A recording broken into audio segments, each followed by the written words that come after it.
In the year 2045, Earth had already fallen into chaos as monstrous creatures dominated the battlefield, forcing humanity into a desperate and prolonged war for survival. Massive beasts with grotesque forms descended without warning. Amid the destruction, Han Sung moved through the battlefield with precision, leading what remained of his forces against an enormous entity, radiating dark energy. Its towering body crushed soldiers effortlessly, while its attacks tore through defensive lines, leaving only a handful of survivors struggling to hold their ground. Continuous clashes pushed the soldiers to their limits, and exhaustion spread among the remaining fighters as the creature relentlessly advanced. Han Sung maintained control of the situation, directing movements and firing upon the enemy with calculated timing, ensuring his team could continue resisting despite heavy losses. The battle intensified as the monster unleashed a violent surge, knocking soldiers aside and closing the distance. In response, Han Sung stepped forward, refusing to retreat while others faltered behind him and continued engaging the enemy at close range. During the final exchange, an unexpected phenomenon emerged as a radiant magical circle appeared before him, interrupting the flow of battle and signaling a sudden, unknown turning point. A sudden surge of golden light interrupted the battlefield, forming a massive circular portal that radiated unfamiliar energy. Han Sung noticed the phenomenon immediately as the glow expanded, pulling his attention away from the ongoing fight. The surrounding soldiers hesitated, unable to comprehend what had just appeared in the middle of the chaos. Before anyone could react properly, chains of radiant energy shot out from the portal and wrapped tightly around Han Sung's body. The force lifted him into the air, restraining his movements completely as the battlefield faded from his sight. In an instant, the war-torn landscape disappeared, replaced by a silent and enclosed space filled with dim light. Moments later, he found himself standing before a group of robed figures led by an elderly man. The atmosphere felt controlled and deliberate, far removed from the destruction he had just experienced. The man explained the situation with calm authority, revealing that Han Sung had been summoned as a chosen individual, meant to defeat a powerful enemy threatening their world. Confusion quickly turned into realization as Han Sung understood he was no longer on Earth. The request carried heavy expectations, offering him a chance to return home only if he succeeded. After a brief moment of thought, he accepted the role, marking the beginning of another inevitable battle in an unfamiliar world. Years passed as Han Sung devoted himself entirely to the Empire's demands, enduring countless battles and completing every mission assigned without hesitation.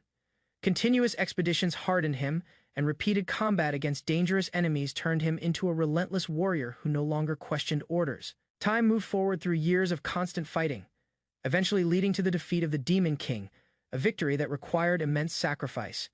Despite the achievement, his thoughts remained focused on returning home, believing the long struggle had finally reached its end. However, the situation shifted when the Empire presented another task instead of granting his freedom.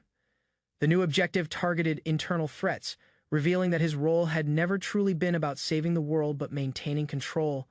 Gradually, he realized he was being used as a tool rather than a hero. Tension escalated as he confronted individuals connected to the Empire, leading to a violent encounter that exposed betrayal within their ranks.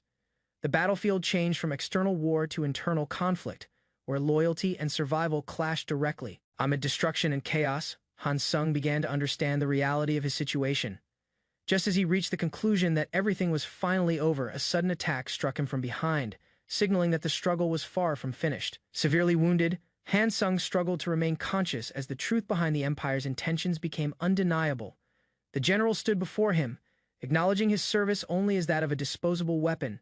Recognition came too late, as the promise of returning home had never been genuine from the beginning. Strength faded quickly, while the final strike was delivered without hesitation, ending his life on the battlefield he once fought to protect. Despite understanding the inevitable betrayal, resentment burned within him as everything he endured lost its meaning in that final moment. Darkness followed, yet it did not last long. That same night, a new life began elsewhere, far removed from the war he once knew. A child was born into a noble family. Gradually, fragments of memory returned as he grew, allowing him to recognize familiar faces connected to powerful figures within the Empire. The realization became clearer as he identified the environment and lineage he now belonged to. Awareness of his rebirth confirmed that fate had given him another chance. This time, he possessed both knowledge and position. With a new identity tied to authority and power, Han Sung prepared himself for a future where he would no longer be controlled. Inside the noble chamber, the newborn remained unusually quiet despite showing no signs of weakness or distress.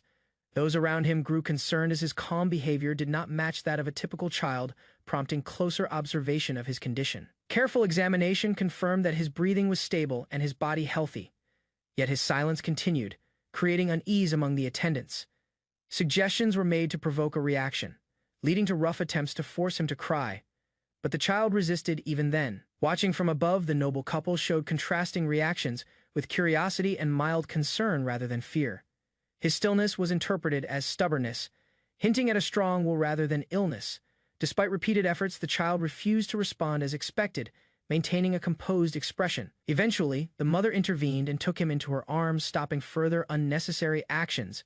A gentle touch replaced the previous force, and the environment shifted from tension to calm. Memories of past battles and loneliness resurfaced briefly, contrasting sharply with the comfort he now felt. For the first time since his previous life, emotion overcame his restraint, and he finally began to cry, not from pain, but from a forgotten sense of warmth. 8 years passed since Han Sung was reborn as Dale, growing within a noble household that provided both stability and access to knowledge.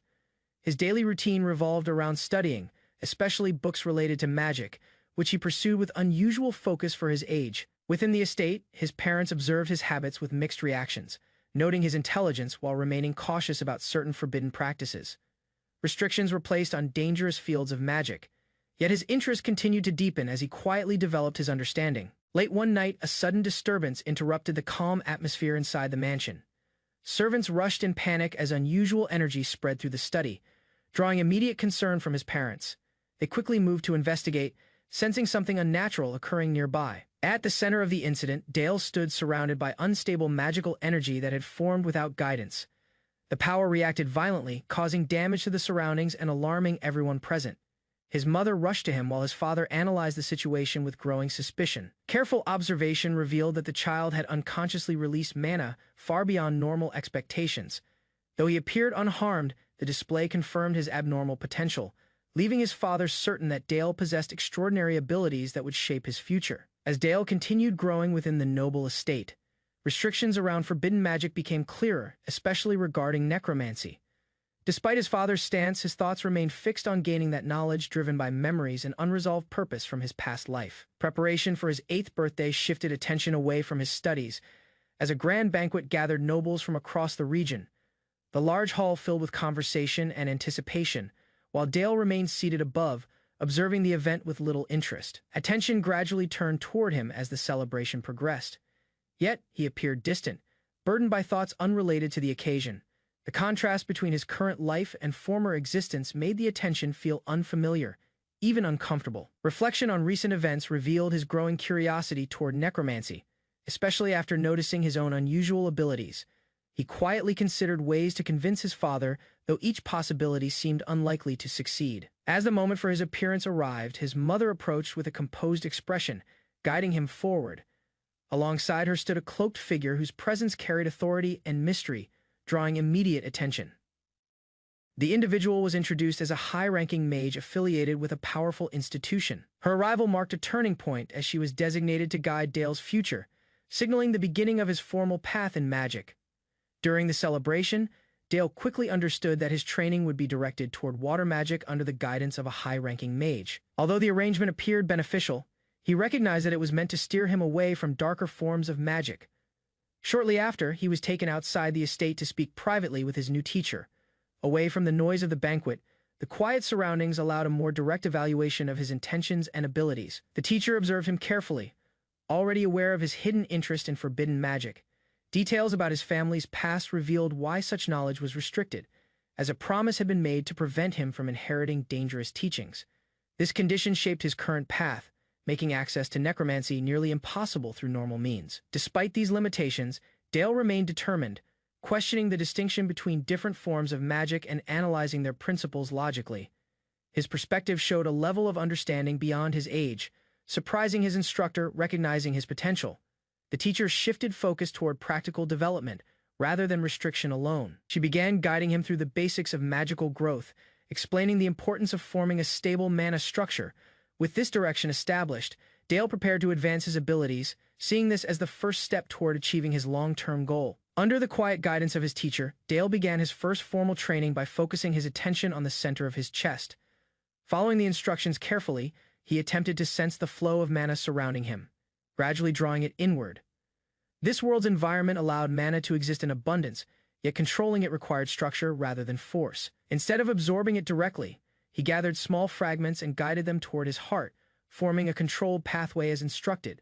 Careful concentration allowed him to assemble those fragments into a rotating structure, stabilizing the flow within his body. The process, which normally required extended practice, progressed rapidly as his understanding aligned with his previous experience. Observing from nearby, his teacher expected slow results, assuming it would take weeks before any visible progress appeared.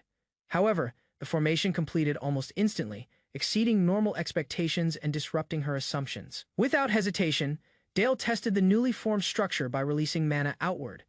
The energy responded smoothly, flowing through his control without instability. Unlike his previous life where magic required external tools, his current body handled mana naturally. This difference allowed him to refine control more easily, marking a significant step forward as he began shaping his abilities toward future mastery. Dale concentrated the mana flowing through his newly formed circle and directed it outward with controlled precision. Instead of allowing the energy to disperse, he compressed it into a solid structure, shaping it into a sharp, crystal-like form. The result reflected both stability and intent, showing that he could maintain the integrity of mana beyond basic release. Careful execution followed as he launched the condensed energy toward a distant target. The projectile moved quickly and struck with enough force to pierce through solid material, embedding itself deep into the surface. The impact demonstrated not only power but also accuracy, proving that his control extended beyond simple formation into practical application. Observation from his teacher revealed the unusual nature of his performance. Such precision and stability were not expected from someone at his stage, especially given the short time he had spent training. The ability to maintain structure after release indicated a level of understanding rarely seen, even among experienced practitioners.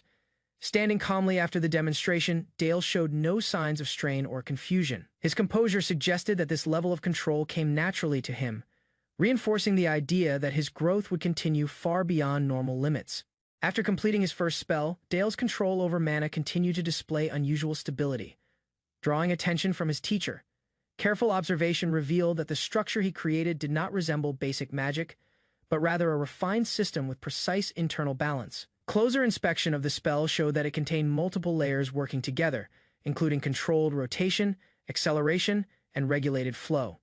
These elements align with advanced principles normally taught at much higher levels, indicating that his execution was not accidental. While the magic itself appeared simple on the surface, its internal composition demonstrated a level of understanding beyond what an inexperienced learner could achieve. The efficiency of the spell allowed it to maintain its form and effectiveness without collapse. Later, the situation was discussed within the estate where his father reviewed the results alongside the teacher. The explanation confirmed that Dale had not only formed his first mana circle, but had also applied it immediately in a complete and structured spell. Recognition of his talent led to a shift in perspective, as his abilities could no longer be treated as normal development. The conclusion became clear that Dale possessed exceptional potential, placing him far beyond expectations for someone at his age. Inside the estate, a tense discussion unfolded as Dale's future became the center of disagreement between his father and his teacher. Concerns about control and growth were raised, especially after witnessing his abnormal talent, while Dale remained outside, unaware of the full details. Sitting alone in the hallway, he reflected on his recent actions and the unexpected results of his magic. Realization settled in as he understood that his abilities had already exceeded normal limits, forcing him to reconsider how carefully he needed to act moving forward. Moments later, a familiar figure entered the estate, immediately shifting the atmosphere. The man, a seasoned knight and close ally of the family, greeted Dale warmly and displayed a level of familiarity that contrasted with the earlier tension. Their interaction revealed a more relaxed side of Dale as he responded with ease and recognition. The reunion suggested a connection built through trust, offering a brief break from the pressure surrounding his abilities and expectations. Beyond the estate, the world remained unstable as monsters continued to threaten human territories, creating constant danger despite temporary peace. This ongoing conflict highlighted the larger reality Dale would eventually face, linking his growing power to a future shaped by inevitable battles and responsibility. Within the estate, a brief moment of calm followed the earlier tension as Dale interacted with those around him. The presence of a trusted knight brought a lighter atmosphere, while his father acknowledged recent achievements and ongoing responsibilities tied to protecting their domain. Soon after, his mother arrived and expressed pride in his rapid progress, reinforcing the recognition he had begun receiving from others. Surrounded by both authority and care, Dale stood at the center of attention, yet his thoughts moved carefully as he considered how to act without exposing too much of his true intentions. Rather than revealing his deeper goals, he chose to respond in a way that maintained his image as a child, diverting attention away from anything suspicious. This decision allowed him to remain unnoticed while continuing to plan for the future. Later that night, the city settled into quiet, but his awareness remained sharp. Memories of his past life surfaced again, reminding him of the danger that still existed beyond his current safety. Far from the estate, unknown figures spoke of his existence, indicating that powerful forces had not forgotten him. Their intent suggested pursuit and eventual conflict, confirming that his new life would not remain peaceful for long. Late at night, Dale lost control of the mana circulating within his body as it surged violently beyond his limits. The energy gathered uncontrollably around his heart, causing intense strain as his body struggled to contain the unstable flow. Pain increased rapidly, signaling the onset of a dangerous mana rampage that could lead to irreversible damage. Recognizing the severity of the situation, his teacher arrived and assessed the instability with urgency. The mana had reached a critical state where external interference carried significant risk, yet leaving it unchecked would be far worse. The imbalance reflected not weakness, but an overflow caused by his rapid growth. Before the situation worsened further, intervention became necessary. Through precise control, his teacher stabilized the rampaging energy, guiding it back into a manageable state. The violent surge gradually subsided, leaving Dale unharmed but visibly affected by the experience.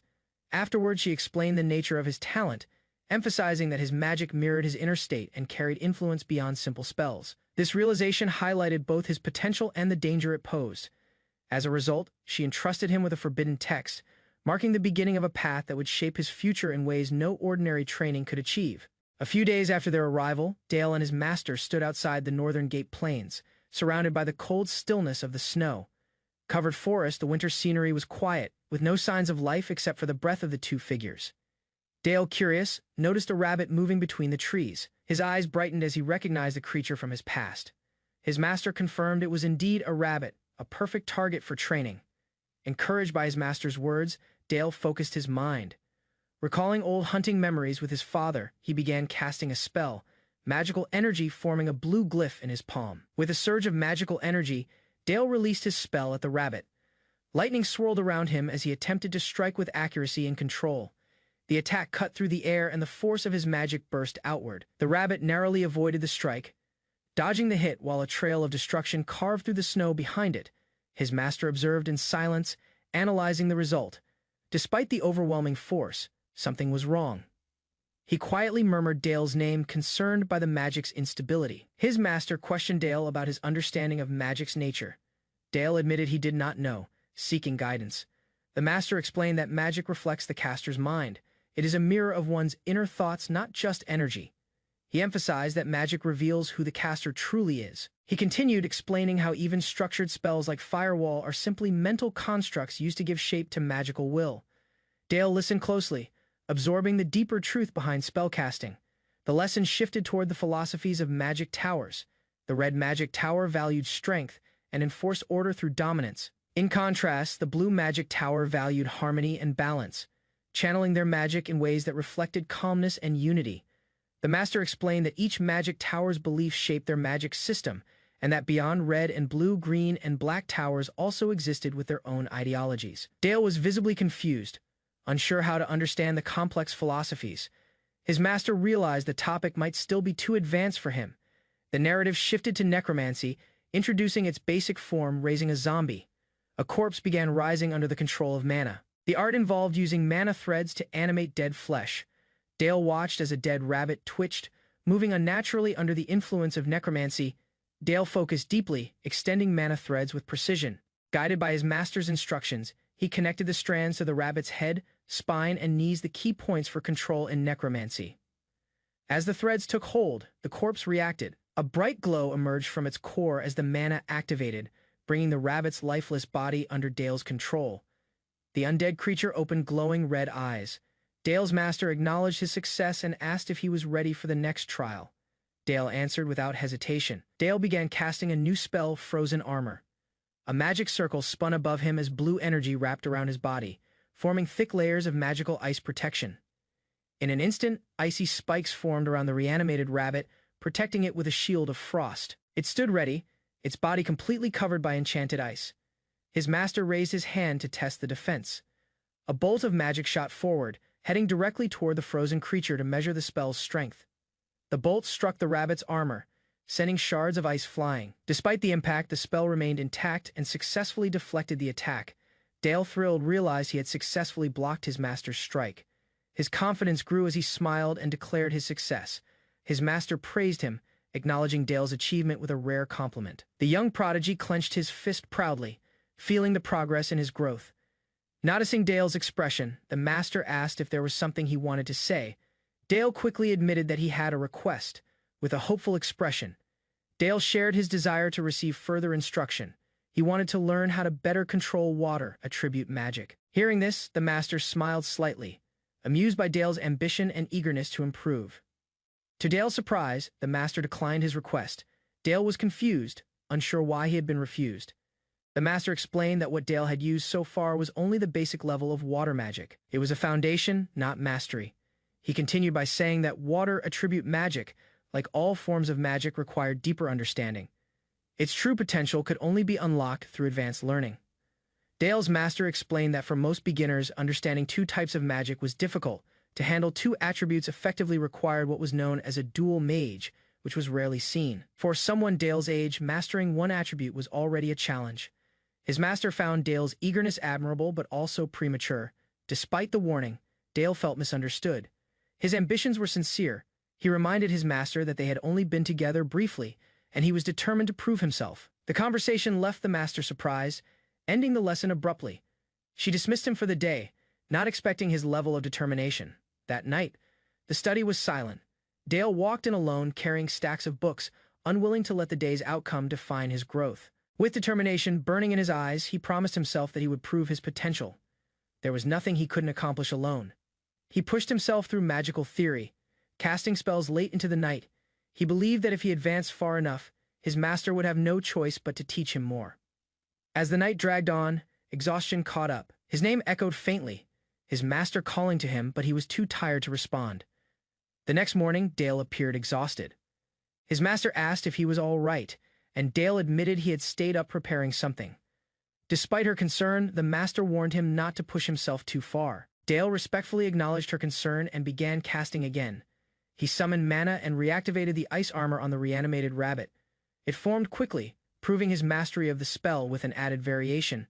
He incorporated another spell. The moment it activated, the ice armor violently shattered in a powerful blast.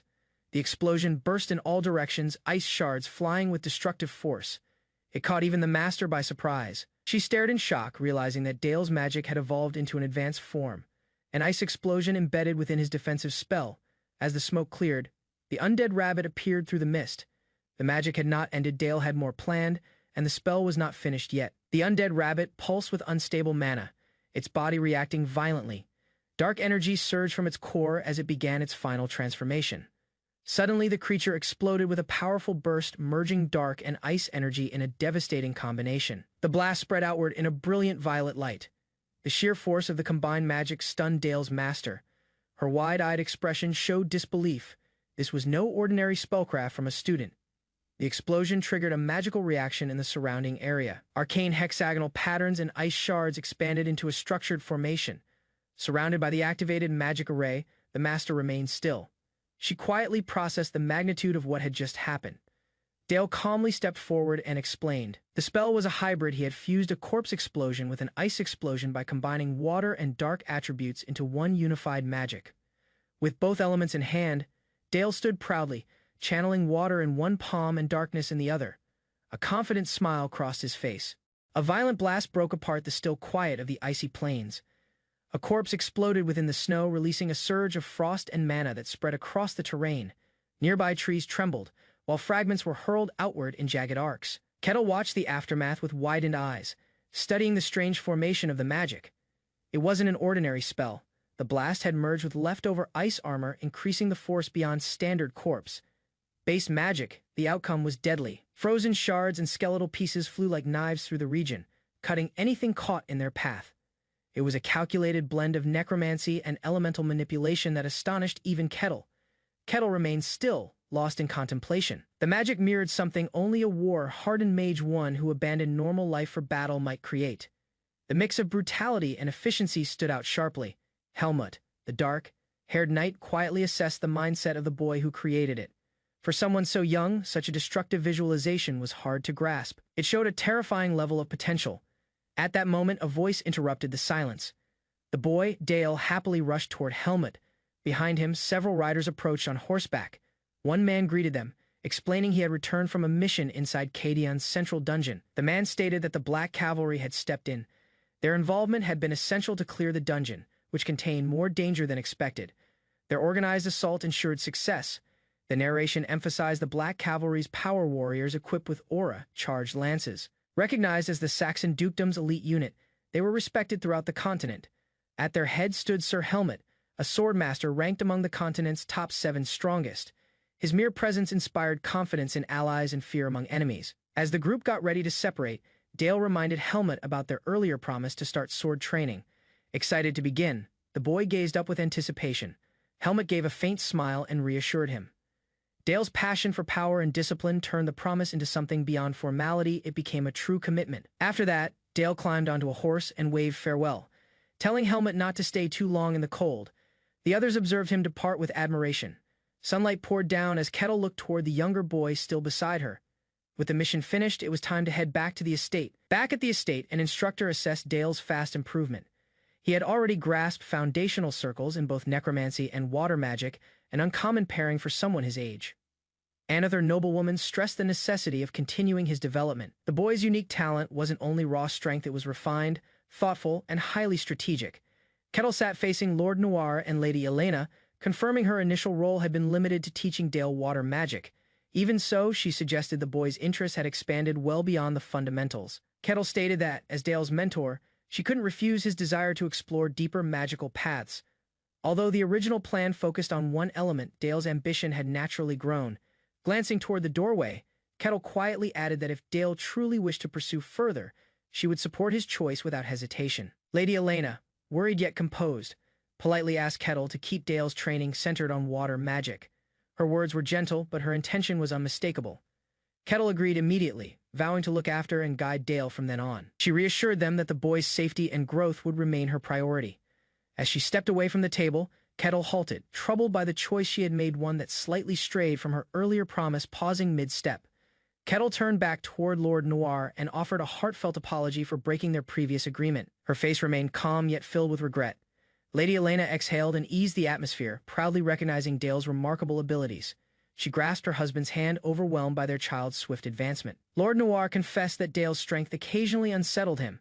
Despite his concerns, he reminded Elena that Dale was still their son and deserved unwavering support. With a steady inhale, Lord Noir revealed his sincere wish to pass forward his legacy in necromancy. He intended to guide Dale along the very path he once pursued. He imagined Dale not merely as a spellcaster, but as an individual able to command the dark arts without hesitation or disgrace. He held himself responsible for necromancy's decline and wished Dale would restore it. Burdened by remorse, Noir offered an apology. He desired Dale to inherit both his power and his purpose. Elena stayed quiet, though her steady gaze never shifted. Elena eventually spoke, her tone soft yet unwavering. She accepted that Dale should be raised into a necromancer who could stand with pride regardless of society's judgment. As they held each other, Elena gently asked for her husband's complete devotion to their child's future, urging him to promise he would never falter. Noir answered firmly. He vowed to give everything he possessed to shape Dale into the finest, honoring their shared dream as devoted parents. Dale's first day of specialized necromancy training began under his father. Lord Noir. Disappointment lingered on Noir's face, as he criticized Dale for recklessly raising the dead without true understanding. Noir continued scolding his son, emphasizing how perilous it was to practice necromancy without control or comprehension of the forces he was manipulating. Annoyed, Dale defended himself, arguing that his prior lessons had been incomplete. Noir, unimpressed, immediately brought him to the hidden magic workshop beneath the castle. Within the dim, candlelit room, Noir announced that Dale would not cast a single spell until he completely understood the structure of living organisms. The initial step involved memorization. Dale was ordered to study anatomy, mastering details of bones and muscles across species, an exhausting task demanding total concentration. After reviewing countless medical texts and memorizing every illustration and term, Dale finally met his father's expectations and was allowed to begin practical necromancy. With a serious look, Noir revealed the authentic training manual and declared the beginning of Dale's real instruction. Dale answered with unwavering focus, His first practical assignment was reanimating a goblin corpse. Though startled, Dale stayed attentive. Understanding this tested both his knowledge and skill. Noir explained that unskilled necromancers could only create mindless zombies from strong bodies, whereas gifted ones could turn even weak corpses into powerful undead. Displaying a lifeless undead soldier, Noir challenged Dale to show how he would control it. The atmosphere grew tense as dark energy filled the space. Dale lifted his hand, forming a magical circle around himself. Flickers of uncertainty and fear appeared in his eyes as he tried to concentrate. Sweat streamed down Dale's face. He possessed strength. But this differed. Controlling something unstable, like an undead, required precision rather than raw power. Abruptly, the undead lunged forward, charging at Dale with violent force. The spell had been cast incorrectly, causing the creature to move erratically. It felt as though Dale had released a savage beast. He struggled to restrain it, his magical energy spiraling out of control. The situation quickly worsened. Lord Noir intervened calmly, halting Dale before he completely lost control. He reminded his son that power without direction was dangerous in necromancy. Lord Noir continued teaching, explaining the flaw in Dale's earlier attempt. It limited the corpse's movement. Dale listened carefully as his father prepared to correct it. Noir released a wave of refined necromantic energy. The corpse twisted unnaturally as layers of energy reshaped it, creating a more flexible and agile form. Dale watched in amazement. Noir adjusted the corpse with precise control, altering it beyond its original form while maintaining perfect command. The alteration continued. Noir explained that rib cages protected vital organs in life, but the undead had no such requirement.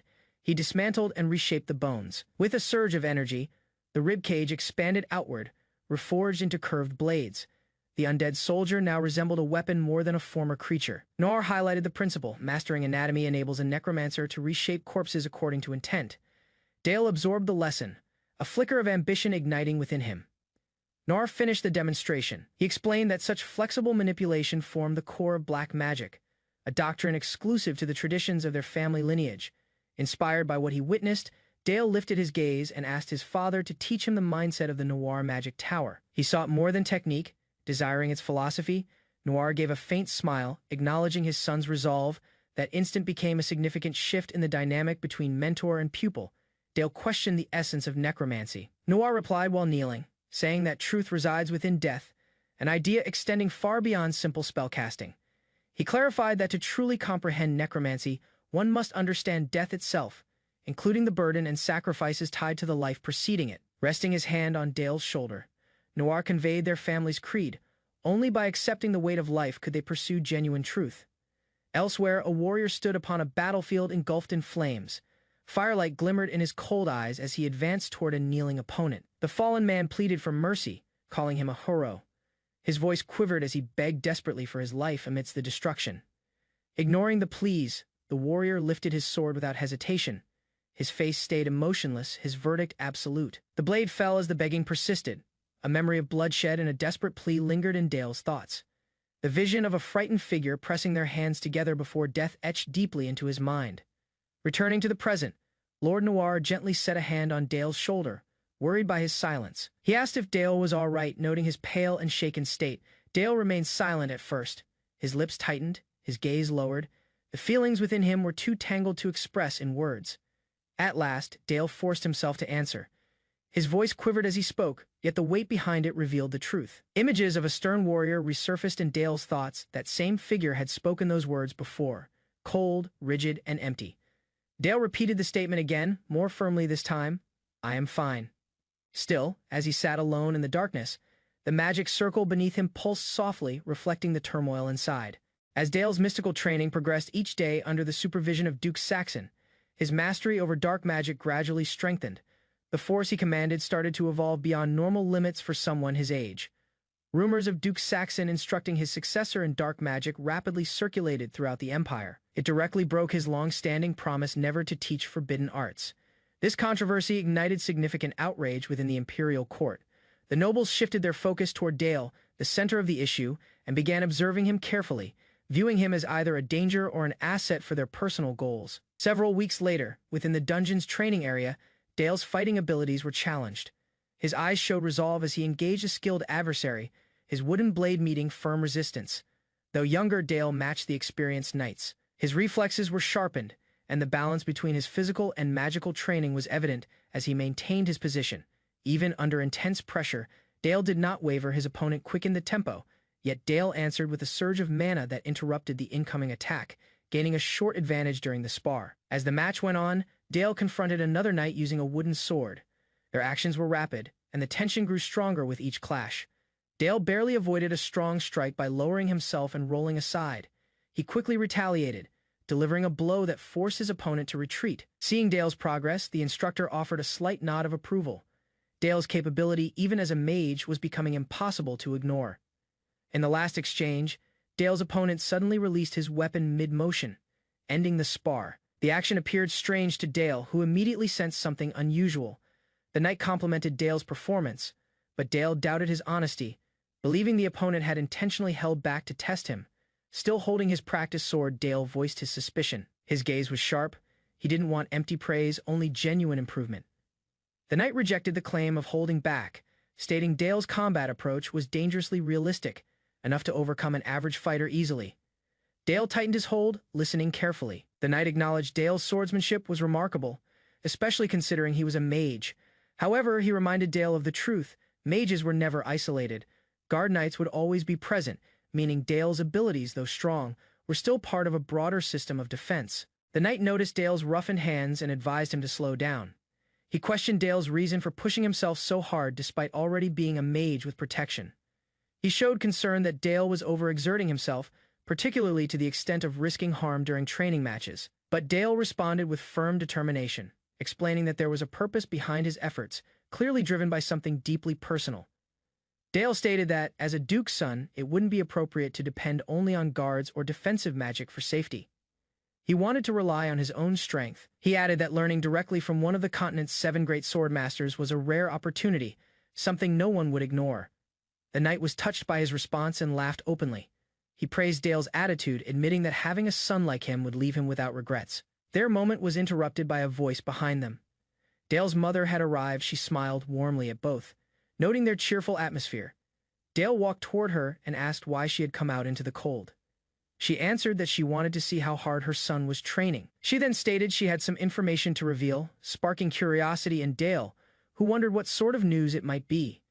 As Dale attempted to remember a recent request he had made, a memory resurfaced. He had once asked for a rather unusual birthday present. In a flashback, Dale had confidently declared he wanted a little sister for his birthday, surprising everyone with the odd request. His mother smiled and softly told him that he would now need to take good care of his soon-to-be sibling, confirming her pregnancy. Dale brightened with happiness and promised that he would look after his younger sibling without any hesitation. 10 months later, the scene shifted to the family's room where Dale sat beside his mother and the newborn baby girl. As he looked at his sister's sleeping face, Dale admitted that it still felt unreal to have a little sister, something he had once wished for so innocently. Dale glanced down at his newborn sister and smiled, completely fascinated by her innocence. He softly whispered how adorable she was, overwhelmed by a new feeling of affection. Their mother gently offered Dale the opportunity to hold the baby for the first time. He was surprised by the suggestion and nervously hesitated. Encouraged, Dale finally agreed and carefully took the baby into his arms. To his surprise, it wasn't as difficult or frightening as he had imagined. As he looked at her face, his mother pointed out how much the baby resembled him. Dale was left speechless, unsure how to respond. His mother commented how the baby always cried when others carried her, but not when Dale did. It was clear the newborn felt comfortable with him. Still holding her, Dale gently leaned closer and observed her, forming a bond that was already beginning to grow stronger. Their father asked Dale how it felt to hold his sister. Dale answered honestly, saying she felt light physically but somehow heavy in meaning. He elaborated further, describing a sense of weight not on his arms, but on his heart, as if her presence carried responsibility and care. With a gentle smile, his father told him that what he felt was the weight of life. Something he should never forget. Duke Saxon reminded Dale that it was time for his training lesson. Dale quickly handed the baby back and followed, ready for the next challenge. His instructor, a blue-haired elf, stood waiting in the snowy training grounds. She declared that today's session would involve real combat. Dale hesitated briefly, asking if he truly had to fight seriously. The instructor replied firmly, telling him to come at her with full strength. Dale gathered his mana and activated a spell, preparing himself for a direct clash with his master. The instructor immediately launched a counterattack, curious to see how much Dale had progressed in power and precision. Her first evaluation came quickly. His opening strike was too slow. She blocked him with ease, preparing to exploit his weakness in the next move. Dale's instructor raised an ice crystal and criticized his hesitation. She challenged him to stop holding back against her just because she was his teacher. Dale's expression changed. He stood firm, silently preparing for a serious counterattack, no longer treating the match lightly. Without warning, his master released another wave of magic. Dale quickly reacted, clashing with the overwhelming force using his own defensive spell. Though he managed to shield himself just in time, Dale realized how dangerous the attack had been. One moment later, and he could have been injured. His quick response impressed the instructor. She noted how Dale had instantly formed an ice armor, a skill that usually required more preparation. She encouraged him to continue and attack again. Dale calmly prepared his next spell, stating the incantation for a stronger ice-based formula. As he activated his magic, a glowing barrier of ice began to rise around him, forming a massive curved wall of protection. His instructor was surprised. Casting a defensive wall mid-battle was unexpected and required precision and composure under pressure. She observed quietly, beginning to realize this was not merely a defensive maneuver. There was something more behind Dale's tactics. Upon closer inspection, she noticed how the density of the ice had been greatly enhanced by Dale's control over mana. She wondered why he would switch to defense after launching a decent attack.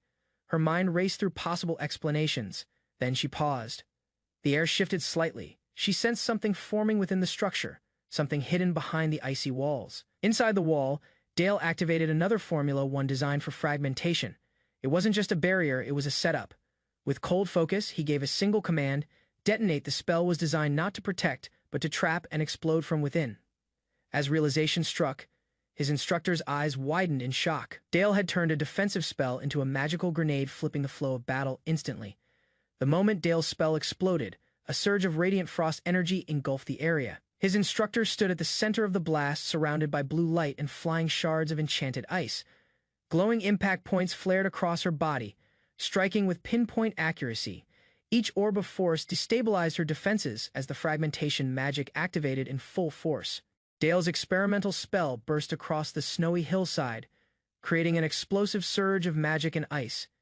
The impact violently shattered the wall of frozen energy, confirming the proper activation of his complex formula. Studying the explosion, Dale realized the technique compressed the ice molecules into a dense state before detonation.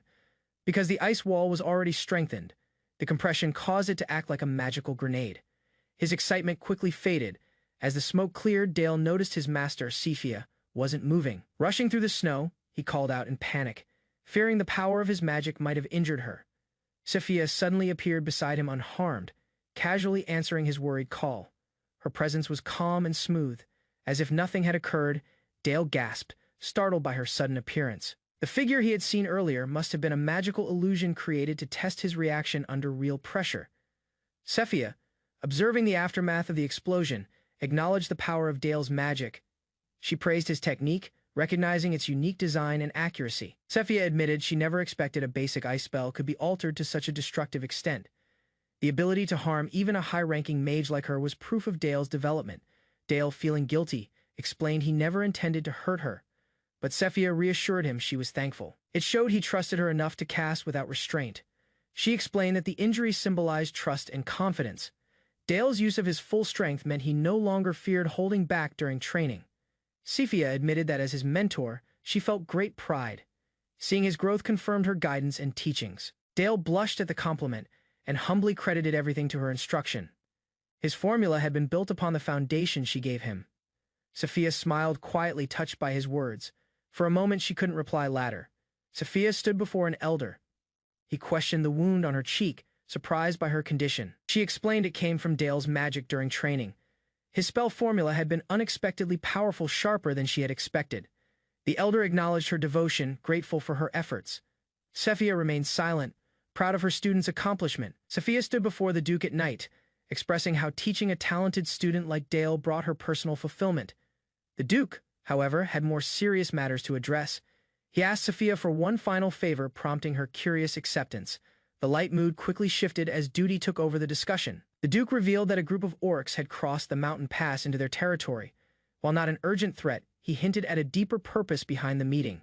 The Duke declared his plan to send Dale into the field during the orc conflict. The idea immediately shocked Sophia. Sophia protested, insisting Dale was not yet ready for real combat.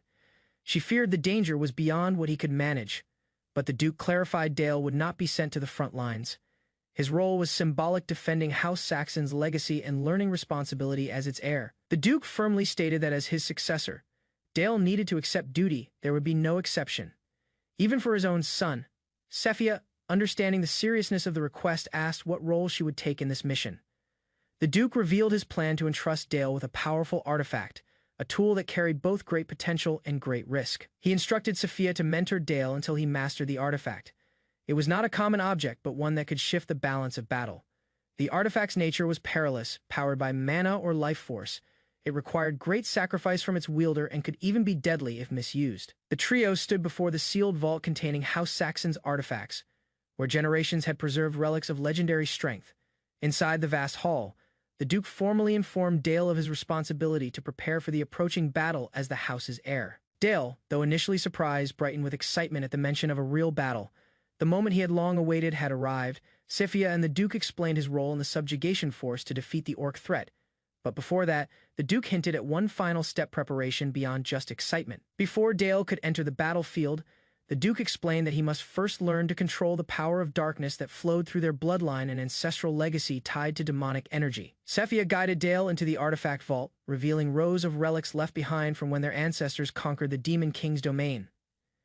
Dale was stunned at the overwhelming presence of power. The Duke warned Dale not to compare these to ordinary artifacts. Their dangerous mana signatures were proof of their destructive strength, and handling them without mastery could be fatal. As the Duke and Sophia spoke, they noticed Dale had disappeared. Both scanned the room in confusion, unaware he had wandered off on his own. Moments earlier, Dale had quietly slipped away in search of an artifact that suited him. He wandered deeper into the vault, following his instincts. Drawn by whispers, Dale approached a glowing artifact. It seemed to speak directly to him, sensing his hidden anger and offering him power in exchange for vengeance. The artifact's voice grew stronger, urging Dale to choose it. It promised shared revenge and power beyond imagination if only he would pick it up. Dale stood among the artifacts, their dark energy reacting to his inner resentment, but he hesitated. None of them felt truly right. His attention was drawn by a mysterious black cloak. As if it had appeared from nowhere, Dale was attracted to it by a sense of deep familiarity and strength. Examining the cloak, Dale realized it was no ordinary relic. It was the legendary Shadow Cloak, once wielded by a Duke of the Demon King's army. The cloak granted its user the ability to manipulate shadows, making them nearly invincible in battle. Dale's excitement grew as he prepared to test it. Eager and unaware of the risks, Dale wore the cloak immediately, activating its dormant powers with a smile. The Duke and Sophia noticed too late. As the artifact activated, the hall burst with energy. They shouted his name in alarm, but Dale was already engulfed. A surge of dark mana surrounded Dale. The cloak reacted violently, forming a vortex of shadow as the artifact fully awakened. Within the shadows, a voice echoed hungrily, repeating its desire. The entity inside the cloak had awakened. So, it begins. The cloak Dale had worn wasn't bound to simple magic. It housed a shadow creature once used to summon devastating storms of darkness during the Demon Wars. To control such power, Dale had to do more than wear the artifact. He needed to dominate the creature within and force it into submission. As shadows surged, Dale stood firm, facing the monstrous entity. It roared, resisting him, testing whether he was worthy to wield its strength. Outside the storm, a swirling sphere of dark energy formed around Dale. Sophia and the Duke watched, concern increasing. Sophia feared for Dale's sanity. If he couldn't subdue the shadow creature soon, he would be consumed from within by the very artifact meant to aid him. Realizing the danger, the Duke decided they might need to intervene by force if Dale showed no signs of recovery. Just as Sophia prepared to act, a burst of light erupted from the sphere. Dale's silhouette emerged as the energy began to settle.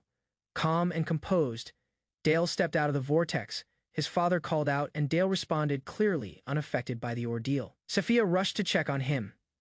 Dale, now wearing the activated cloak with ease, reassured her he was completely fine. Sophia expressed her relief, surprised he had endured the process. Dale brushed it off, saying it only stung slightly. Internally, Sophia and the Duke wondered how a mere child had not only resisted, but tamed such a powerful artifact. Curious and excited, Dale asked his father if he could try out more artifacts. The Duke, stunned at the request, gave him permission. Dale's innocent question caught both adults off guard. They were left speechless at his eagerness for testing even more dangerous relics. Eventually, The Duke granted him access. Dale ran off happily into the vault, eager to explore the remaining items. Thus began Dale's long exploration of the Saxon family's legendary artifact collection, an adventure that lasted through day and night. At the ducal training field, Helmut observed with astonishment as the young Airedale arrived wearing an unfamiliar garment. The object was instantly identified a notorious magical artifact called the Shadow Cloak, widely regarded as unstable and hazardous. Helmut inquired about Dale's state, aware the cloak was famously challenging to manage. Despite its threatening reputation, Dale calmly reassured him that he felt normal, noticing only a slight tingling sensation after putting it on. Helmut, curious about Dale's answer, remarked on how unusual the cloak's reaction seemed.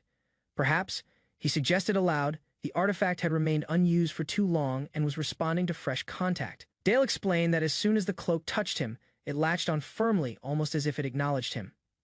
The creature, like presence radiating from the cloak, produced a sentient reaction resembling a connection. With a subtle grin, Dale wondered if the cloak merely desired companionship.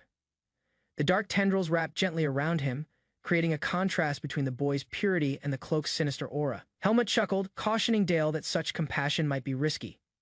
Still, beneath his firm tone, he was clearly impressed by the boy's nature.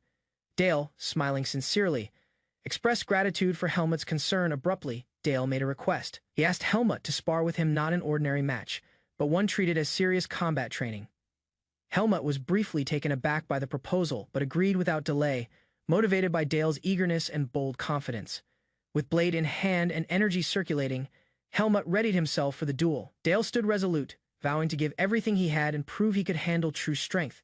As the fight commenced, Dale felt the immense pressure of confronting Helmut, one of the 7 sword masters. Even Helmut's mere presence alone felt daunting. Noticing Dale's hesitation, Helmut reassured him he would refrain from using aura techniques. He would rely solely on fundamental sword skills, offering the boy a fair opportunity.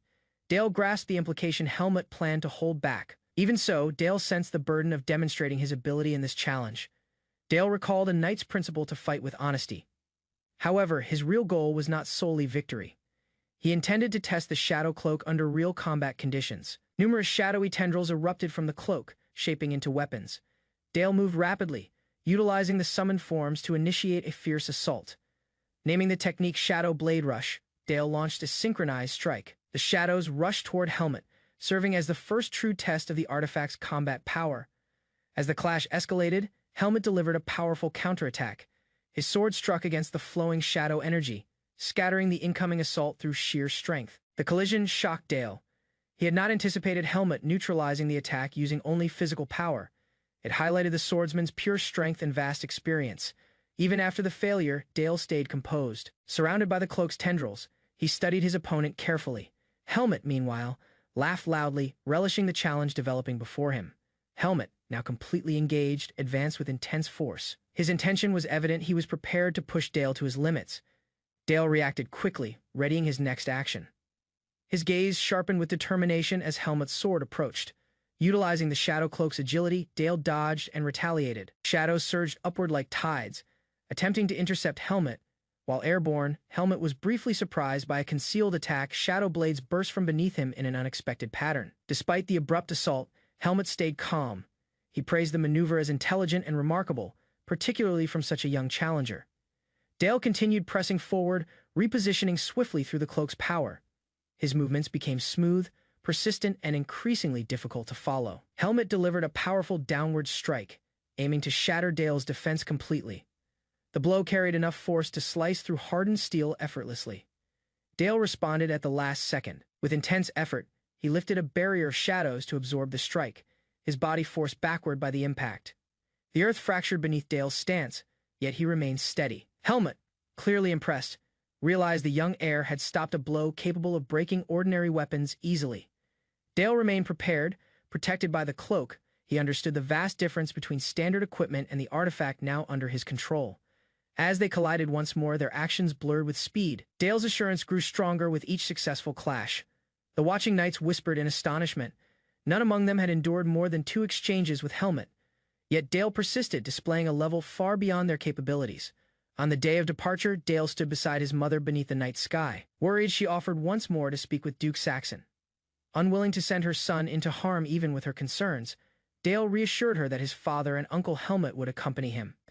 He explained that he needed this opportunity even if it involved danger. Gazing up at his mother with determination, Dale shared his resolve someday. He would bear the responsibility of the dukedom. To achieve that, he needed strength gained only through trials. Dale's request was heartfelt. He wanted to become strong enough to defend his loved ones. His words reached his mother, who could only listen with a heavy heart. After a brief pause, she smiled softly and accepted. Her eyes reflected both pride and concern, recognizing the growth within her young son. With her consent given, Dale made ready to leave. His mother offered her blessing, sending him off with hope for his safe return. Seated atop his horse, Dale vowed to come back soon. With his squad assembled behind him, the operation officially commenced.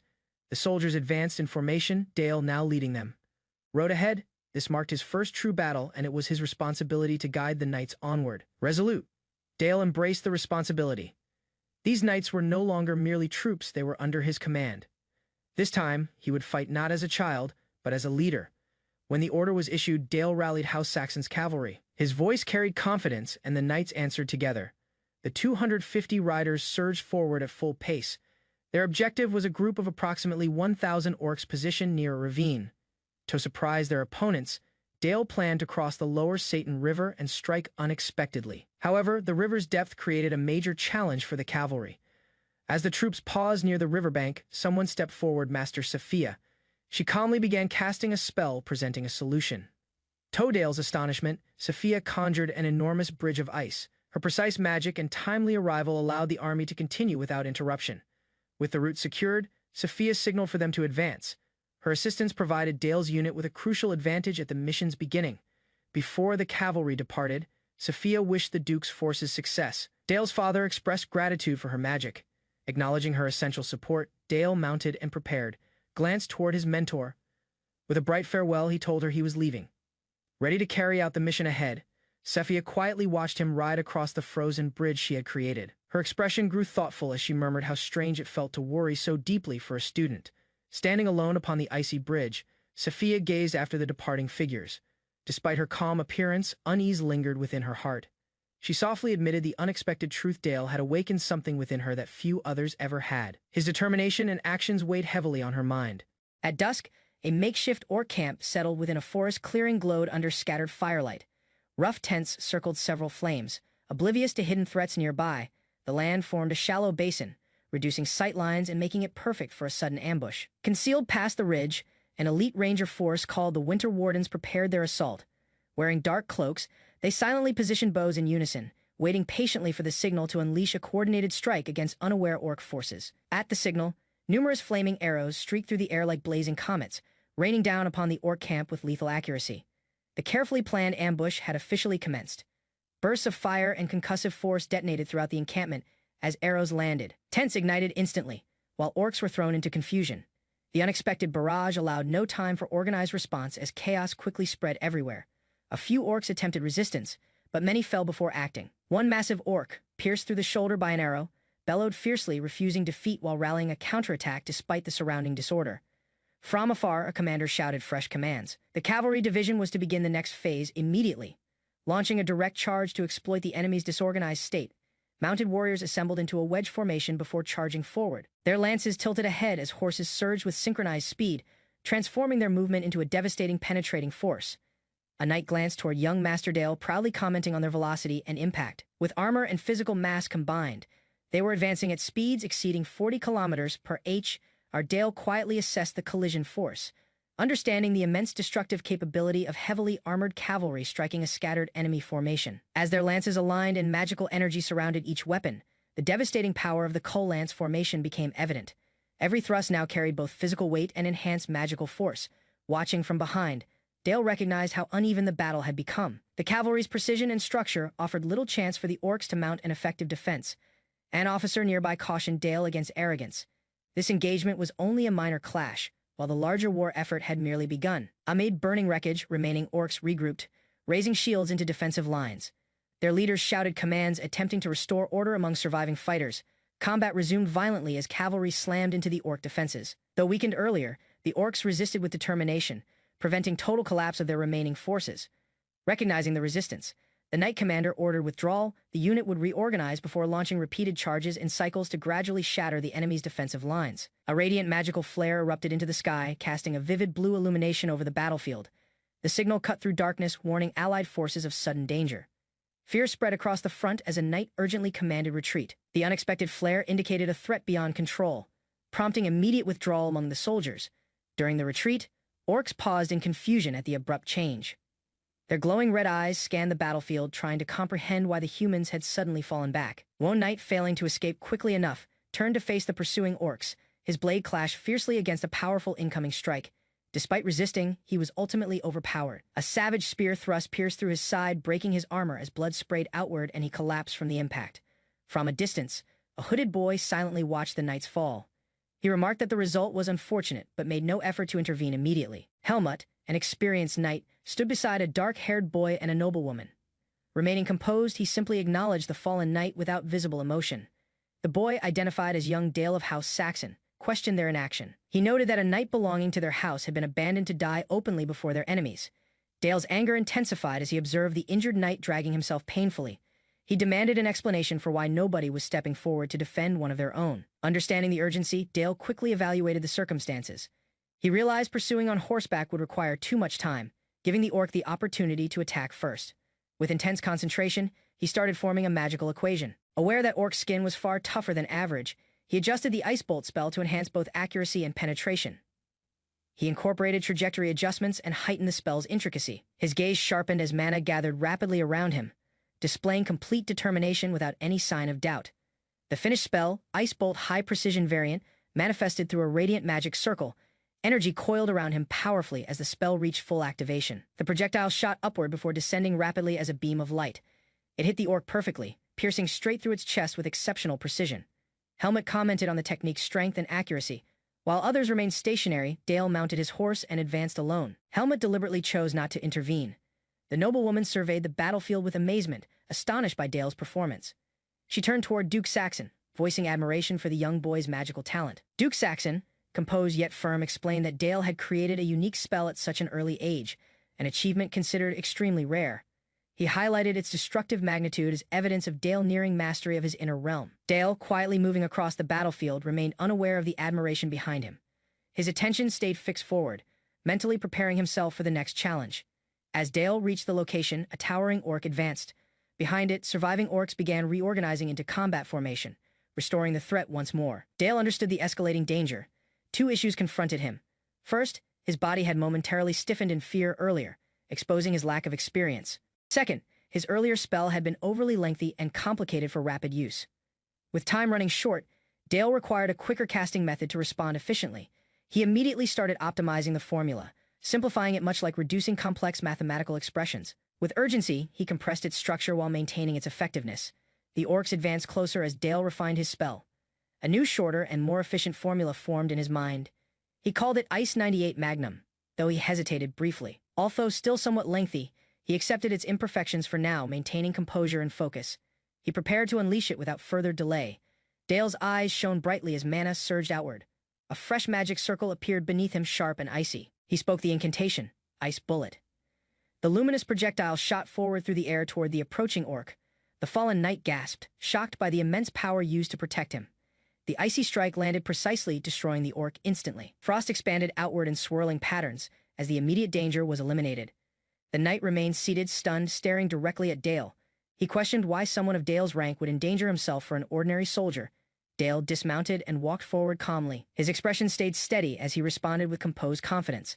He quietly replied, "Don't worry," standing beside the knight. His actions conveyed more than status or authority. He chose to safeguard his comrade. Dale remained resolute, eyes shining with resolve. In a calm tone, he declared that House Saxon never forsakes a faithful blade.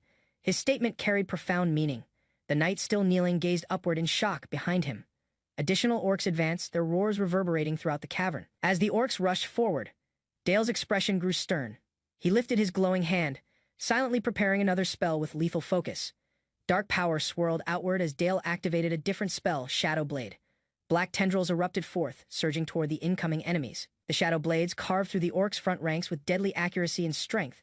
Violet energy dispersed behind them, slicing through everything caught within their reach. With unsettling composure, Dale directed the shadows to devour his foes. The orcs, now shaking in fear, stared helplessly as the approaching magic drew closer. Dark tendrils coiled tightly around the orcs, pulling them into a consuming void. Their cries ended quickly as the spell engulfed them, one after another. Without mercy, the remaining orcs attempted to flee in terror. However, the conjured shadows showed no compassion, swiftly striking down any survivors and silencing them within seconds. With all enemies eliminated, Dale grinned toward the knight and joked, questioning why he remained to him. The conflict had already reached its conclusion. To conclude matters, Dale casually cast Ice Bullet again. The final attack ensured that every remaining threat had been completely eradicated. Looking back, Dale calmly announced the battle finished. The knight observed him silently, still too shocked to form any response. Trying to rise, the knight discovered he lacked strength in his legs. Dale offered a sheepish grin, realizing the aftermath of battle had affected him more severely than expected. Helping support the knight, Dale smiled as they returned safely together. A sense of relief settled over them, following the intense and exhausting confrontation. Dale entrusted the situation to Sir Helmet. The knight commander accepted the instruction while the cavalry remained assembled behind them, awaiting further direction. Sir Helmet lifted his blade and inspired the troops forward. The soldiers advanced in unison, shouting loudly, "For House Saxon and for young Master Dale." Shortly afterward, at Saxon's encampment, the conflict had ended, and peace settled across the frozen landscape beneath torchlight. Dale was called by the noblewoman observing earlier. She acknowledged the victory over the orcs before becoming serious. Seated across from Dale, she explained she had summoned him for a personal inquiry rather than a formal report. Her expression sharpened as she questioned why Dale had advanced alone into hostile territory. Concern filled her voice as she pressed him about acting so carelessly, despite his significance. Dale stood before Duke Saxon, his father, after returning from the battlefield. The Duke questioned why Dale had rushed alone into enemy lines, his tone sharp and disapproving. The flames nearby flickered, reflecting the tension in the room. In response, Dale calmly stated that he acted because the Knights of House Saxon were his future responsibility. He believed it was his duty to protect them, regardless of the risk. Duke Saxon dismissed Dale's reasoning as insufficient, challenging his son's logic and revealing that the motive behind the boy's actions lacked the strategic mindset expected of a leader. Dale's inner thoughts revealed his confusion. He couldn't understand why his father, once known for caring deeply, now seemed so cold and indifferent to a knight's death. When Dale questioned why his father didn't step in to save the knight, Duke Saxon explained that knights were trained to risk their lives and that such sacrifices were an accepted part of war. The Duke emphasized that those on the battlefield must not expect rescue. Hoping to be saved, he said, weakens a knight's ability to survive and act under pressure.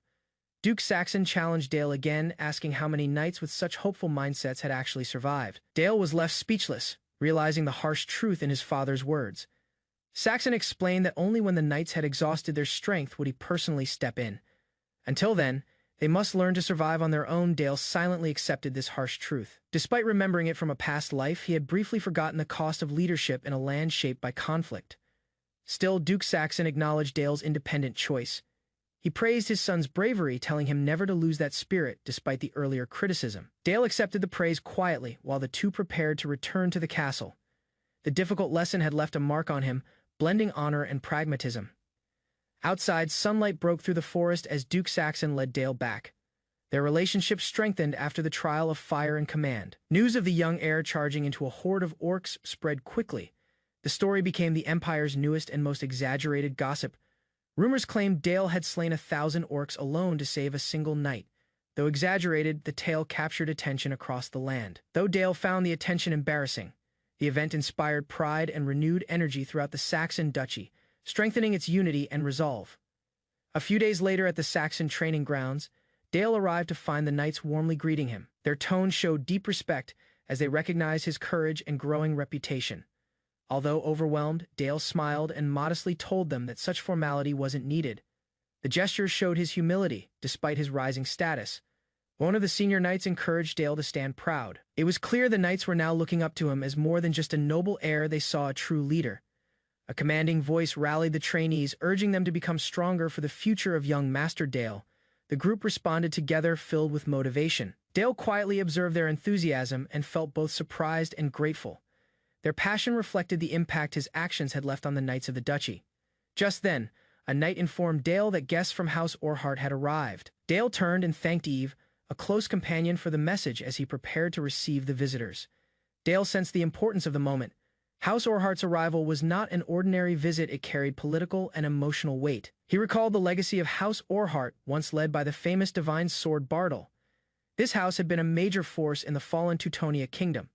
When the Empire waged its unification war, Bartle perished, and House Orhart was destroyed. Helmet's sudden change in expression hinted at painful memories tied to the fallen house.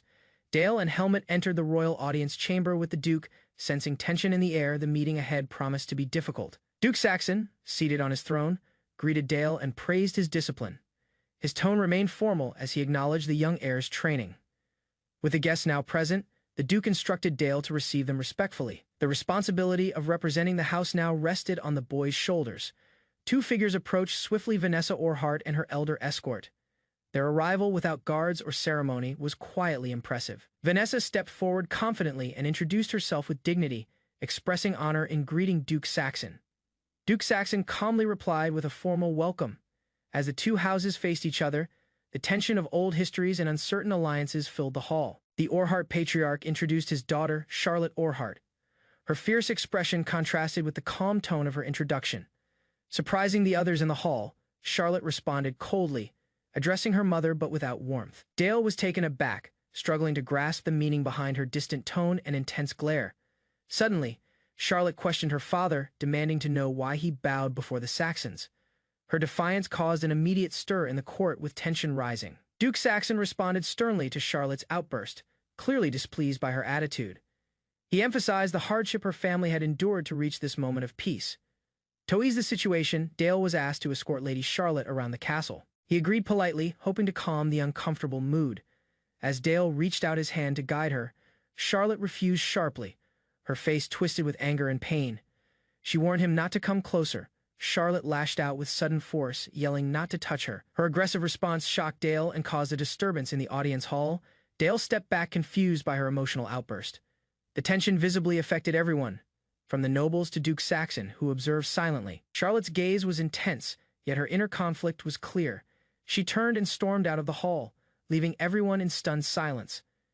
The Orhart patriarch called after his daughter, urging her to apologize. His voice carried both urgency and embarrassment. But Charlotte didn't stop. Dale looked on in confusion while her father scolded her for her actions.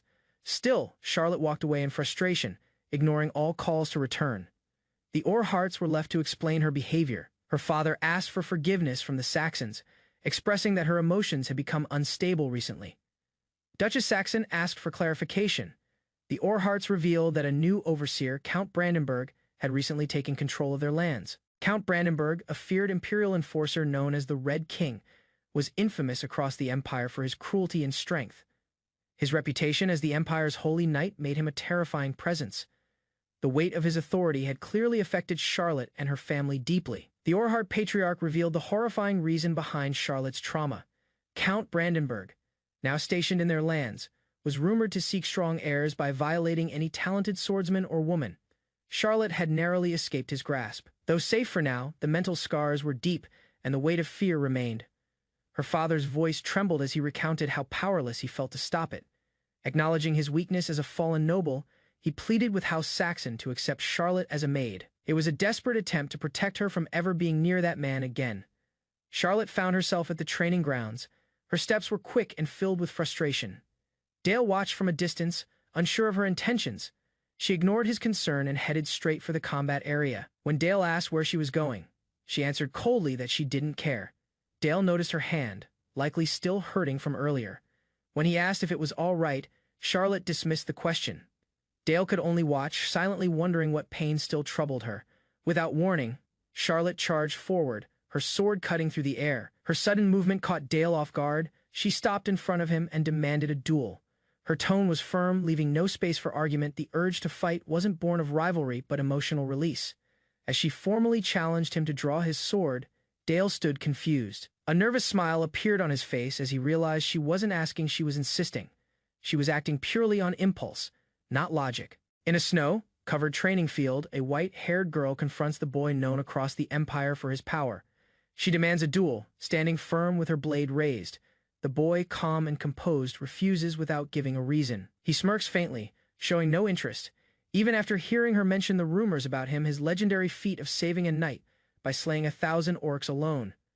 Memories flash back of that fierce battle as he cut through the enemy. Protecting a helpless knight, the scene earned him silent respect. But he simply brushes off the praise with a modest expression. The girl declares she will defeat the undefeated prodigy of the dukedom. Her goal is to prove her strength to the world and surpass even the strongest. She vows to protect her house from a looming threat, Count Brandenburg. Her tone reveals a personal mission tied to family pride. The boy instantly recognizes the name. His expression darkens as he recalls the traitorous knight who once stabbed him in the back under imperial command. He quietly admits they share the same enemy. While she might make a good ally, he decides she needs to understand her limits first. With swift steps, he approaches the training ground, blade drawn. The girl watches in confusion, unaware of his intent to test her resolve with sharp clarity. He declares she is still a child, unfit for war. His stance becomes serious as he prepares to face her fully. She answers fiercely, already committed to fighting. Her grip tightens and her energy begins to rise, glowing with focused power. She lunges forward, sword arcing in a trail of bright energy. Their blades clash violently as he counters without hesitation. The duel intensifies. Her relentless assault creates shockwaves in the snow as their skills collide with equal force. Blades strike rapidly. The girl parries and retaliates with clean, fluid movements. Her form shows trained precision. The boy notices her aura usage, though faint. It's there. She pushes her limits to match his pace. She channels aura like a seasoned knight, surpassing ordinary human boundaries. Their duel becomes more than a test. It's a clash between futures destined to fight the same enemy. Iris, eyes glowing with determination, leaps into the air and unleashes a powerful slash from above. Her blade cuts through the wind, enhanced by visible aura. With sharp precision, she closes the distance, her attacks heavy and refined. Dale responds in time, deflecting the incoming force before it lands cleanly. Her strikes continue, faster and sharper. Dale observes silently. He now understands. She's not just emotional. She's a knight forged through purpose and pride. Iris smirks as their blades clash again. She believes she now holds the advantage, reading his movements with growing confidence. Memories surface. As a child, Iris was raised with her mother's tales of her father, the Divine Sword. Though she never met him, she inherited his mission. Bearing the duty of his legacy, she charges with renewed strength, shouting her identity, the daughter of the Divine Sword. But in the very next clash, her sword is thrown high into the sky. She stares in disbelief as it falls far from her reach. Her hands tremble. She questions her defeat, confused why all her effort isn't enough. Dale gives her the answer calmly. He tells her the truth. She's not her father. Her pride is admirable, but it isn't strength enough to protect her house from Count Brandenburg. Dale's words hit harder than any strike. Iris stares at him, shaken. He reveals how the Holy Sword's power remains 10 times greater than hers. Desperate, she asks what she must do. She remembers her training, how she never stopped even as her kingdom collapsed. Yet despite her relentless resolve, her blade continues to be stopped again and again by Dale, the boy who should be far beneath her legend. Iris rushes forward, pouring all her energy into a final assault. Her sword arcs through the air, screaming with raw aura, but Dale moves with ease. His footwork, his stance, they show no hesitation. He's not just fast, he's precise. With a calm but decisive motion, Dale parries her strike. The duel ends not in noise, but in undeniable difference. Experience versus pride. Charlotte, worn from defeat but not broken, asks Dale what more she must do. Dale, with calm resolve, draws his sword and offers his name and house in protection. He solemnly swears, as Dale of House Saxon, to shield House Orhart until Charlotte becomes strong enough to challenge Count Brandenburg herself. Moved by the gesture, Charlotte quietly asks why. Dale answers simply because her sword has value. Charlotte is hesitant but touched. Dale requests one thing in return, that she become a sword for House Saxon. Tears forming in her eyes, Charlotte agrees. She kneels, lifting her blade in oath, and swears upon her honor as a knight thou young. Their promise is made with conviction. That day, it became more than just an agreement. It became a vow sealed by resolve. In the Duke's office, news of Charlotte's decision spreads. By her own request, she joins House Saxon as a retainer. The Duke is surprised by her acceptance. He questions what bond now exists between Dale and Charlotte. Dale answers clearly he vowed to protect her, not out of pity, but by the name and honor of House Saxon. The Duke presses further, warning against invoking their name recklessly. Dale stands firm and calls Charlotte the Divine Sword's heir. He speaks with conviction, recognizing her potential. To him, their oath is not about nobility, but survival forged to create a new divine sword for their duchy. The Duke is satisfied as Dale watches his father closely. He quietly notes the victory. Charlotte Orhart now stands with them. With Charlotte under their roof, Dale knows they've struck a blow against Brandenburg. Her lineage gives them strength and hope. Meanwhile, far away in Malberg, the capital of Old Teutonia, Brandenburg receives the news with rage. Furious, he smashes the table beneath him. His anger confirms one truth: House Saxon has made its first real move in the coming war. In a grand chamber, Count Brandenburg erupts in rage after learning that House Saxon acted before him.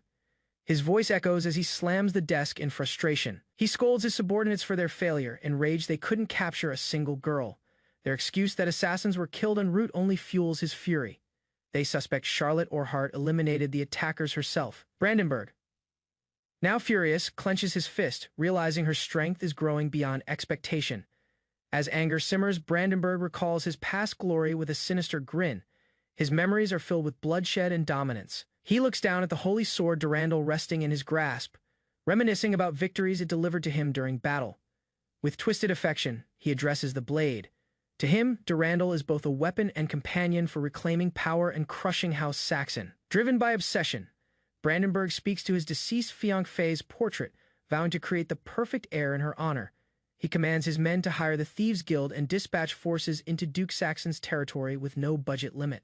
His final order is chilling. He wants Charlotte Orhart captured alive, no matter the cost, revealing a dangerous fixation on controlling her future. 7 days had passed since Charlotte pledged loyalty to the ducal house. The grand corridors of the estate no longer seemed unfamiliar. Her routine now started before sunrise. Adapting to her role, she endured strict maid training. Her once soft hands became firm through constant practice and discipline. Along with her responsibilities came sparring with Dale. The young successor, sword training turned habitual, their blades colliding beneath the cold winter glow. At their instructor's signal, the match commenced. Dale moved first, his posture composed and deliberate. Charlotte answered his approach with accuracy, the clash of steel ringing crisply throughout the courtyard. Their actions blurred as each strike met another counter, neither giving ground as the intensity heightened. The instructor watched silently, a hint of astonishment appearing in his gaze at their intensity. He wondered if they were truly children. Their speed resembled that of trained knights. Though still unrefined, their instincts and concentration revealed maturity beyond their age. Dale's abrupt change caught Charlotte unprepared. His sword sliced through the air with precise strength. She responded swiftly, deflecting the strike while repositioning her stance. The instructor stepped in, commending their exchange and noting Charlotte's remarkable improvement. However, Charlotte sought no praise. Her eyes sharpened as she questioned what she still lacked. The instructor clarified that a rapier's essence was rooted not in thrusting, but in movement. As she recalled Dale's earlier steps, realization struck: precision stemmed from balance and mastery from control. Helmut's firm voice allowed no argument. Charlotte's fundamentals required complete reconstruction. Though surprised, she listened as he highlighted her unstable footing and flawed stance. Resolute, she accepted the criticism, promising to refine her skills under his strict instruction. Time moved forward as Dale focused on advanced mana training with another mentor. Creating mana circles demanded intense focus and years of dedication. Still, Dale's advancement was exceptional. His control already matched experienced mages. Testing new techniques, Dale aimed to improve his ice bullet spell. He strengthened its internal structure and extended a larger channel to boost speed. The outcome was a formidable armor-piercing ice bullet. Destroying its target with accuracy, his instructor observed with amazement, recognizing her student's rapid development. Dale attributed his progress to her teaching, though she knew his power stemmed from determination. From the battlefield to Charlotte's sparring, his actions always aligned with purpose. Despite his calm nature, his mentor's warmth occasionally caught him unprepared. Her praise carried affection and a sudden embrace that left him momentarily stunned. As morning light spread across the yard, Dale quietly reflected her trust, both surprised and motivated him. As daylight settled, Dale thought about his mentor's unexpected embrace, uncertain of its meaning. He quickly set it aside, reminding himself that his training remained the priority. Gathering mana, he commanded the air ice surged outward, forming a solid barrier under his control. With steady breathing, he prepared another spell. His magic circle shining brighter than before, the ice bullet expanded, transforming into a larger, high-pressure form filled with intense energy. Upon release, the projectile pierced the frozen barrier, scattering fragments like glittering shards. The echo of the impact faded into the forest stillness as footsteps approached from behind. Charlotte emerged, intrigued by the glow that had lit up the sky. Dale turned, surprised to see her there, both realizing they had been training separately in secret. Charlotte admitted her earlier harshness and lowered her head in apology. Dale accepted without hesitation, his usual calm softening into a faint smile. Their misunderstanding dissolved, replaced with mutual respect and quiet companionship. They walked beneath snow-covered branches, their breaths forming gentle clouds in the cold air. Dale spoke about finding comfort in the crisp atmosphere and steady practice rhythm. Charlotte listened, smiling softly, realizing that for the first time, their paths aligned with the same purpose. Beneath the shelter of an ancient winter tree, Dale and Charlotte stood side by side. Snow drifted softly around them, marking the gentle flow of passing time. From a manor window, their parents observed quietly, speaking in low voices about the years gone by and the connection gradually forming between their children. Sharing knowing smiles, the mother resolved it was her role to guide her son toward his fate, even if affection was not meant to be part of it. Days afterward, near the borders of the duchy, Dale's mother distributed food and medicine to the needy. Her kindness extended even into the bleakest places. Dale and Charlotte assisted her, handing out supplies to the impoverished, discovering humility through both gratitude and hardship. A young child rushed toward them, gasping with fear, calling for help as danger approached. The boy begged desperately, explaining his mother was in danger, pushing Dale to act immediately. He sprinted through tight alleyways, his senses heightened by unease. Doubt quickly became certainty. Someone was behind this disturbance. Dale noticed figures hidden in darkness, members of the Thieves' Guild. They surrounded Charlotte, revealing she was their real objective while pretending to disregard him. Dale stepped ahead, his gaze unwavering, refusing to leave her behind. The leader issued threats. Displaying a blade with a vicious smile, Dale spoke firmly, declaring his promise to safeguard the daughter of Orhart. The criminals laughed, ridiculing his noble resolve, unaware they had provoked the duchy's rising prodigy. Encircled by foes, Dale positioned himself before Charlotte as the leader taunted them. The atmosphere tightened, sharp as an unsheathed weapon. Despite Charlotte's concern, Dale comforted her calmly, his eyes reflecting confidence. He had anticipated the chance to test his abilities in real battle. The enemies advanced, unaware they had already entered the effective range of Dale's experimental spell. A violent surge of energy erupted, spiraling outward. The thieves stumbled as dark winds wrapped around them. Dale concentrated, controlling his elemental aura precisely. Panic spread among the enemies as they realized his power was far from ordinary. The leaders shouted commands, but Dale's composed expression showed mastery over an invisible, lethal force. Darkness warped along the ground, forming spectral blades that struck with frightening speed. His technique, shadow creation, brought forth shadow entities that attacked independently, trapping the thieves in suffering. Cries rang out as the summoned shadows overwhelmed them, leaving fear in their wake. The conjured being towered above them, craving life force. Its empty gaze locked onto the remaining enemies. The gang leader shouted desperate orders, but his men hesitated, trapped between terror and disbelief. Amid the confusion, Dale adjusted his stance, knowing hesitation could prove deadly. The leader's aura flared emerald, channeling destructive power through his weapons. Certain of victory, he executed his dual-blade technique, convinced no defense could withstand it. Dale responded with double barrel, combining shadow and force. 2 blasts of dark energy fired forward, shattering the incoming attack. The fight escalated as the enemy released another surge, forcing Dale to react with precision. He gathered mana into his weapon, forming a spell beneath him before unleashing a decisive strike. The attack broke through the leader's defense, sending him stumbling backward as Charlotte watched in stunned silence. The injured man stood once more, driven by rage and desperation. Though his body shook from the damage, Dale watched calmly, realizing the man's aura shield had prolonged his endurance. As the enemy lunged, shadows erupted again, consuming him before he could deliver another strike. The summoned entity raged uncontrollably, its hunger intensifying as the last foes were defeated. Dale turned towards Charlotte, ensuring her safety while restraining the creature with his magic. They stood together among the fallen, their bond strengthened through survival and trust. One surviving thief pleaded for mercy, offering information in exchange for his life. Dale listened briefly, then rejected the plea with firm resolve, ending the conflict without hesitation. As silence returned to the alleyway, his expression remained composed, another lesson learned in the unforgiving world of power and nobility. Dale and Charlotte move along a rain-drenched street, their uniforms bearing the Saxon emblem. Around them remain traces of battle-fallen warriors and quiet reminders of overwhelming force. Charlotte pauses, her gaze lingering on the aftermath. Dale continues forward, composed yet weighed down by responsibility. As they stand before the fallen, Dale explains this is the real face of House Saxon, feared widely, yet powerful enough to defend those who stand with it. Charlotte confesses her fear, gripping her pendant tightly, though her shaking gradually subsides. She remembers how Dale once risked everything to protect her, and gratitude begins to replace fear. Lowering herself before him, she forms a silent promise. If his house becomes her shield, she will one day become the blade that fights for him. Her resolve becomes clear, she expresses. Thanks to Dale for helping her understand what lies ahead. Dale observes quietly, seeing strength where uncertainty once existed. The narration reveals part of Dale's motive for accepting Charlotte, guilt tied to a comrade lost long ago. Memories return of that fallen knight, Bardol, whose death still weighs heavily on Dale. Charlotte's decision to become his blade reflects that lost devotion. Their clasped hands represent a connection that carries deeper meaning than Dale yet understands. Elsewhere, within Count Brandenburg's estate, the Count strikes his desk in anger over a summons.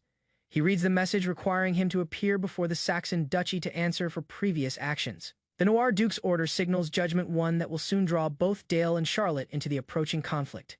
Inside his shadowed study, Count Brandenburg studies the Duke's summons, its seal weighing heavily upon his thoughts. He realizes that even his status as the Holy Swordsman cannot excuse him from the Duke's authority. Days afterward, he reaches the Saxon ducal castle, welcomed by cold stares and imposing silence. The Duke greets him from his throne, his presence enforcing quiet throughout the chamber. The Count bows rigidly, sensing the tension as murmurs spread among the nobles. The Duke addresses recent turmoil, the abduction incident that shook the Empire, linked back to the Count's territory. The Count lifts his golden blade, defiance burning, as he declares his innocence. The Duke answers with dark energy, shadow power spreading across the hall. The Count's stance weakens as the overwhelming force surrounds him, shaking even nearby knights. Cries resound as dark flames engulf the guards, the Duke's power crushing all resistance. The Count watches in shock as even St. Maclean's knights fall without resistance. The Duke's spell, Tempest of Nile, unleashes pure devastation, darkening the air with its presence. The Count drops to his knees, trembling, his sword slipping away as the Duke's voice pierces the silence. The Duke issues a cold warning: one more mistake will bring no mercy. As the Count lowers his head in defeat, he understands the Duke's authority now surpasses all. Both in power and fear, the Duke's aura forces the Count to kneel, his pride breaking under immense pressure. From the throne, the Duke speaks of peace yet warns that any harm toward his children will be met with destruction. The Count bows his head, trembling as he vows obedience, knowing his life now depends on the Duke's will. The Duke's voice softens slightly, offering rest after the confrontation. The Count declines respectfully, stating urgent matters require his return. With a faint smile, the Duke permits his departure, hiding distrust behind polite words. The narration reveals the Duke's display of power was intentional, a warning to the Empire's loyal factions. Dale observes, realizing his father's actions will stir unrest among noble houses. This moment becomes the spark that will soon consume the Empire in conflict, born from pride and fear. In another chamber, news of the Duke's display spreads quickly. The Duke inspects the remains of those who attacked Dale, evidence of the boy's deadly strength. His companion, astonished, realizes Dale's abilities surpass normal human limits. The bodies remain shattered, proof of a ruthless battle. The elf instructor, Sophia, begins questioning her own teachings after witnessing Dale's harsh power. The Duke praises Dale's potential and offers Sophia the role of chief advisor, tying her future to his rise. The Duke formally invites Sophia not only as teacher but as part of House Saxon itself. He explains Dale's reliance on her, urging her to guide his strength with discipline and balance. Accepting the responsibility, Sophia vows to understand Dale's perspective, realizing shaping his mind is as important as refining his power. Time moves forward, and Dale's 10th birthday celebration fills the grand hall with nobles and envoys. Unlike earlier years, imperial representatives attend, their presence signaling growing political interest in the Saxon heir. Among them stands Marquis Uris, his smile sharp with intent, showing that Dale's rising reputation has drawn the Empire's attention. A magnificent feast takes place deep within the northern lands arranged by House Saxon. Visitors admire the extravagant spread of food decor and sophistication rarely seen so distant from the imperial capital. Aristocrats raise glasses, applauding the grace of the residents. Their remarks show amazement that such luxury thrives within this distant duchy. It is a calculated assembly, not merely entertainment. Young Dale watches quietly. He perceives the burden hidden beneath noble laughter. This is not simple enjoyment. It is strategy cloaked in splendor. The imperial faction's attendance at the feast is deliberate. Dale observes their entrance as a silent warning, not simple etiquette. They bring intent from the Emperor's court, a caution against any defiant aspirations regarding succession. Before Dale stands the envoy Marquis Uris, a formidable and perilous noble tied to the Red Tower. Marquis Uris addresses Dale, his tone courteous, yet his presence exudes overwhelming pressure. He presents himself with formal precision. Dale identifies him instantly Lord Crimson. Leader of the Red Tower, the man represents fire, discipline, and relentless ambition. Dale remembers disturbing visions of arcane trials. In his youth, he had been among their experimental subjects. Uris speaks further with veiled superiority, labeling Dale the gifted heir of House Saxon. He mentions Dale's accomplishments, whispers of him alone defeating orcs to defend his family's soldiers. With a self-satisfied parting, Uris departs, leaving Dale uneasy yet outwardly calm. Afterward, Dale strolls through a silent garden, pondering the emptiness of the celebration. Occasions like these have always seemed hollow. He longs to be near Charlotte, a servant he secretly cherishes, though outwardly she belongs in service elsewhere. Understanding the risk of being noticed with her, he turns aside only to hear a sharp cry shatter the night. Dale rushes toward the sound of distress. Within the garden, a red-haired noble grips a frightened Mage Charlotte. He mocks her pleas, ignoring her claim of serving House Saxon. The aggressor tightens his hold, declaring a mere maid cannot claim the Duke's protection. His expression is vicious as he disregards her struggle. Dale arrives just in time to see the assault. His pulse quickens, anger surging as Charlotte is held helpless beneath the man. Drawing a weapon, the attacker threatens her further, using the ongoing celebration as a shield for his actions. He defends his behavior with warped reasoning, believing such acts acceptable during festivities. Dale intervenes, voice steady and eyes cold, stopping the attack with firm authority. Charlotte breathes out his name, recognizing her savior. The attacker falters, caught off guard. Pretending courtesy, he attempts to regain composure, questioning Dale's presence. Dale answers calmly yet firmly, challenging the man's authority and intentions. The assailant, Petro, provokes Dale, doubting his strength and readiness to interfere. He ridicules Dale's naivety, offering to teach him through cruel implication. Dale remains composed, beginning to weave magic energy gathering at his hands. He assures Charlotte of her safety. Dale considers quietly most nobles assume those beneath them will never resist. He unleashes a forceful spell, sending Petro crashing away from Charlotte standing firm. Dale states his position plainly. He refuses to submit to anyone who endangers what he defends. Though knocked aside, Petro burns with fury. His rage deepens as he understands the consequences of challenging a direct noble successor like Dale. Yet refusing to concede, Petro insists on submission from Dale, expecting the youthful aristocrat to bow down. Dale remains resolute. He commands Petro to kneel and apologize to the servant, Miss Eve, leaving no space for refusal. Petro attempts to reclaim authority, arguing Eve stands beneath their rank. Dale calmly repeats her worth as part of House Saxon. Petro seethes inwardly, offended by Dale's resistance. He proclaims his role as an envoy of the Emperor himself. Dale responds immediately, asking whether the Emperor supports mistreatment of women serving noble families, redirecting the burden of fault back onto Petro. Dale issues one last warning.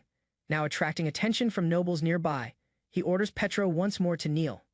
The onlookers whisper. Marquis Uris observes, entertained, fascinated by the rising tension. A senior noble asks for clarification. Dale recounts Petro's attack on House Saxon's maid without pause.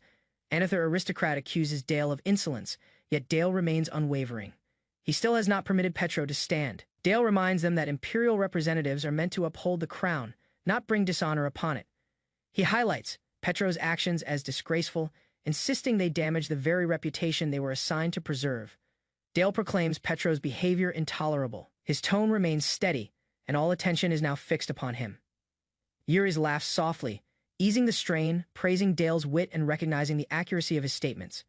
He addresses Petro directly, declaring that one chosen by the Emperor must never lower himself so disgracefully. Marquis Uris conjures flames within his palm, his face composed yet lethal as he prepares to discipline the culprit. Petro trembles in terror, scrambling backward desperately, while Uris advances without pause. Uris releases his spell, pronouncing Petro unworthy. The man cries out, pleading for mercy as flames swallow the area. The fire devours Petro brutally, his screams resounding while the nobles remain silent observers. Uris applauds Dale's bravery, asserting that removing corruption preserves the Empire's honor. He commends Dale's promising future and departs with a final comment, while Dale stands steady and resolute. Once the imperial incident faded, quiet settled over House Saxon.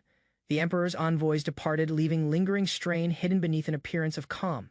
Inside the estate, morning light spread across marble corridors, marking a return to delicate tranquility. Within his room, young Dale slowly awoke at his maid's soft summons, the remnants of yesterday's turmoil still lightly weighing on his thoughts.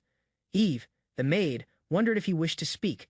Her voice wavered between obligation and worry. Dale expressed gratitude, concealing the discomfort swirling beneath his composed demeanor. He noticed her hesitation yet remained silent. Recollections from two lives merged within him. Thankfulness felt unfamiliar, something distant to the man who had once fallen in war. Now reborn as Saxon's successor, Dale decided to make his second life meaningful. He swore to wield his strength and insight to erode the empire that had betrayed him. If his efforts could accelerate its downfall, he would act without doubt. In his father's office, Duke Saxon observed Dale's increasing calmness. The Duke's remarks challenged his son's newfound determination, questioning his unexpected awareness. Dale held his father's stare, cautious yet unwavering, protecting the secret of his reincarnation. His thoughts wandered to his former existence, the Empire's betrayal of its champion. He recalled their fear, their brutality, and the cost House Saxon endured for its loyalty. Resolute, Dale pledged that while darkness persisted within Imperial lands, he would not rest until vengeance was achieved. Whispers spread across the Empire, labeling House Saxon as the Clan of Darkness. The Duke described how fear transformed allies into accusers, distorting loyalty into doubt. Dale calmly concluded that, like the Forsaken hero, their house too would be eliminated as an internal danger. The Duke listened, astonished by his son's understanding of political manipulation. Dale explained his reasoning, suggesting the Empire relied on war and deceit to diminish competitors. Seeing wisdom beyond his years, the Duke questioned what path House Saxon should pursue next. Dale declared that peace with the Empire could not exist. His gaze blazed with determination as he uttered the forbidden idea to overthrow the Empire. The Duke's anger flared, yet beneath it lingered reluctant comprehension of his son's purpose. Dale clarified his plan, a strategy unfolding over 10 years. He described resistance factions emerging throughout the continent and the Empire's increasing instability. Even nobles had begun fearing the Crown's oppression as unrest spread across the land. Dale assured that, eventually, they would gain the strength needed to defend their territory. He suggested supporting resistance forces while secretly building alliances. As evening fell, father and son spoke of their shared destiny. The first ember of rebellion quietly ignited within House Saxon. Lauder eased the tension as the Duke commended his son's intelligence. Dale's perception impressed even his doubtful father. Recognizing his son's growth, the Duke proclaimed Dale no longer a child, but the true heir of House Saxon. The acknowledgement filled the space with solemn pride, the first genuine recognition between father and son. Dale met his father's eyes, his thoughts already focused on what lay ahead. He requested permission to prove himself through the Tower trial, a proposal that startled the Duke. The trial was no simple test. It examined one's magic, strength, and resolve where failure meant death. The Duke detailed the Tower trial's nature, a confrontation with guardians ranking mages by power. Only the most powerful could rise to become a Tower Master. Thou perilous, Dale stood firm, declaring he would soon reach the third circle and prove his ability. The Duke hesitated, aware that even prodigies required years to reach such levels. Yet Dale's resolve burned beyond logic. He aimed to demonstrate his worth to secure House Saxon's future. If successful, his triumph would strengthen both his and his father's position among all nobles. At last, the Duke agreed, impressed by his son's determination. He allowed Dale to undertake the Tower trial, placing faith in his judgment. Dale bowed respectfully, promising to return victorious, the rightful heir of House Saxon stepping toward destiny. Days later, Dale and his father arrived at the necropolis, the city of the dead where the Tower trial awaited. Massive gates slowly parted, revealing the ancient stronghold filled with dark legacy guards, and mages stood ready to greet them, marking the start of a long-anticipated challenge. Before the Noir Duke, attendants bowed deeply, acknowledging his formidable reputation. Beside him, Dale struggled to steady his breathing, fatigue catching up after days of preparation. Despite his exhaustion, he straightened himself, determined to face the trial that would shape his fate. The Duke of Saxon enters, drawing attention as murmurs spread among the crowd. Beside him walks his son Dale, the youthful heir known as a gifted magician. Onlookers whisper about Dale's abilities, uncertain if the fragile boy standing before them truly reflects the legend of an extraordinary genius.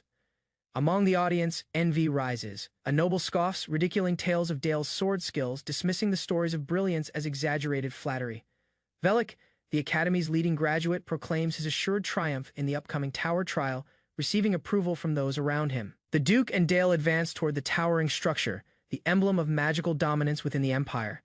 At the gateway, they are welcomed by Eris, the composed and perceptive elder of the Tower, acting as the Duke's envoy in his absence. The Duke appoints Eris to assist Dale during the approaching trial, placing trust in her guidance over the boy's development. Dale acknowledges the decision with respect, stating his willingness to train under her direction. Eris escorts him inward, noting that 59 Academy graduates will join the same demanding examination. Within the vast arena, contestants gather beneath radiant sigils, the atmosphere dense with arcane energy. Eris addresses them, outlining the Tower trial's regulations and presenting herself as the supervisor. She begins detailing the system of the challenge, displaying a small enchanted pendant before the participants. Dale observes the pendant closely, listening as Eris explains the one-on-one elimination matches that determine progression. Each pendant contains a single protective spell and a life point, signifying victory or defeat when triggered. As the explanation concludes, Dale's eyes sharpen beneath his calm demeanor. A concealed strength awakens. The so-called Prodigy stands ready to validate his legend. As the trial commences, Competitors regard Dale with both envy and unease. His presence radiates faint power, the clear sign of a third circle mage at a remarkably young age. Quiet tactics spread among them. Some conclude that removing him early offers their best chance to endure. At Eris's signal, the arena bursts into turmoil. Magic circles ignite, and the long-awaited tower trial begins in earnest. Surges of violet energy crash across the chamber as mages unleash spells. Bursts of mana light up the battlefield. Dale advances steadily through the chaos, forming barriers and deflecting attacks with refined precision. A reckless opponent releases dark energy, yet Dale reacts instantly. The surge of his own force overwhelms the strike entirely. A towering shadow rises behind Dale, a spectral knight summoned through necromancy, swings a blade with immense power. Rivals hesitate, stunned by the flawless blend of summoning and elemental manipulation. A surge of water magic follows, freezing foes in place as their life points disappear from their pendants.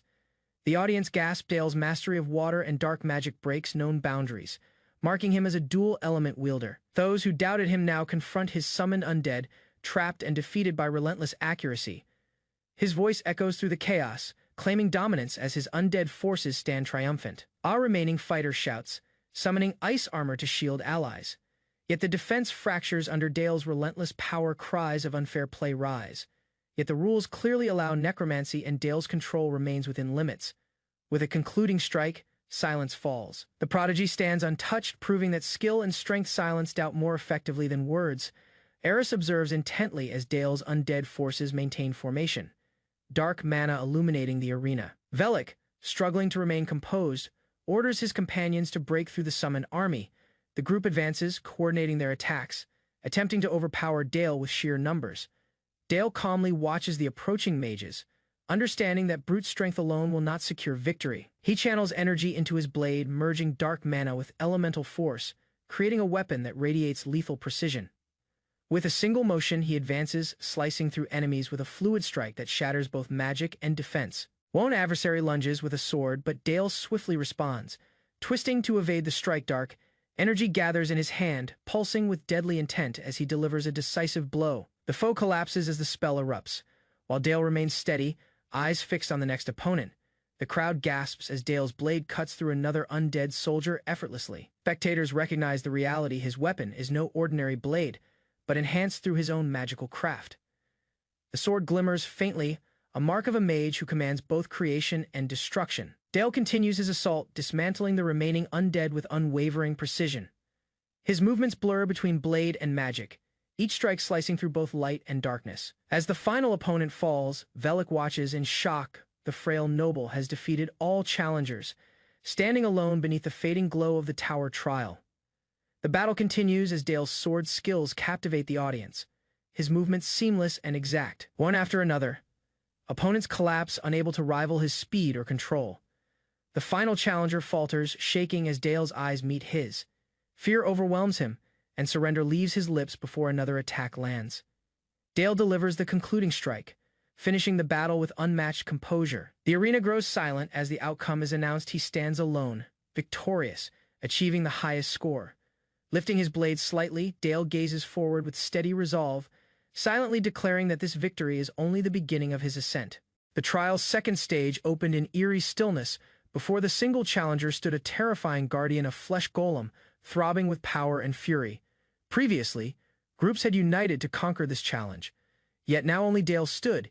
He had defeated all rivals before reaching this stage. As the beast charged, the boy lifted his hand calmly. The tower's limit on magic had vanished. Every form of sorcery now responded to him. The monster's roar resounded as Dale summoned violet energy, his form cloaked in dark magic. Although artifacts were banned, his natural strength surged past common boundaries. This stage became ideal to refine his next magic circle. The flesh golem advanced once more, but Dale countered with a focused blast, breaking its defense and pushing it backward. The creature faltered as shadows twisted from Dale's palms, energy warped violently. Shaping the spell he called Accelerated Decay. Spectators gasped, the boy's method-controlled life force itself unnatural yet exact. Rather than destroying the golem instantly, Dale corrupted it with spreading decay. He remembered strategies from his former life's battles, naming this method biochemical warfare. The corruption consumed the creature's body, leaving nothing but silence behind. Dale cleared the stage, achieving a record no one had ever matched. Elsewhere, other contestants prepared to recover from the earlier chaos, unaware of his rising strength. That evening, under the moon's glow, Dale stood alone by the fountain, calm, calculating, and prepared for the next stage. After the trial, Dale encountered Sophia, his mentor, who praised his achievement. Her composed words carried the authority of both teacher and mage. Dale modestly credited her lessons, earning a rare expression of pride from her.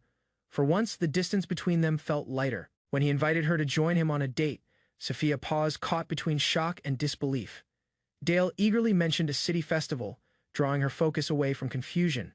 Though unsure, Sophia agreed, uncertain of his meaning yet intrigued by his sincerity. As they walked together, she realized he likely misunderstood what a date meant, yet his honesty softened her gaze. The streets filled with light and joy as fireworks illuminated the night sky. Dale stayed composed, insisting he felt no exhaustion after the intense trial. They wandered through the crowd in quiet companionship, watching the night unfold above beneath the moonlight. Sophia commented on its beauty. Dale quietly agreed, deepening the silence between them. The quiet was not uncomfortable, it carried warmth and familiarity, built from countless lessons and trust. Dale understood he felt at ease with her because she had always trusted him. In the days that followed, Dale trained to exceed his limits, reflecting on Sophia's guidance about confronting one's inner self. He pushed his mana beyond its natural limit, his body shaking from the pressure. As his power steadied, the third magic circle formed, marking the moment he truly grasped Sophia's teachings. 3 radiant circles, blue, violet, and red, appeared before Dale, each pulsing with uncontrolled mana. The strength of his third circle had reached its height. As energy surged, a dark shard appeared in his hand, its presence drawing him into an endless void. When his eyes opened, he stood within a frozen forest of light, his inner realm, silent and empty. Dale realized this space reflected his soul, a vacant world awaiting purpose. Within the frozen silence, visions of Sophia appeared, her voice guiding him toward understanding. He realized then that she was the light shaping his world, the anchor within his emptiness. Returning to that festival night, Dale's heart no longer wavered. Standing before Sophia, he confessed simply that he liked her. The words carried no fear or doubt. Sophia paused, surprised by the sudden honesty in his voice. Then, smiling gently, Sophia embraced him. The warmth of her magic aligned with his heartbeat. She confessed she felt the same, recognizing the bond that had formed between them. Beneath the moonlight, they shared a silent understanding before the dawn of the next trial. Days later, the 11th tier trial began. Dale entered the arena, composed yet alert. Opposite him stood Albert Rosenheim, an experienced third circle mage exuding confidence. Dale bowed respectfully, prepared to face the duel not as a boy seeking approval, but as a mage ready to prove his strength. The 11th trial started, allowing full use of artifacts and mage tactics. The arena glowed with arcane symbols as the duel unfolded. Dale stood firm, his mana steady and prepared. The life necklace's protection no longer applied. This was a real battle. With steady resolve, he focused his power, ready to demonstrate his mastery as Albert released his first dark spell. Albert fired several dark arrows, his confidence unshaken as violet energy filled the space. The assault descended in waves, cutting through the arena's glowing barriers. Dale watched the incoming magic without fear, ready to respond. His eyes narrowed, his hand raised, determined to counter with precision rather than panic. An experienced mage lifts a radiant orb, its violet energy trembling through the air as he prepares his final spell. The blast rips across the arena, dark light engulfing everything as the young fighter barely evades the strike. Smoke drifts upward from the ground, and within it stands Dale, eyes burning with focus, his posture firm despite the devastation. The noble audience murmurs quietly, stunned that a child continues to endure against a master-level sorcerer. The mage chants once more, conjuring skeletal warriors from violet flames. Creeping along the ground, Dale tightens his gaze. Steadying his breathing, the dead stand before him, yet his will refuses to break. Bolts of dark mana descend from above, forcing Dale to dash across the fractured surface. Each impact erupts behind him, rattling the arena as the mage pushes his assault. The spectators watch in silence, realizing the boy's movements are not random, they are calculated survival. The opponent releases another spell, death explosion, filling the battlefield with deadly violet energy. The surge crashes forward, consuming everything ahead, leaving the mage grinning in triumph. Yet, as the smoke fades, the figure he struck has vanished, only a faint distortion lingers. Perplexed, the mage searches the arena, his confidence beginning to falter. A voice suddenly echoes behind him, cold and sharp, questioning if exploiting a child brings him pride. He turns, eyes widening. The boy he believed defeated now stands unharmed, his power quietly rising. The arena grows still as the mage scans his surroundings, fear building when he cannot sense Dale anywhere. A chilling voice sounds from behind him, mocking his shaken composure. Shadows gather around Dale like drifting mist. As darkness spreads, Dale activates his skill wraith transformation, his aura becoming ghost-like and dense with lethal intent. The mage's magic surges uncontrollably, summoning chaotic spirits that howl with hunger. Dale smiles faintly and releases his wraith, a terrifying entity that lunges at its target. Cries resound as the creature consumes the mage's mana, leaving him writhing in pain on the ground. The boy observes quietly as his opponent collapses, completely drained of strength. He commands the wraith to withdraw, its form dissolving into dark vapor. As silence settles, the announcer proclaims Dale the winner of the opening round. Dale turns to the remaining challengers, asking who will face him next. One after another, they concede.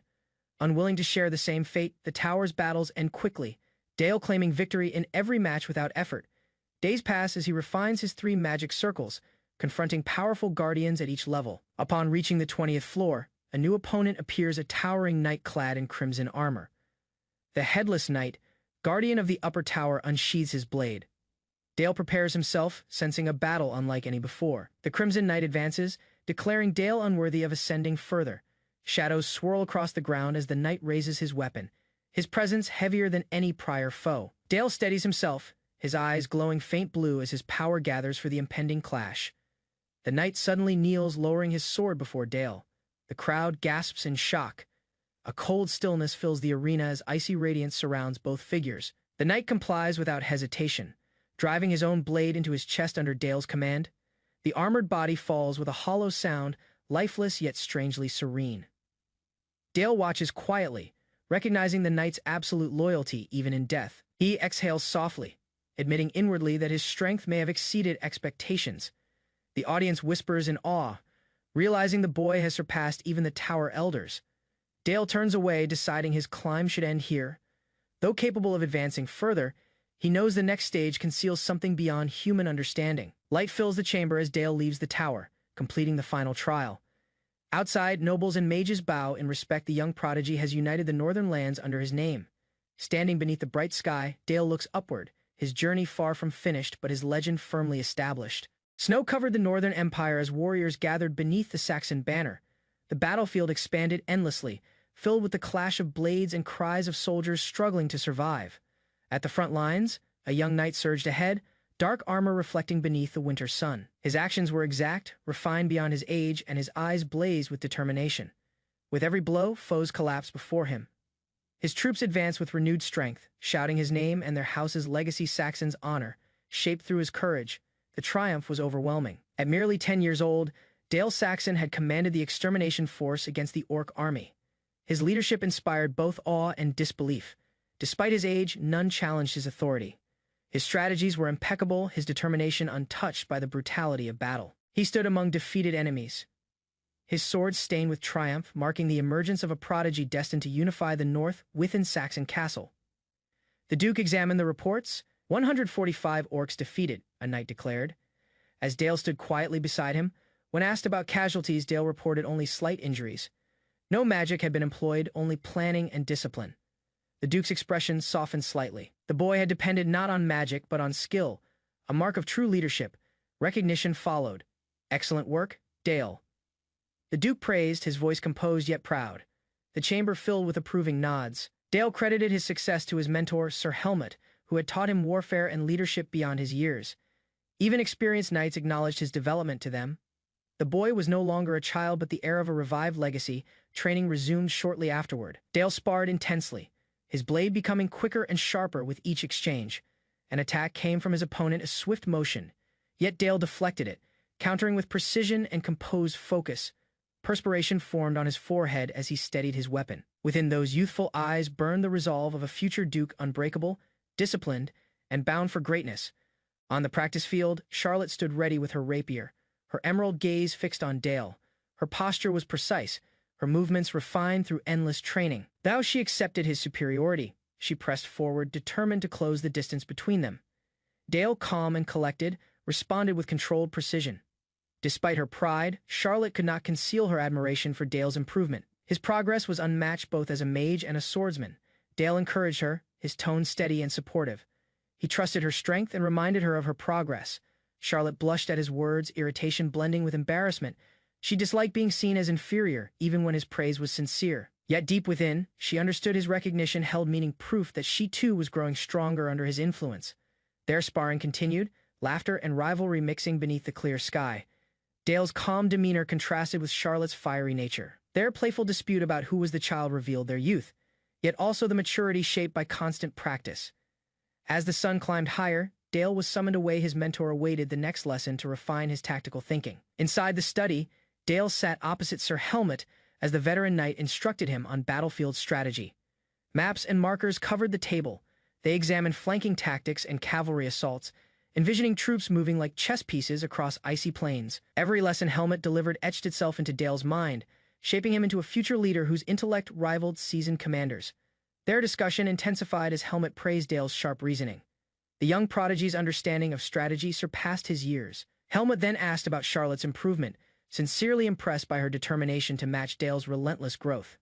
As the two trained nearby, teacher and student understood one truth: the next generation of Saxon would shine with unmatched brilliance. Charlotte's blade shimmered with green mana, her command of the sword already clear at her young age. Her movements carried the promise of a future knight. Dale watched her progress, noticing how her base resembled his own. Yet, he identified a weakness, a constraint connected to her path of cultivation. While mages developed mana through inner concentration, knights like Charlotte molded aura through constant discipline, forming systems through shared technique and resolve. Dale considered these ideas quietly. Each lesson felt like a step shaping him for something beyond. Charlotte's training grew harsher, her aura cutting through the air with sharp precision as she faced Dale once more. Their clash rang across the courtyard, a display of strength and intent between two prodigies driving each other toward mastery. Far beyond their practice, the black cavalry of the north surged across lands like thunder, emblems of Saxon's unstoppable strength. Helmet's elite force, the Knight Crown Knights, represented absolute power, overwhelming foes with crushing force. Charlotte's style, however, moved with elegance and speed, her attacks swift and exact, marking her as a promising swordswoman. Despite her talent, Helmet anticipated her ceiling. The famed first sword, her father's title, remained unattainable for her. The art of the Sword of Blossom, a refined yet lethal technique, had been lost to history, disappearing with the fall of the Night Kingdom. Only faint rumors of its grace and might remained, leaving those aware of it wondering if it might ever resurface. Dale reflected on the forgotten art, his gaze fixed upon the chessboard as Helmet's training became more demanding. Each day merged battle and study. Dale commanded troops in real conflicts while absorbing ancient strategies. His reputation spread across the north, a youthful commander whose intellect surpassed any blade, destined to exceed even the finest knights. The Duke received concerning news: a border dispute had arisen over a copper mine near Saxon territory. A nearby baron had submitted a claim, raising tensions into a territorial conflict that could not be overlooked. Though the Duke viewed the issue as trivial, refusal would portray Saxon as weak among rival nobles. Count Brandenburg's alliance with the baron intensified the provocation, turning the dispute into a calculated political move. They proposed deploying the Knight Order of St. Magdalene, demanding a portion of the mine's revenue. Dale understood the scheme's purpose: retaliation for past disgrace, and resolved to confront their challenge with equal resolve. Dale stood with assurance, having unraveled Count Brandenburg's scheme and clearly grasped the provocation. The Count exploited a calculated loophole to advance a concealed ambition. A memory surfaced showing the Count's enduring resentment, dating back to his disgrace at Duke Noir's hands. Still, he could not risk open confrontation, triggering war between noble houses.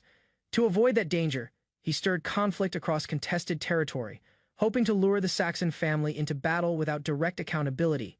Dale's recognition of this tactic showed his sharpening strategic mind. Dale volunteered to personally lead the knights into combat, eager to demonstrate his preparedness. He felt the burden of family duty and wished to respond decisively. Yet his father firmly denied the proposal. He stressed that battling humans differed greatly from hunting monsters. War required far more than raw power alone. Instead, the Duke chose to confront the issue himself. He assured Baron Greenbelt that the mines would remain under his protection.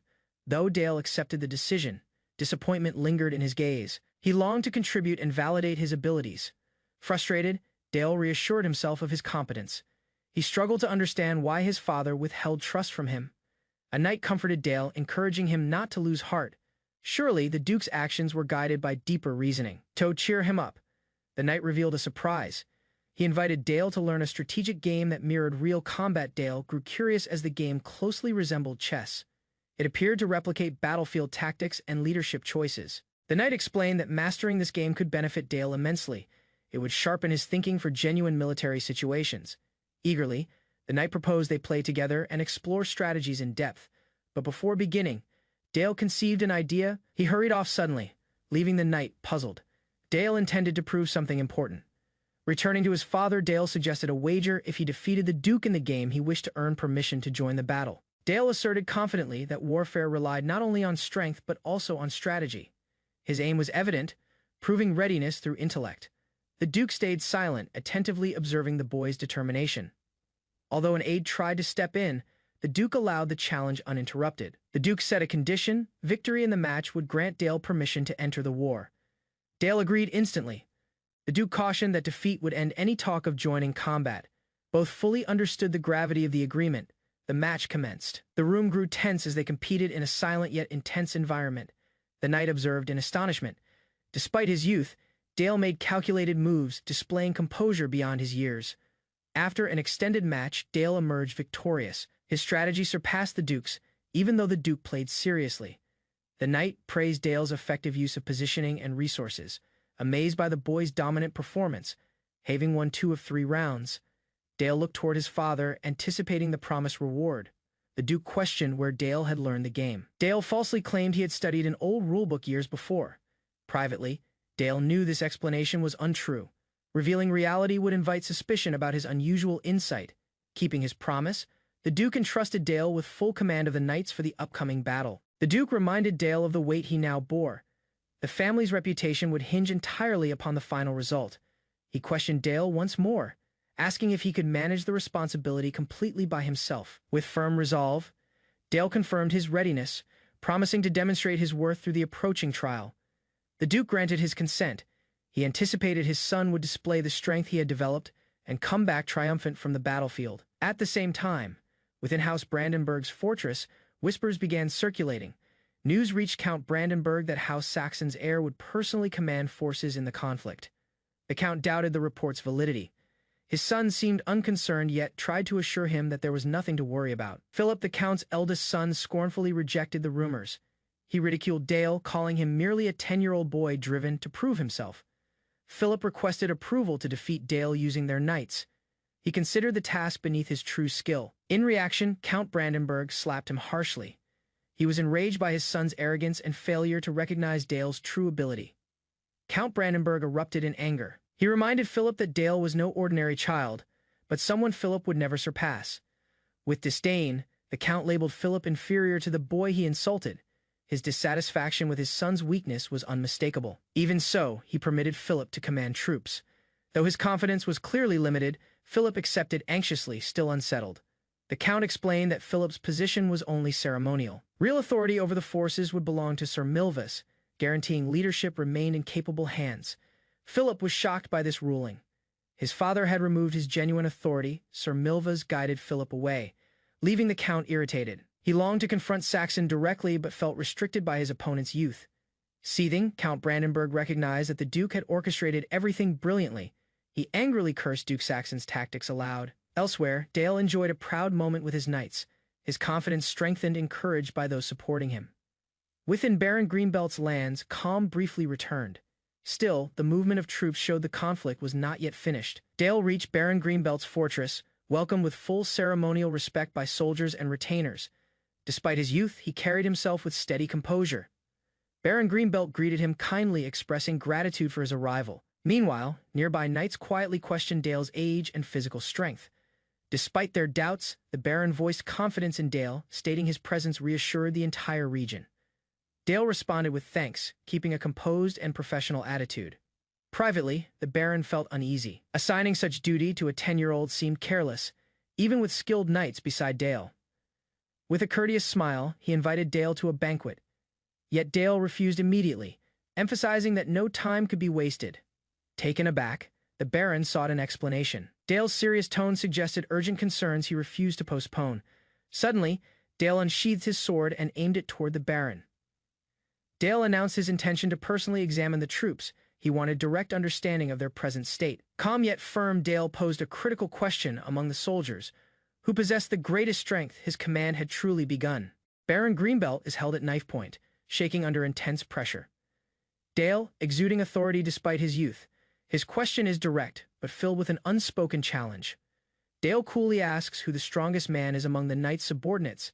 He isn't looking for casual replies, he wants proof of power. One knight steps forward boldly and answers, "It's me, young master." Dale, unmoved, receives his claim with quiet focus around them. Tension rises. The red-haired knight arrogantly brags about his strength. He insists no one nearby is capable of defeating him. He turns to ridicule, belittling Dale by accusing him of depending on noble status. His tone drips with scorn, dismissing the boy as an unworthy fighter. With a patronizing stare, he vows to put Dale in his place. Dale stays silent yet attentive, his piercing gaze showing no fear, only readiness. Dale calmly lowers the blade that had previously threatened Baron Greenbelt. The observing knight is taken aback by Dale's calm composure and surprising confidence. He addresses those present, pointing out their skepticism about his strength. He steps forward alone, showing no hesitation even before armed knights. Dale admits their disbelief comes from his age, reminding them he was sent into battle without warning. He starts to prove that youth is no barrier to his ability. Dale voices his own doubts about the knight's skill, questioning their competence. He suggests settling matters not with words, but through a duel. With a sly smile, Dale points out the irony. The knight who claimed to be the strongest is clearly drunk, weakening his own credibility. Dale smirks, satisfied. He declares that the knight's behavior is enough proof. There's no need to challenge him. The red-haired knight reacts bitterly to the insult, his pride wounded. His anger rises as Dale questions his courage. Sword drawn, the knight accepts Dale's silent challenge. He rushes forward, determined to silence the young master's provocation. Their blades meet beneath the moonlight. Dale doesn't flinch. The knight hesitates mid-strike, startled by Dale's calm stance and overwhelming presence. Harbuck, the red-haired knight, declares his name with pride, swearing to uphold the honor of the Baron's sword. His voice trembles faintly. Dale, young yet steady, stares back calmly. His confident smirk shows that he does not see Harbuck as a threat, only a loud obstacle surrounded by watchers. Harbuck and Dale face off. The training field grows silent as tension builds. One is a seasoned knight, the other a 10-year-old prodigy. Harbuck mocks Dale, asking if he's heard of his renowned swordsmanship. He laughs loudly, projecting false bravado while preparing his stance. Dale replies without hesitation, acknowledging the knight's sword with feigned interest. Internally, he wonders where such confidence comes from in a man who seemed barely sober moments earlier. Harbuck, ignoring Dale's response, charges forward with full force. With sword raised, he shouts and begins the duel without restraint. The clash starts with Harbuck lunging forward. His strike is aggressive but lacks accuracy. The impact of his foot hitting the ground echoes across the field. Dale remains composed and sidesteps the attack. Their swords collide midair, a sudden burst of force flashing between them. The young boy counters smoothly, his sword infused with dark energy. A shadowy aura begins to swirl around him, contrasting Harbuck's brute force with eerie control. Harbuck roars and swings repeatedly. Despite the intensity, Dale blocks every strike effortlessly. His small frame slips through the assault, his expression unchanged. Dale's sword glows with energy, yet it shows no visible aura. Harbuck is confused. The boy's strength shouldn't be possible without it. Harbuck reflects briefly. He notes that only a few elite knights can wield aura blades, yet Dale seems to surpass their level effortlessly. Still clinging to pride, Harbuck tells himself he should give his best in return. He charges again, this time with greater focus. But Dale is already ahead of him. With dark energy surging, he summons a mysterious force that spreads like smoke from the ground beneath him. Harbuck stops in shock. The black tendrils twist around him, distorting space, confused and overwhelmed. He shouts, unsure what this ominous power even is. Harbuck is caught off guard by the black energy surging around him. It disrupts his senses and his confident expression fades into panic. He swings his sword wildly to push back the oppressive force, but it keeps closing in, surrounding him from all sides. Frustrated, Harbuck grits his teeth. He realizes Dale's assault shows no signs of stopping, and the magical interference from the artifact is clouding his ability to focus and counterattack properly. Dale calmly stands in place, deflecting Harbuck's desperate strikes with minimal effort. His left hand channels the artifact's power into a violet barrier. Watching the situation unfold, Dale quietly evaluates Harbuck's abilities. Despite all the noise and aggression, he decides that the knight's technique is lacking for someone of his rank. His eyes narrow faintly as something draws his focus mid-fight. His expression changes slightly. With one last surge of power, Harbuck is defeated. He falls to the ground in pain, groaning while clutching his side. Dale observes silently, his sword still prepared. The nearby soldiers hurry to Harbuck's side, calling his name in alarm. They are shocked that the proud knight was defeated so quickly. Dale blinks in surprise. He quietly questions whether Harbuck was truly beaten that easily, or if it's some sort of staged act. Baron Greenbelt panics, raising his voice toward Dale. He accuses the boy of disabling a crucial knight just before an important battle, his face filled with concern.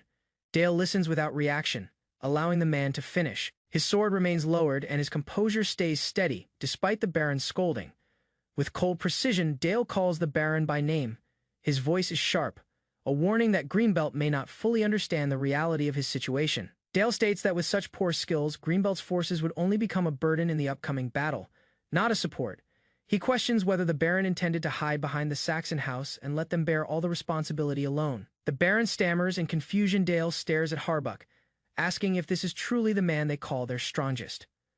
Harbuck lowers his head, ashamed and silent. Dale addresses the soldiers firmly. He reminds them that the Saxon house has always stood at the front as the shield for allied families. He shifts his gaze toward Harbuck and Baron Greenbelt, stating clearly that loyalty to the cause does not give them the right to ignore their duties. With strong conviction, Dale declares that until the next battle, the Knights of the Saxon Duchy will act as the blade protecting Greenbelt's men. Standing tall before the gathered troops, Dale gives them a choice. His voice is calm yet firm. He presents them with a clear path: either follow his command in the coming battles, or lose the land they claim to defend due to their inaction and weakness. Moved by his strength and presence, the knights begin to kneel, one after another, acknowledging his authority as a leader. Dale accepts their response, a united declaration of loyalty from the once uncertain knights. As the scene transitions into night, the view shifts to a noble estate beneath the moonlight, signaling a return to the political center of power. Inside, the Duke calmly reassures another that there is nothing to fear. His words reflect confidence in what has occurred. The Duke continues, explaining that Dale holds far greater potential than even they had expected. His expression is serious, yet hopeful. The Duke states that once Dale matures, he will witness things that even experienced nobles cannot understand. His belief in his future is unwavering. His gaze turns toward the balcony as he smiles faintly. The Duke already seems certain that Dale's role in the world will grow far beyond what anyone can foresee. Elsewhere, Dale sits alone in his room, struggling with doubt. He recalls the praise given to him and wonders if he truly lives up to it. His thoughts spiral. He calls himself a frog in a well, someone who lived blindly within a small world. Yet, as those thoughts fade, determination fills his eyes with a new goal forming in his heart. He decides to move forward. The next day rises bright over the castle grounds. Knights are already training hard beneath the clear sky, pushing their limits through harsh drills. Harbuck, soaked in sweat, struggles as he drags a massive boulder tied to his back. His breathing grows heavier with each step, his legs shaking from the strain. Eventually, he collapses from exhaustion, pleading for rest. But a commanding voice shouts that it's too early to stop. The training has only just started. Dale watches from a shaded throne, calmly observing the knights' hardship. He mocks their weakness, calling them unworthy of knighthood.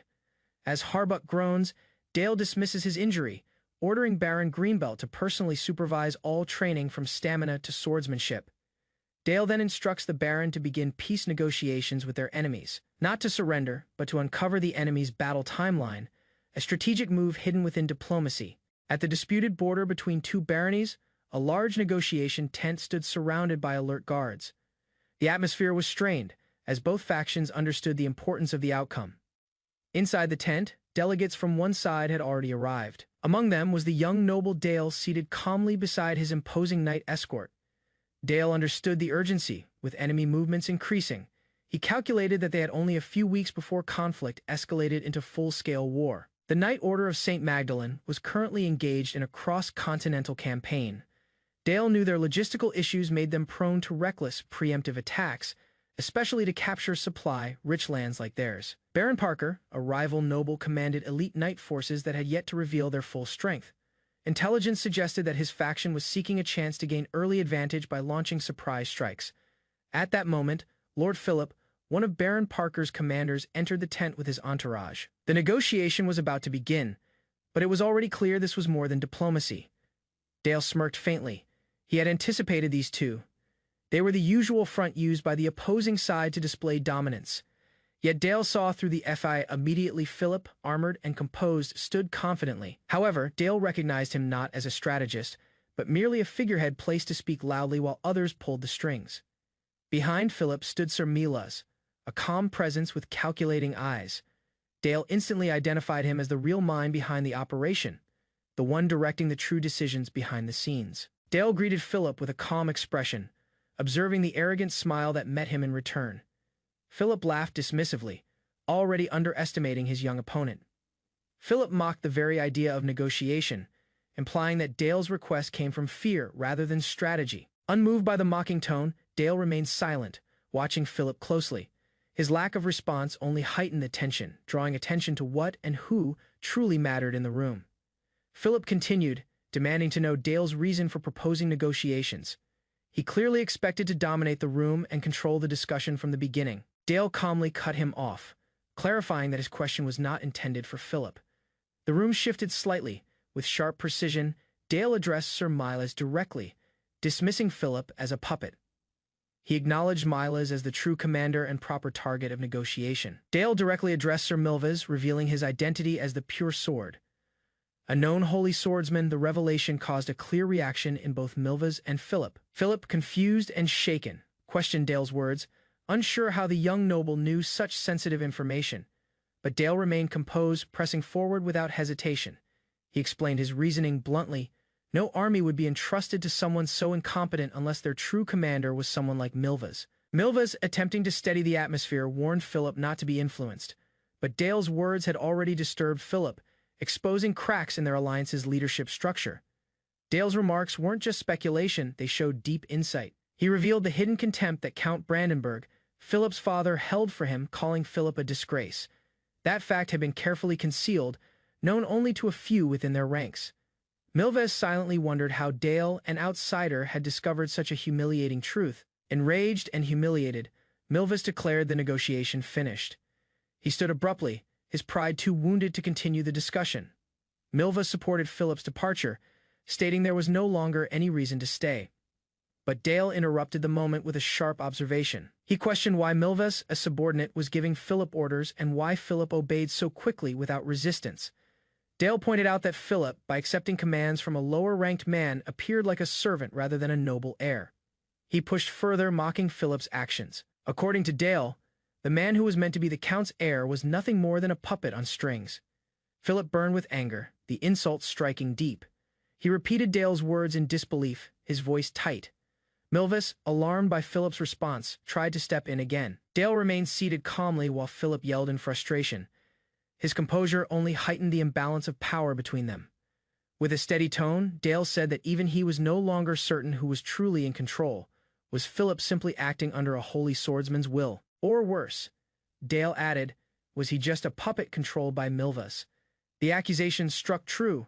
Philip looked ready to erupt, while Milvas desperately tried to hold him back.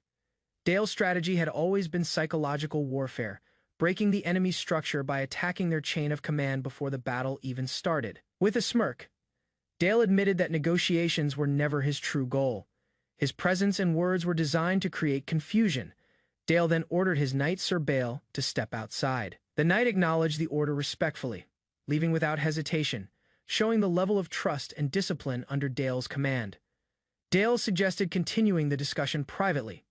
The tone had changed. This was no longer a public display but a direct confrontation between equals. Dale proposed that the two of them talk, not as representatives under ducal banners, but as the highest-ranking commanders personally responsible for the outcome of the conflict. Philip clenched his fist. The proposal challenged his pride but also appealed to his hidden need to prove himself, especially after being repeatedly undermined by his own men. In a sudden burst, Philip agreed. He shouted for Sir Milvas to leave the tent, using the moment to reassert his authority. Milvas tried to resist, clearly sensing a trap, but Philip insisted.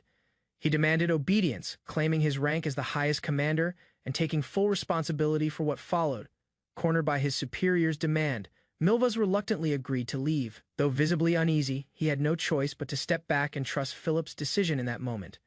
With Milvas gone, Dale calmly thanked Philip for his cooperation.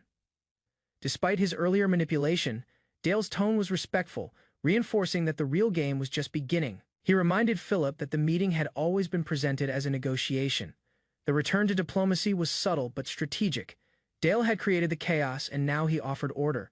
Philip, now carrying the full burden, asked if Dale had anything meaningful to offer. Dale confidently confirmed, signaling he was about to present terms that could change the course of battle. Dale proposed an unexpected condition. If the Knight Order of St. Magdalena withdrew from the battlefield, House Saxon would fully support their retreat.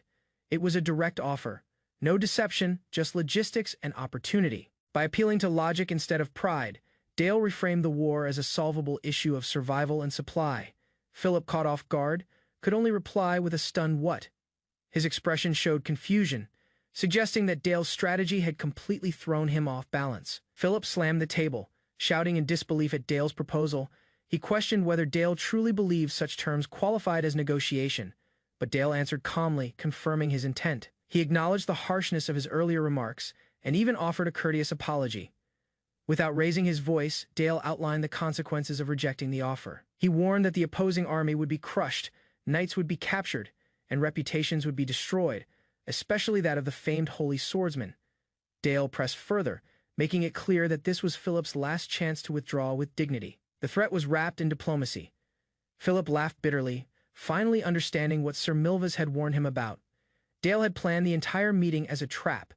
Philip accused Dale of mocking them from the beginning, his face twisted with anger. Meanwhile, Dale observed quietly. His hands folded in a gesture of control, offering no denial. Philip declared that the discussion was finished, calling it Dale's final chance. He stood up, signaling the end of talks, though his voice showed uncertainty. Yet even now, Dale remained calm. He asked whether Philip truly feared nothing, not even the disgrace he would face when their forces failed. Dale made it clear that the blame would not fall on Milvus, the real commander, but instead on Philip, the incompetent heir who had foolishly taken the spotlight for himself. Dale's smile sharpened as he predicted that Philip would be remembered not as a noble but as a failure. Still trying to regain control, Philip snapped back, insisting Dale wouldn't stay so confident for long. His threat lacked strength, empty compared to the storm of logic Dale had laid before him. Philip swore to prove his worth before everyone, but Dale responded with a sly smirk, urging him to hold onto that confidence, for it would soon break. The negotiations had fully collapsed. Dale had succeeded in destabilizing the enemy without even drawing a sword. Back at Greenbelt Barony, the opposing side began preparing. The tension from the failed meeting quickly turned into battlefield movements. Scouts reported the situation.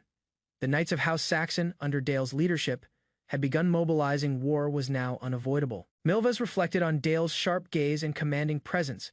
Despite being only 10 years old, Dale possessed the composure of a seasoned strategist. He realized that Dale was no ordinary child.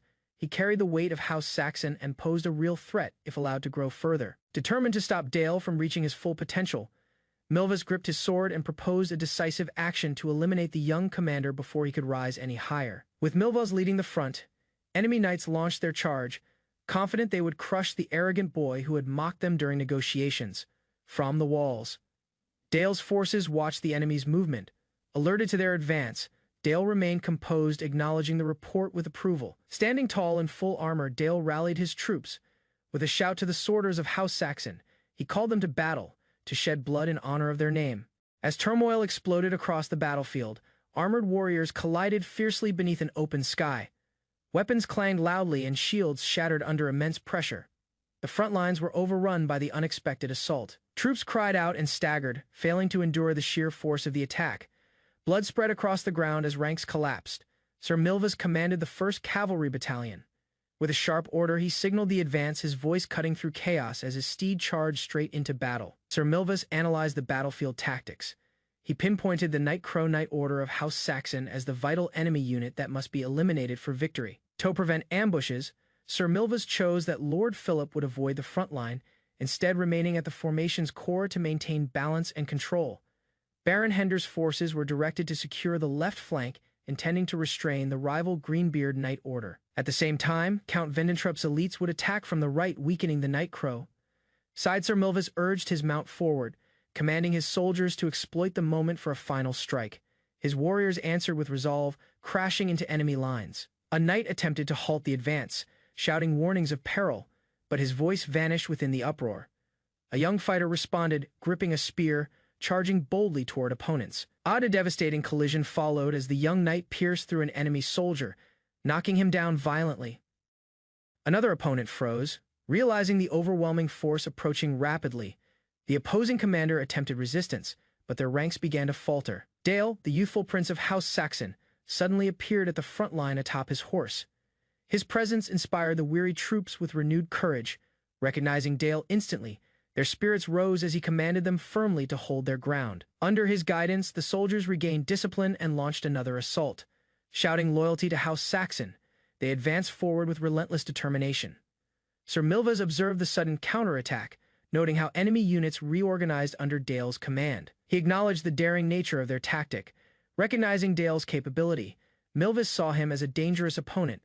However, this outcome aligned with his intentions, as he had anticipated Dale's involvement. Smiling confidently, Sir Milvas led the Knight Order of St. Magdalene. His troops advanced again, invoking Count Brandenburg's name as they prepared for another fierce engagement. A commander shouted orders to block any enemy from reaching their lord. He commanded all forces to charge, activating every soldier for a massive retaliation. The ground trembled as troops rushed ahead. Their weapons collided against House Saxon's advancing army, forming a storm of steel and disorder. Sir Milvas commanded his cavalry again, proclaiming the battle would conclude with Dale's downfall. He urged his knights to honor their training and strike decisively.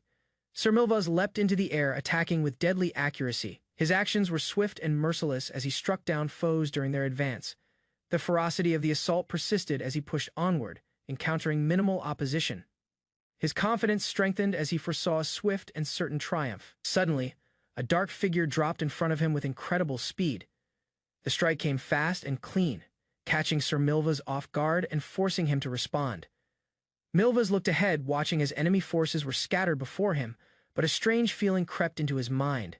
Something didn't feel right. He noticed that the elite troops of the Night Crow Knight Order were retreating far too easily. Their resistance lacked the strength they were known for. Suspecting a hidden strategy, Milvas wondered why the Night Crow Knights were not showing their feared power, especially their control over battlefield momentum. A messenger rushed in, reporting chaos on the left wing. Baron Parker's forces were being overwhelmed and could not hold against the attack. Milvas was shocked to hear that the left wing was collapsing. The enemy had somehow turned the tide in that area without warning. To his surprise, the Greenbelt Knights were using aura techniques. The sudden use of aura-based attacks gave them a strong advantage. Lord Philip received confirmation that Saxon's aura knights had broken through Baron Parker's defensive line. Confused, Philip questioned how enemy aura knights had managed to reach that deep into their formation unnoticed. With pressure rising, Philip feared he would be blamed if the battle was lost. But a message from Sir Milvas arrived, telling him to merge the central and left cavalry. Lord Philip silenced his troops and redirected all rear cavalry toward him. He declared his plan to strike the right wing and kill Dale before collapse came.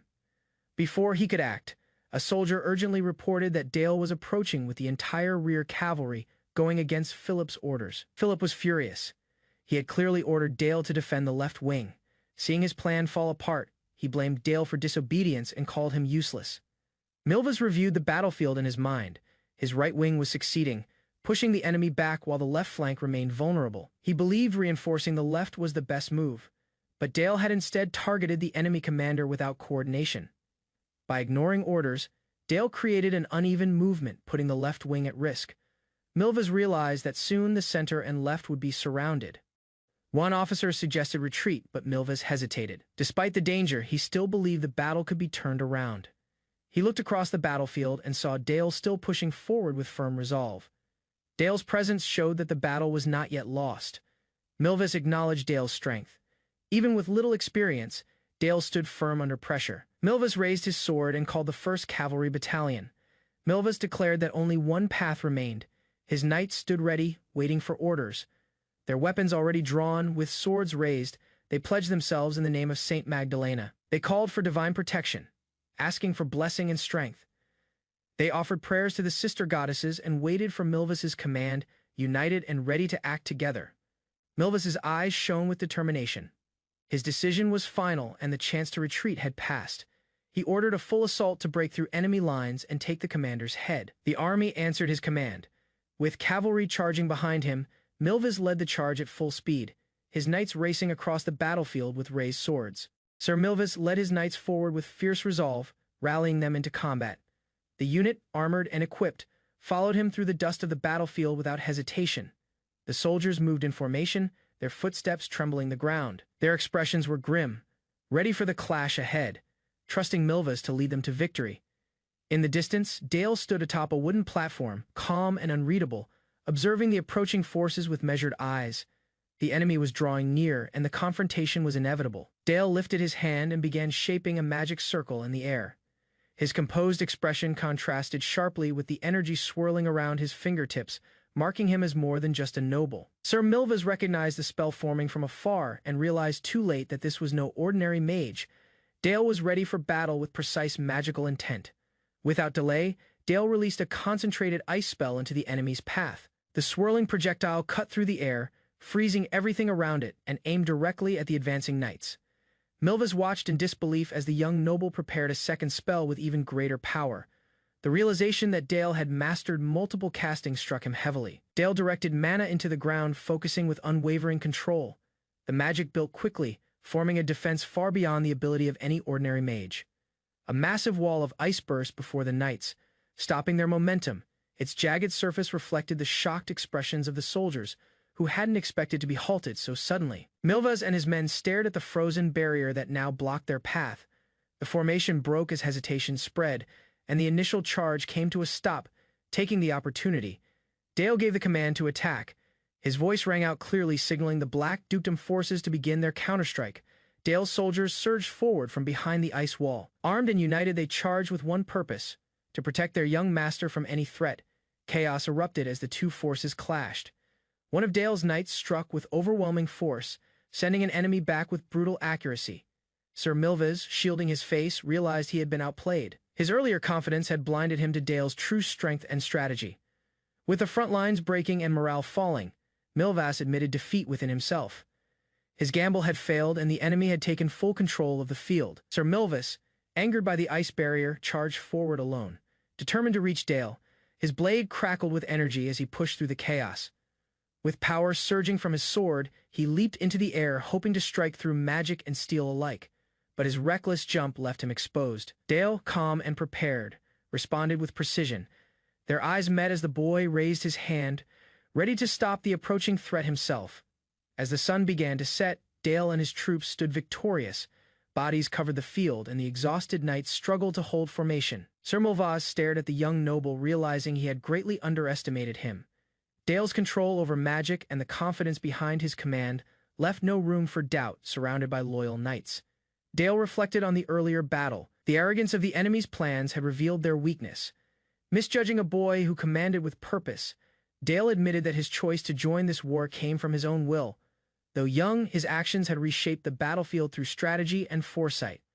News arrived that enemy lines had collapsed. Baron Gerbert was captured, and the left-wing commander was defeated. The trap had worked perfectly. Sir Milvas realized the entire assault had been a setup. Dale had lured them from the beginning, masking brilliance as innocence to draw them into his grasp. Dale addressed the remaining soldiers, declaring that those who surrendered could buy their lives with gold. It was a cold yet traditional offer of mercy. One knight, filled with pride, rejected the proposal outright. He would rather die than beg, even if the situation was hopeless. Unmoved, Dale prepared to deliver punishment. As soon as the enemy charged, he reacted with swift force, cutting them down without hesitation. Sir Milvas stood silent when asked about surrender. His hesitation spoke louder than any words could. His soldiers, confused, looked to him for direction. Suddenly, he dropped to his knees. Dale watched closely, reading the intent behind the act. It wasn't surrender. It was something else. Sir Milvas, defeated but proud, realized he had to survive. Not for himself, but to warn others.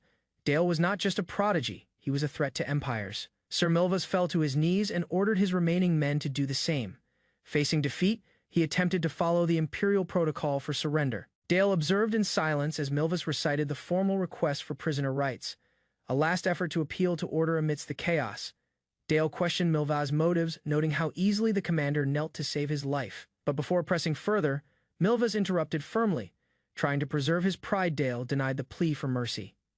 His tone turned cold, declaring no one present would leave the battlefield alive. The order to execute the prisoners shocked even Dale's own knights. His declaration defied imperial custom, where ransom and release were expected. Despite the shock, Dale's soldiers obeyed. His authority was absolute, and his convictions shook the battlefield with finality. The execution began. One by one, the knights of the opposing side were cut down swiftly by Dale's forces. Sir Milvas, consumed by rage, resisted, refusing to accept defeat.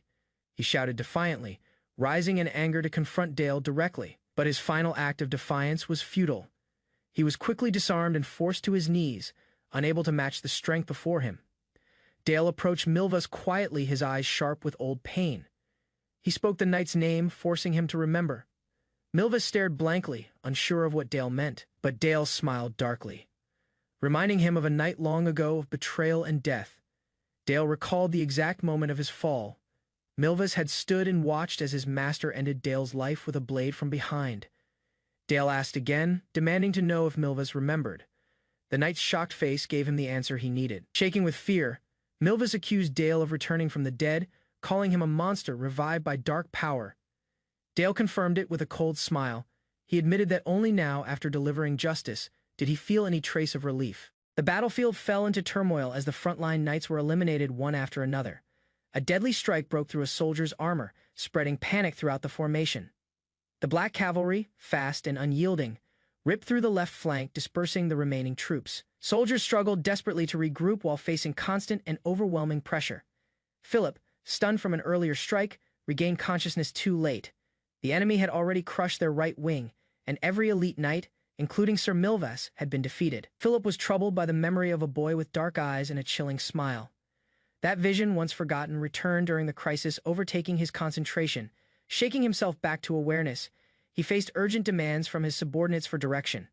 Torn but resolute, he remained standing despite the inevitable defeat ahead. Gathering the remaining knights, Philip unsheathed his blade and declared a final stand. Even as their lines crumbled, he commanded them to continue fighting without retreat. Fearful voices nearby urged withdrawal, warning that resistance would achieve nothing. Philip rejected them, standing firmly by his decision as the highest-ranking officer. With fear evident in his gaze, he ordered a charge, leading what became a suicidal assault. Disorder followed, and he was soon separated from his soldiers. Understanding the battle was lost, Philip was consumed by regret. He mourned that his end would arrive not with dignity, but in terror and confusion. As evening fell, enemy troops encircled the captured survivors. Their presence marked the complete collapse of the Knight Order's resistance. Dale stood at the center of the opposing ranks. His subordinate confirmed that events had unfolded exactly as Dale had anticipated. Philip, now captured, struggled uselessly, forced onto his knees. His pride crumbled under Dale's quiet yet piercing remark about his refusal to surrender. Dale addressed Philip with cutting words, pointing out the contradiction between his claims of strength and his behavior throughout the battle. Philip, attempting to defend himself, argued that survival was his responsibility as commander. Dale, unmoved, dismissed that reasoning with calm certainty. Cornered, Philip shouted, turning his fear into defiance. He demanded a duel, placing the fate of the battlefield on a final desperate one. On one fight, despite protests from his aide, Dale accepted the challenge. Calm and steady, he allowed Sir Philip to grasp onto his last fragment of pride. Philip, determined to reverse his fate, agreed eagerly. He stepped forward with clear arrogance, convinced that the duel offered him a chance at redemption, seeing what he thought was an opening. Philip attacked instantly. His face twisted with desperate hope as he struck with all his strength. Philip smirked, confident in Dale's acceptance. He believed the duel would restore his honor through a quick and decisive victory. He rushed forward recklessly, underestimating Dale's preparedness.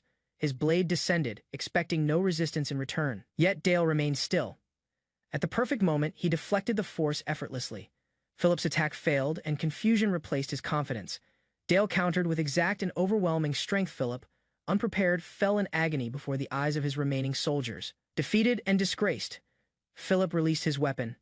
He begged for mercy, his pride entirely destroyed before the triumphant enemy.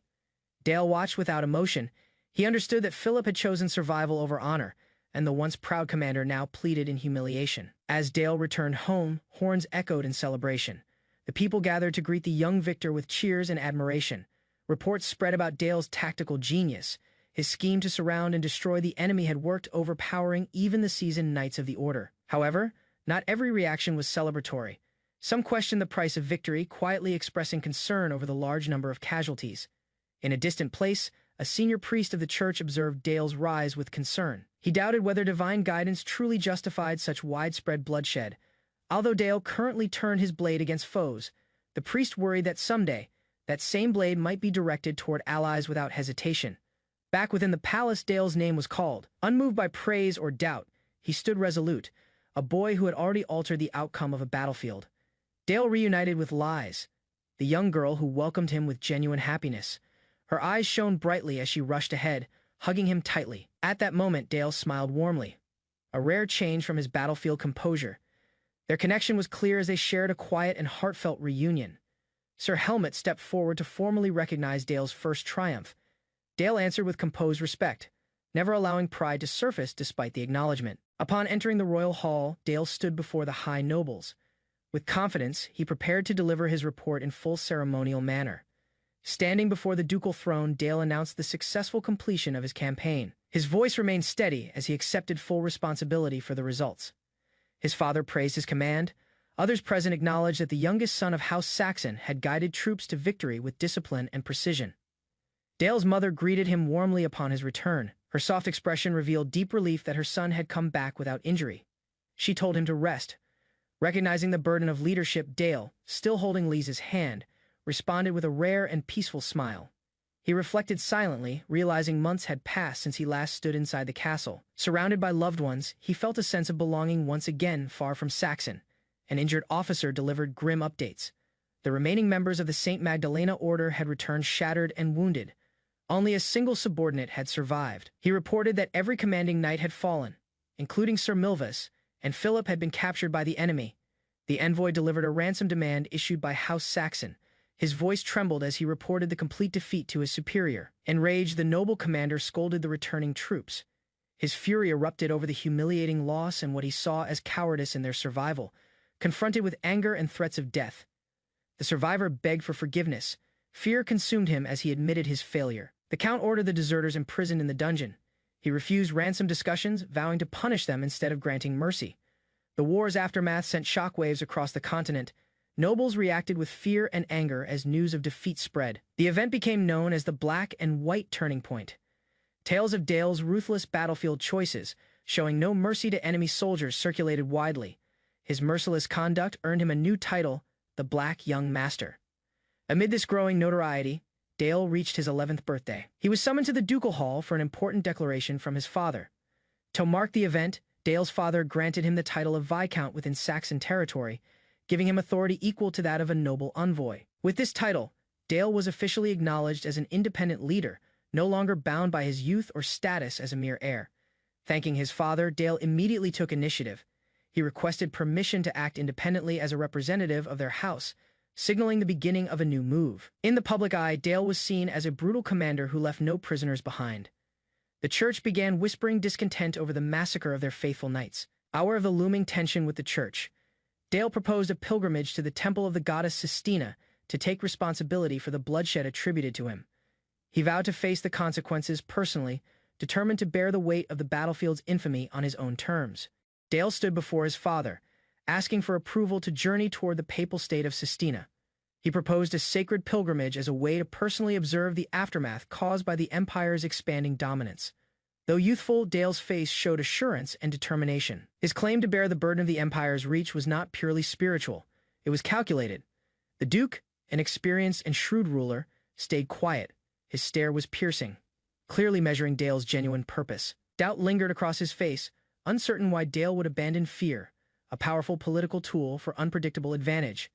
The Duke eventually asked about Dale's motives, detecting a hidden intention behind the courteous request. Dale, remaining composed, admitted he indeed held another objective. He did not falter under his father's gaze, revealing only what was necessary to guide the exchange.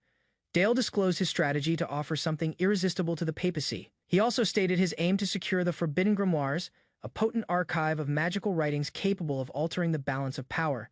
Days prior, Dale had awakened in his chamber to a haunting sensation, a voice echoing within the darkness, questioning if he still remembered. A skeletal being wrapped in unsettling magic hovered before him. It was no illusion. It was a fragment of death itself. The voice demanded recognition of a shared history. Dale answered coldly, confirming his memory of that death painful and vivid. It became a vow, a promise never to forget. The whisper, memento mori, sealed his resolve. Dale jolted awake in terror, his breathing rapid and cold sweat covering his skin. The nightmare had carved a lasting mark rooted in dread and memory. Still unsettled, he clutched his chest, realizing the experience was more than a dream. It was a return to a place he understood well, the abyss of the mind.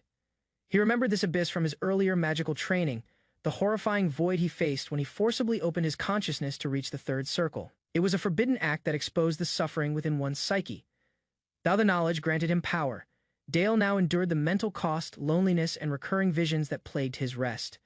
He tightened his fist in irritation, recognizing the irony. The same world that granted him strength also shattered his peace. He judged himself unworthy, still lacking mastery, to gain control over his mind. Dale understood he required greater magical power. Just as a warrior wields a blade, a mage's authority came from their grimoire, the key to channeling energy and asserting dominance. Meanwhile, within a distant forest clearing, a small caravan slowly advanced along the woodland trail leading away from a hidden estate. Among the travelers were young aristocrats, lightly guarded, unaware of the threat approaching. The area, once protected, had fallen into disorder. A group of armed outlaws appeared.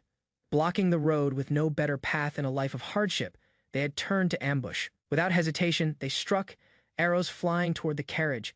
Bandits encircled the carriage and demanded payment. Acting boldly since patrols had diminished, a mounted leader stepped forward and demanded to know the travelers' purpose, treating them as careless outsiders entering noble lands without respect. The escort and the cloaked figures remained calm. The hooded group chose to cooperate, presenting a prepared amount to settle the demand. The bandits accepted, believing the travelers were merely wealthy yet defenseless nobles. The bandit leader ridiculed the situation, claiming that those from the forest knew how to recognize opportunity when it appeared. The bandits examined the payment more closely, their expressions changing when they realized the sum was larger than expected. Greed replaced caution, and they began to view the travelers as a recurring source of profit. Satisfied, the bandits allowed the carriage to continue and even suggested the travelers return again, hinting at future extortion. The cloaked passengers gave no indication of their true identity or purpose. The carriage rolled onward, wheels turning as the bandits watched it depart, some grinning as though the encounter confirmed their dominance over the road. They believed the matter had ended. Suddenly, a command halted the carriage from ahead, breaking the bandits' satisfaction. A new presence on the road forced both sides to stop. Shifting the balance of the situation, a man known as a baron confronted the bandits and demanded proper respect for his procession. The bandits' earlier confidence weakened as they realized they had obstructed someone holding authority. Two hooded figures, Dale and his assistant, halted the carriage and insisted a toll must be paid, asserting authority under Baron Parker's name. They noted they had already paid such a toll moments earlier. The companion emphasized the illegality of repeated taxation, questioning the right of different groups to collect tolls within the same territory. Their reasoning was sharp, exposing the corruption behind the orchestrated blockade. The soldiers denied any awareness of the prior incident and insisted this was their first encounter. They presented themselves as loyal agents of imperial law, disguising their deception with authority. The bandits proudly introduced their leader as Baron Parker, calling him the hero who turned the tides. The claim was dramatic, yet caused Dale to smirk. Laughter rang out from the carriage. Dale, seeing through the exaggeration, mocked the title, stating it was far from the reality he remembered. His tone was assured, revealing he knew more than they assumed. The Baron's expression tightened in shock as Dale's identity became evident. The mocking smile of the young noble suggested that events were about to shift, and not in the Baron's favor. Recognition spread through the opposing ranks. The guards realized with dread that the cloaked youth was none other than Dale, heir to the dukedom. Despite the revelation, the bandits still believed they could overpower the small party, rallying behind their advantage in numbers. They foolishly convinced themselves victory remained possible. As archers prepared their shots, Dale calmly issued the order to strike back. His escort acknowledged it. The confrontation would end here. The Baron, now revealed and desperate, shouted his final command, "Fire!" The archers loosed their arrows, and numerous lethal projectiles surged through the air toward Dale's group. The attackers believed sheer numbers would determine the result. Dale remained steady behind his escort, unfazed. In one smooth motion, the black cloak guard stepped forward, deflecting the arrows with precise, magic-infused movements, drawing upon dark energy. The escort accepted the command and readied himself to retaliate. His calm yet deadly focus unsettled the enemies, who began to realize they had underestimated the pair. With a surge of dark magic, the escort dashed forward at unnatural speed, catching the enemy unprepared. His movement left behind a trail of energy that sent shockwaves through the air. Before the soldier could respond, his arm was severed cleanly by the violet arc of the escort's blade. Pain and terror overcame the defenders as they understood the battle had shifted. The escort advanced without pause, descending upon the panicked men like a shadow. His strikes were exact and efficient, each blow eliminating a threat without hesitation. Facing defeat, Baron Parker dropped to his knees, pleading for mercy. His pride crumbled beneath the weight of fear. He begged Dale, his voice trembling in desperation, he swore unwavering loyalty, ready to abandon dignity just to live. The once arrogant noble now shook before the young master he had ridiculed. Dale answered with a smile, not of kindness, but of certainty. The mercy requested had never been guaranteed. With a single question, he destroyed any remaining hope. Why would I do that? Dale encountered many corrupt nobles and rogue knights along his path, yet continued forward without hesitation. Each challenge served as a reminder of the Empire's decline. Traversing forests and rivers, he crossed the central continent, steadily advancing toward his destination with unwavering determination. Weeks later, while gliding quietly along a calm river, his escort announced their arrival. Dale gazed ahead, his eyes fixed on the horizon. In the distance, the towering city of Pucel came into view, the papal state of Sistina, a place honored across nations as the city of the Holy See. But Dale did not see holiness. What others regarded as sacred, he viewed with doubt and criticism. To him, it was not divine but hypocritical. They believed he arrived in devotion, seeking blessings through pilgrimage. Yet Dale's gaze held something far deeper, not reverence but judgment. He did not come to kneel before a holy throne. He came to challenge it. Dale and his companion arrive at the entrance of a towering cathedral. Guarded by armored knights, the massive structure radiates solemn presence. Inside, Dale walks with a calm yet vigilant expression, his sharp blue eyes surveying the cathedral. His companion follows quietly behind. They reach the altar where a lone figure sits atop an ornate throne. Dale bows in greeting, offering formal respect to the man known as Cardinal Nikolai Makia. Dale studies the cardinal, recognizing him as a high-circle white mage and one of the Empire's central figures. He briefly reflects on the man's influence, knowing this meeting is vital to his mission. Cardinal Nikolai speaks of the recent battle, referencing the immense bloodshed at St. Mulligan Fortress. He expresses sorrow for the losses but shifts focus to the outcome of a decisive clash called the Black and White Turning Point. Dale admits his misjudgment caused the conflict to escalate beyond necessity. Aware of the devastation brought under his command, he shows remorse. To make amends, Dale explains he has begun a pilgrimage with his companion, hiding his identity as the Duke's heir. Nikolai considers Dale's words carefully, recalling the boy's reputation. He is surprised by Dale's conduct but finds the reasoning acceptable, viewing the pilgrimage as a possible path to redemption. The cardinal smiles with calm understanding. He assures Dale that redemption is attainable, as the goddess's mercy extends even to those burdened by sin. Dale silently accepts his words, bearing the weight of his actions.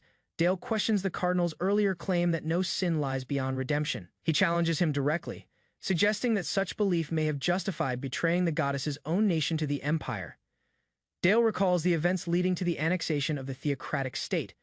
12 cardinals, under imperial pressure, allegedly forced the previous pope to accept submission. Unmoved by the cardinal's earlier dismissal, Dale confronts him about his presence during those crucial moments. He accuses the church of failing to defend its own, resulting in the pope's death. Dale's companion joins the dispute, pointing out the cardinal's presence during the assassination. He emphasizes that the pope resisted until his final breath, refusing to yield to the empire. The annexation was no peaceful surrender. A flashback reveals the pope's death, violently carried out under imperial command. His lifeless body lies in a pool of blood as soldiers stand without remorse. The brutal betrayal contradicts the church's public claims. Dale stands firm, his voice rising with intensity. He demands whether the goddess has forgiven the act of betraying her sacred nation. His piercing glare fills the chamber, placing Cardinal Nikolai under judgment. The cardinal unleashes magical power. His calm demeanor fades as energy surges, illuminating the throne room with golden sparks. He accuses Dale of hypocrisy, questioning the sincerity of his repentance. He shouts that Dale speaks forbidden truths and challenges divine mercy. In his anger, he rejects the notion that someone questioning the church's secrets could still seek forgiveness. Despite the threats, Dale remains resolute. He boldly declares that striking him, merely a representative of the Duke, will not silence the truth. His unwavering stance shows that justice will not bend to fear. Dale steps forward, stating that the Duke did not come to expose the church's sins. He claims that instead of pursuing scandal, they seek compensation for their silence. Internally, Dale admits this is deception. In reality, the Duke is unaware of Dale's confrontation with the Cardinal. This claim is meant to provoke and unsettle him while gaining leverage. The Cardinal's expression hardens, magical energy still surrounds him, but uncertainty begins to appear. Dale's defiance and knowledge have shaken him. Dale asks directly what the Cardinal desires in return. But before hearing a response, he presents his own demand with a confident smile and steady voice. Dale reveals his objective: access to the hidden archive beneath the cathedral, known as the Library of Hell. This forbidden vault holds the church's most dangerous texts, concealed from both public and faithful. He names his target, the Book of Black Goat, a grimoire said to contain the darkest sorcery. It rests at the lowest level, sealed away due to its immense danger. With a lantern in hand, Dale begins his descent alone. He accepts the rule only one person may enter, and the church will not interfere in whatever occurs within. The cardinal, remaining wary, establishes strict conditions. Dale may take only a single grimoire and must not remove anything else from the archive. Finally, Dale is commanded to vow eternal silence regarding what he discovers. As heir to Duke Knox, he agrees to the condition and solemnly swears under the name of his house to seal their agreement. The cardinal extends his hand toward Dale. As they clasp hands, a radiant magic circle forms between them, initiating a sacred pact. Alamuna's figure, symbolizing holy authority, appears above them, confirming the contract. The spell Geeses activates, creating a magical oath that binds both Dale and the cardinal to its terms without exception. Dale declares the condition clearly. Both their lives are at stake. Any violation would destroy them equally.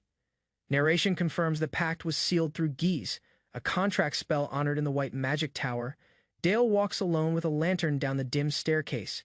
He reflects on the unbreakable oath. If he betrays it, his heart will be destroyed instantly by the contract's curse.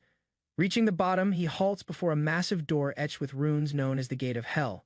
It marks the entrance to the Library of Hell, the forbidden archive beneath the cathedral. Above the doorway, a warning is inscribed, "Abandon all hope, ye who enter here." Dale reads it without hesitation, fully aware of the danger. He pushes open the heavy door, descending deeper into the hidden archive. The air becomes heavier and the surroundings feel darker. Dale senses the shift immediately. Standing still briefly, Dale surveys the vast chamber ahead. It extends far beyond a normal library, resembling more a dungeon shaped from fear and secrecy. He moves deeper among ancient bookshelves. The forbidden tomes stored here are known to bring disaster. This is no place for ordinary study. Every step forward risks unleashing something irreversible. Dale reflects on the importance of a grimoire to a mage, just as a knight values their sword. Even if the path is dangerous, obtaining the right grimoire is essential for his growth and purpose. As he advances further, Dale notices a group of armored figures approaching. Their movement is strange, stiff, and unnatural. His instincts sharpen as he wonders whether these soldiers are the library's guardians. Their lifeless faces suggest something more sinister. He concludes they are not living beings, but corpses revived through necromancy to guard the forbidden knowledge. The undead soldiers rush toward Dale without hesitation. Calmly, he responds with his dark magic. His aura ignites as shadows coil around him in preparation for battle. Dale releases his attack, eliminating several enemies in a single strike. He knows this place offers no allies. Every action he takes must be swift and deadly. Charging his next spell, he casts Shadow Bullet, unleashing multiple projectiles of dark energy. The barrage pierces through the advancing corpses, knocking them down one after another as he moves ahead. Dale stands over the fallen bodies, composed and confident. It feels liberating to fight without restraint. There is no need for pretense in this cursed place.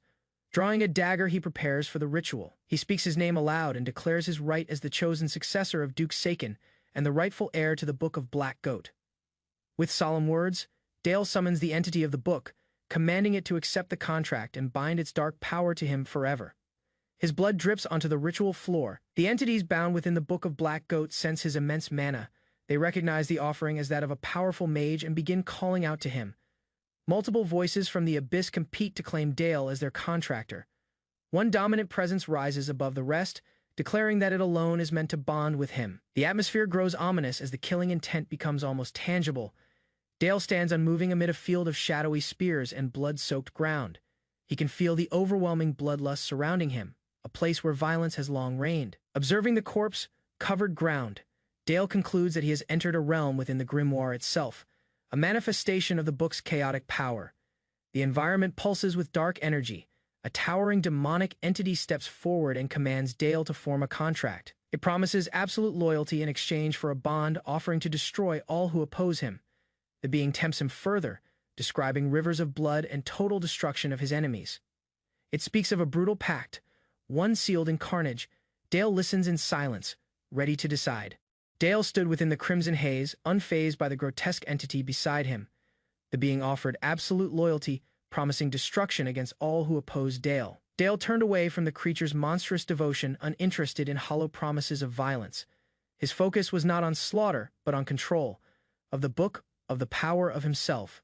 Before him stretched the chaotic landscape of a blood-soaked realm. Dale realized he had entered the mind world of the grimoire, the Book of Massacre. The Book of Massacre, forged from pure blood magic, had manifested within this mental domain. It was known for wielding mass-killing energy, capable of surpassing any known dark art. Dale stepped forward through the crimson water. With unwavering confidence, he rejected its offer. Dale was not here to follow. He came to dominate. The creature's rage erupted. It lunged at Dale, screaming in fury at the refusal. But Dale, swift and determined, struck first, overpowering it with strength and will. The demon taunted him, asking if he believed he could escape alive. Dale met the challenge with a smirk. He understood what this world was, merely a space inside a book. Power surged around Dale as he broke free from the creature's hold. Magic ripped through the illusion as he began to override the book's authority. With certainty, Dale declared the truth. This world was not his boundary. His world was different. It was one where he ruled, not the book. The shadow realm twisted violently.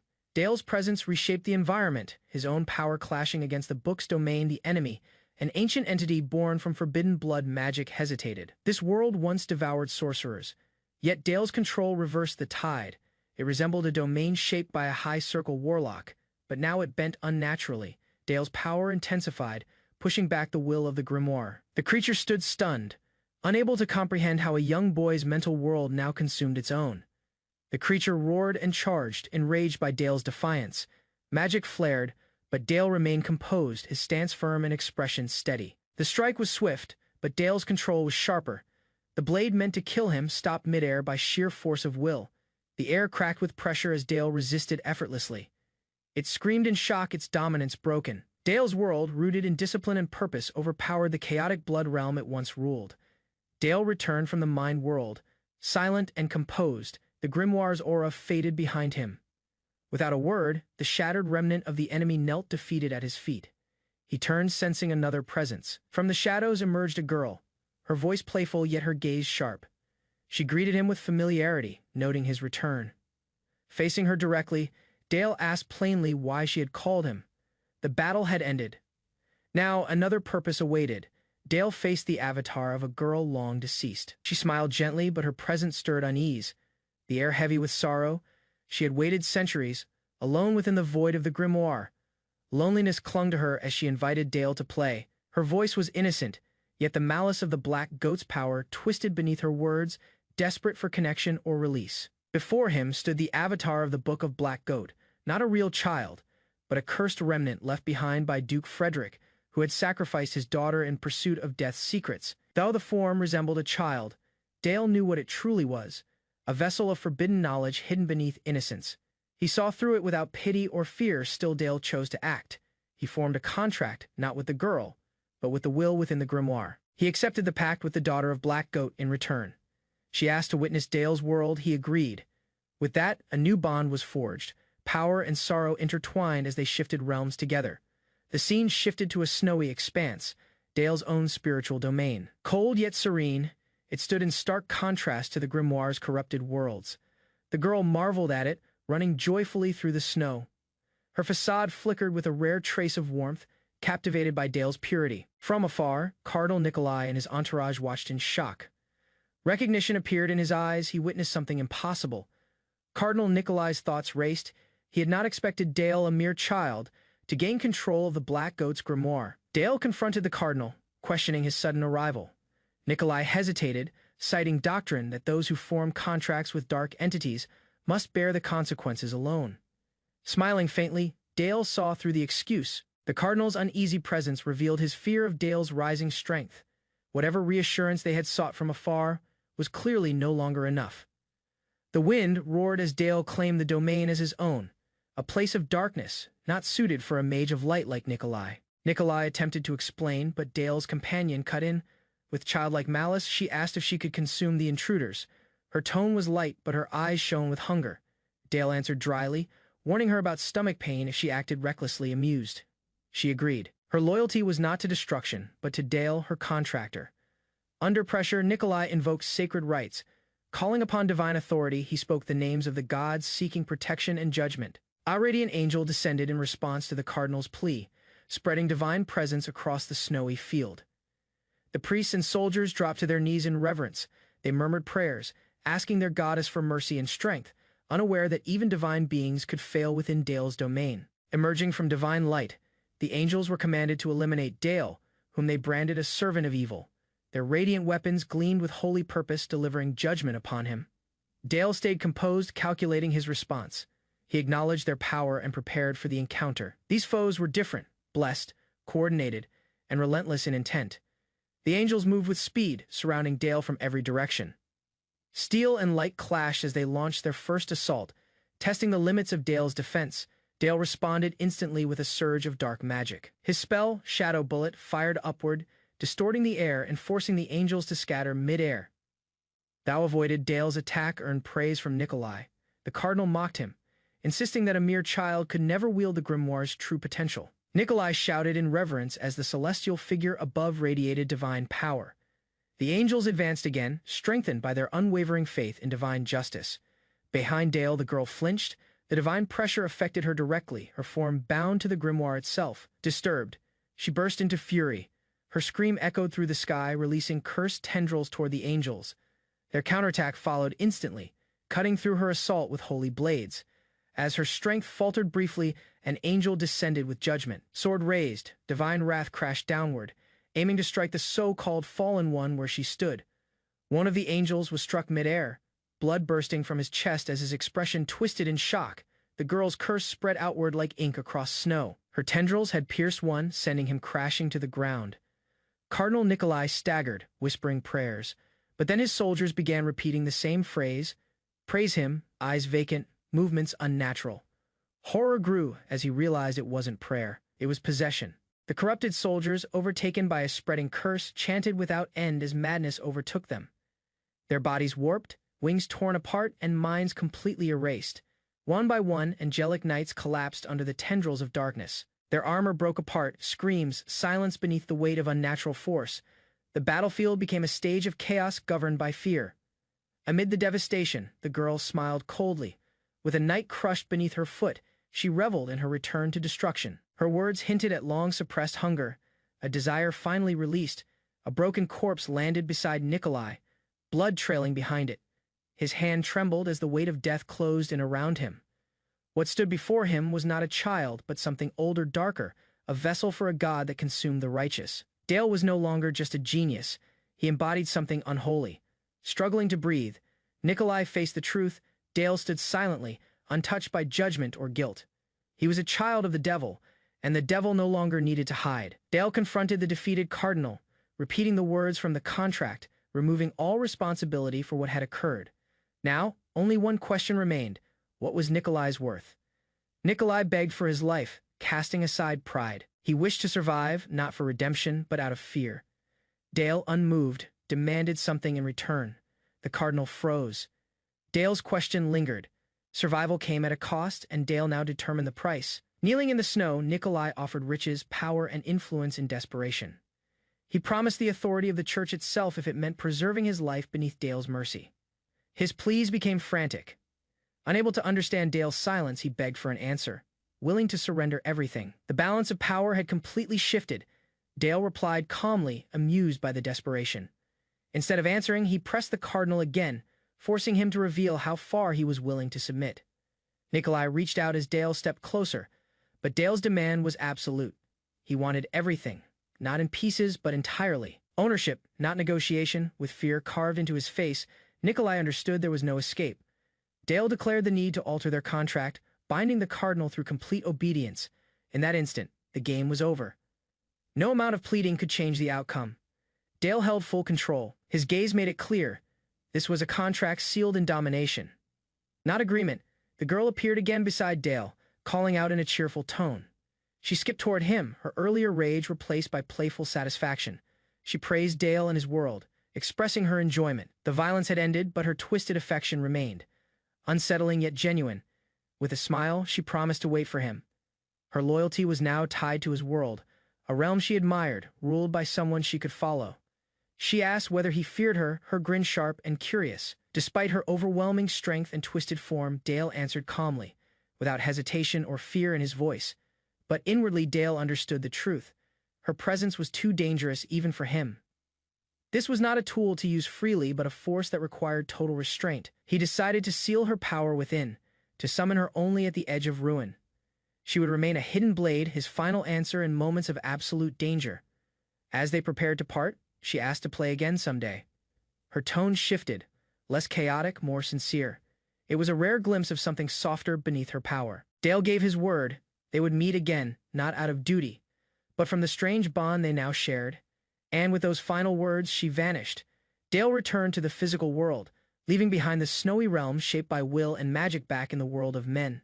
The chaos ended, the disturbance in hell was over, and the sinner was publicly absolved. Dale's name was cleared, not by apology, but by power. A grand ceremony confirmed the church's submission. Cardinal Nikolai now stood beside the very boy he once feared, a symbol of atonement shaped through silence and control. Now returning to the ducal lands, Dale walked openly, no longer merely a noble son. He was feared. The unquestioned master of a darkness no one dared challenge. Months passed since the events involving the church in a snow-covered training ground. A young warrior named Charlotte wielded a massive cursed blade with perfect balance and control of dark aura. Opposite her stood a seasoned instructor. With a calm voice, he began the session.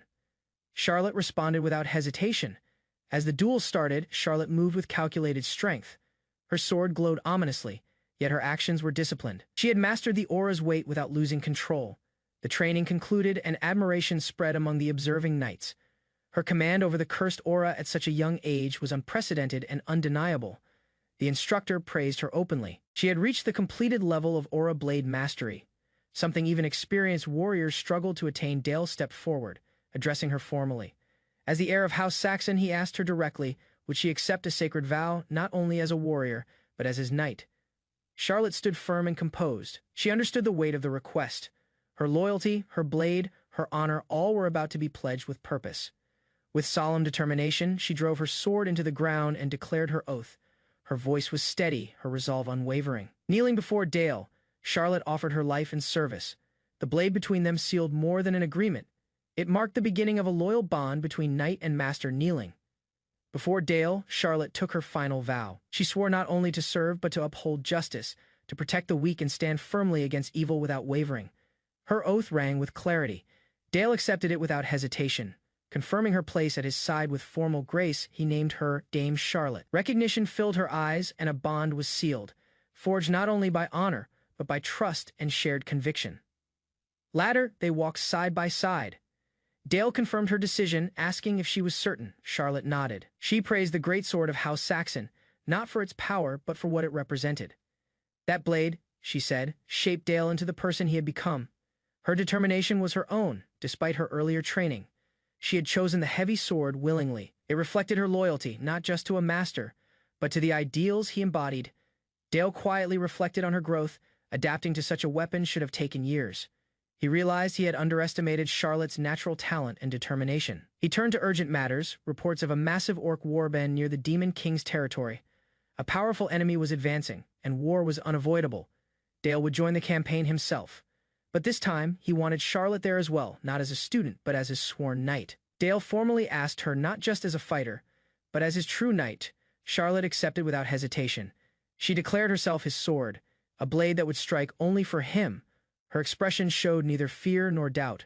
Her resolve was personal, shaped by conviction, not duty. Dale observed her declaration with quiet confidence. Her words were not ceremonial. They marked the formation of a trusted bond that would follow him into the coming war. At the War Council, reports surfaced of major movement from the northern frontier. A massive orc warband had been seen advancing south from the Demon King's domain. Tension rose as speculation spread. The council feared a new wave of barbarian invasions. Old peace treaties meant nothing before the coming storm. Though many believed the demon races had disappeared, they had only relocated. Their return now marked the beginning of another dark era, one history would remember as the barbarian invasions. The head of House Saxon declared that all major forces would be mobilized. Lords, knights, and mages alike were being prepared for an unprecedented war. The conflict would be immense. Not a skirmish or rebellion. This was full-scale warfare, and Dale, still young, would take his place among the elite. Turning to Dale, his father spoke plainly. It was time he learned necromancy not as theory, but as a weapon, one he would wield on the battlefield. In the silence of Duke of North's hidden workshop, Dale faced the mystical shelves. That afternoon, guided by the Saxon family leader, Dale's father, he began his initial lesson in employing necromancy during actual combat. The Duke challenged Dale's thinking by asking him to explain the difference between undead knights and soldiers. The lesson intended to test how Dale understood structure, authority, and purpose within magical ranks. The Duke clarified that the distinction was not merely fighting strength, but the acknowledgement of one's function. Not everyone with power could be a knight. When Dale inquired about aura blades, the Duke expanded further. Aura skill was one element, yet it was the formal title and oath that marked the difference. They studied the corpse of a fallen knight placed on a table. The man had recently died in battle and was ready for transformation, a subject suitable for Dale's first applied necromancy. This deceased fighter had once been an aura knight of the Saxon lineage, one who pledged loyalty even past death, a vow now completed in the Duke's sight. Shadows of dark energy swirled as the Duke cast his spell. The body began to move, responding to the necromantic bond, its spirit linked to purpose once again. He showed that the stronger a knight was in life, the more formidable they became in undeath. Before Dale stood a freshly risen Death Knight, silent, armored, and awaiting orders. Dale pondered the lesson, reminded that even in undeath, knights keep their pride and dignity. The Duke, face unreadable, told Dale to follow him deeper into the underground mansion. This was beyond the planned lesson. It was something private. With quiet curiosity, Dale complied. The Duke hinted at a secret below, something requiring Dale's presence alone. The stone staircase twisted downward, cold and steep. Father and son moved in silence, their descent only marked by echoing steps within ancient walls. Dale silently wondered how far they were going. The path felt endless, carved deep into forgotten soil, untouched by sunlight or time. The Duke started speaking, asking Dale if he knew about Duke Saxon's founder, the immortal Duke Frederick. Dale did. The very grimoire tied to his heart belonged to him. Dale admitted he knew just fragments, stories from books and old tales. His father then depicted Frederick not as human, but as a monster chasing truth. Frederick had once sacrificed his own child to transcend death. What Dale would witness was born of that obsession, an ancient, unresolved obligation. They paused at a glowing threshold. Only those with Saxon blood could pass. Beyond it lay remnants of the old era's darkness, the truth Dale was destined to face. As Dale stepped through the barrier, he froze at the sight. Rows of armored corpses stood erect, motionless. These were the Death Order, undead warriors designed to operate without mana. Forged during the Age of Black Flame, they embodied the peak of necromantic military craft. The head of House Saxon announced his purpose. Like his forebears, he carried on the immortal Duke's legacy. The cultivation of the Death Order continued, with Dale as successor. Dale's breath caught in that moment. He grasped the structure, secrecy, and burden House Saxon carried. His education was never only for knowledge, it was for succession. He recalled when he considered his father's rules cruel. Now he understood they were safeguards, maintaining a hidden army at the cost of complete isolation. The secrecy, the strain, the obsession with mastering darkness, it had all been to protect this army. Yet what disturbed Dale most was the contradiction between might and reality. Standing before the Death Order, the Duke called it their darkness, a crime committed for safety. He asked if Dale was ready to bear it. Dale stepped forward, gripping his crest without doubt. He stated he had always been prepared, ready to accept the duty and the price. With determination blazing in his tone, Dale claimed his destiny. He would control this cursed inheritance, not for fame, but to survive and ultimately destroy the empire that betrayed him. As the dark energy flowed through his palm, Dale flinched from its force but held control. His spell activated, binding the corpse with purified mana. A Death Knight emerged from the earth, shrouded in violet energy. Its shape solidified under Dale's command, standing upright alongside him and the Duke, fully restored. The knight instinctively gripped its weapon and displayed mastery.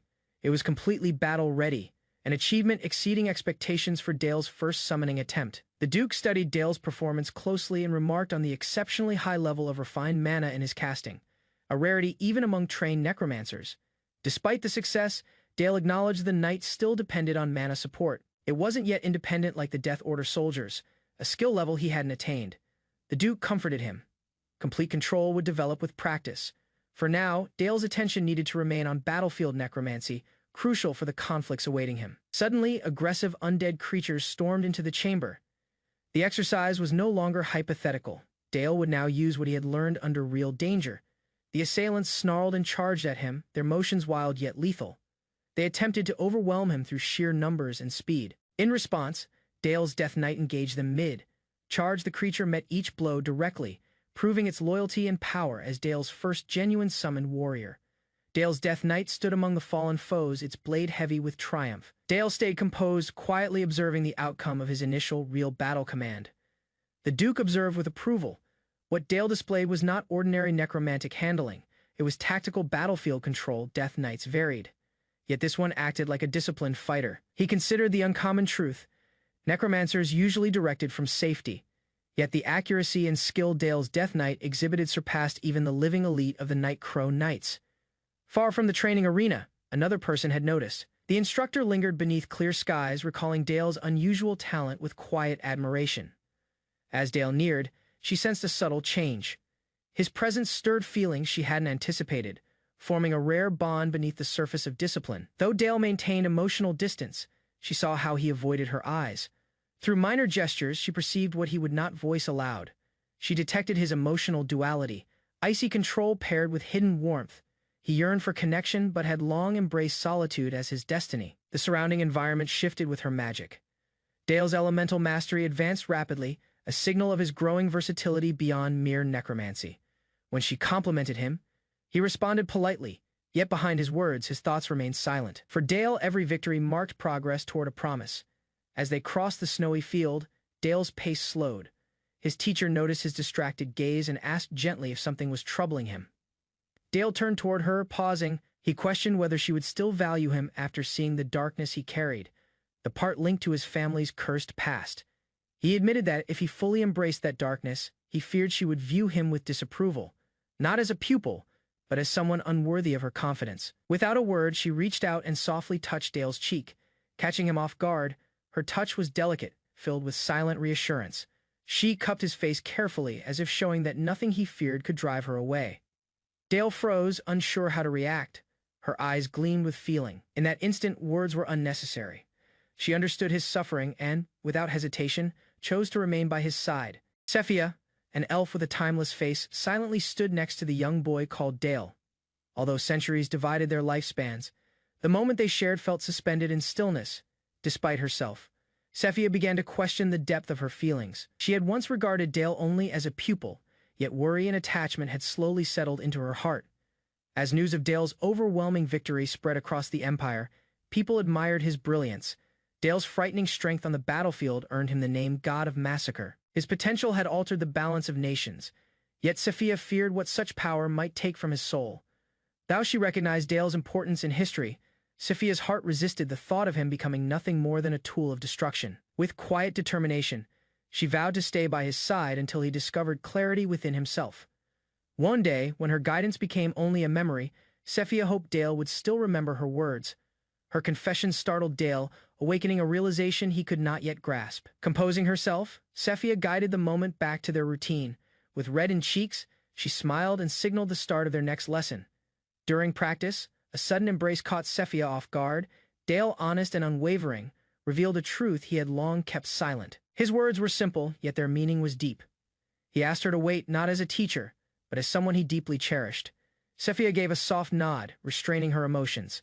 As he walked away into the falling snow, the promise lingered in her heart, a vow engraved into memory and soul. Soon after they parted, the peace shattered. The northern regions called for unity against the rising barbarian threat, summoning the Empire's warriors. Banners covered the Duke's estate as noble houses gathered their forces. Among them stood Wilhelm of Gale, boldly declaring his army's readiness, knights, infantry, and his steadfast loyalty, all beneath the looming shadow of the coming war. Inside the grand hall, Valderbergs of Cannes stood among the nobles, offering loyalty and presenting his son. The atmosphere was heavy with formal pledges, all directed toward the young Duke seated in calm authority.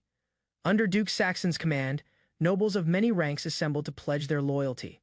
Some, like Wilhelm, pushed forward their heirs, filled with ambition and eager to distinguish themselves. Their words echoed with rehearsed conviction, seeking to impress Dale, the black young master. Not all gestures came from military intent. Many families presented daughters to gain the Duke's favor through marriage and alliance. Beth, Wilhelm's son, eagerly approached Dale, hiding ambition beneath respectful speech. Girls surrounded Dale, offering praise and flattery, trying to gain the young Duke's attention. A new figure stepped forward. Yonez, son of Baron Kenneth, addressed Dale directly with a bold challenge. The hall fell silent. Surprised by his daring, Yonez praised Dale's reputation and combat achievements but insisted on witnessing his strength. Personally, shock spread across the room as others reacted to Jonas's words. Dale remained calm, despite the rising tension around him. Dale spoke to Jonas with composed authority, confirming his identity and clarifying the challenge. With a steady tone, Dale listed the achievements others attributed to him, a legacy built on dominance and violence. Jonas faltered in his speech, realizing he might have gone too far. Dale's reputation as the Empire's strongest prodigy was not just a title, it carried weight and consequence. Despite the awkward tension, Dale accepted Jonas's ambition and redirected it. He assigned him to lead a unit of 100 men as a test.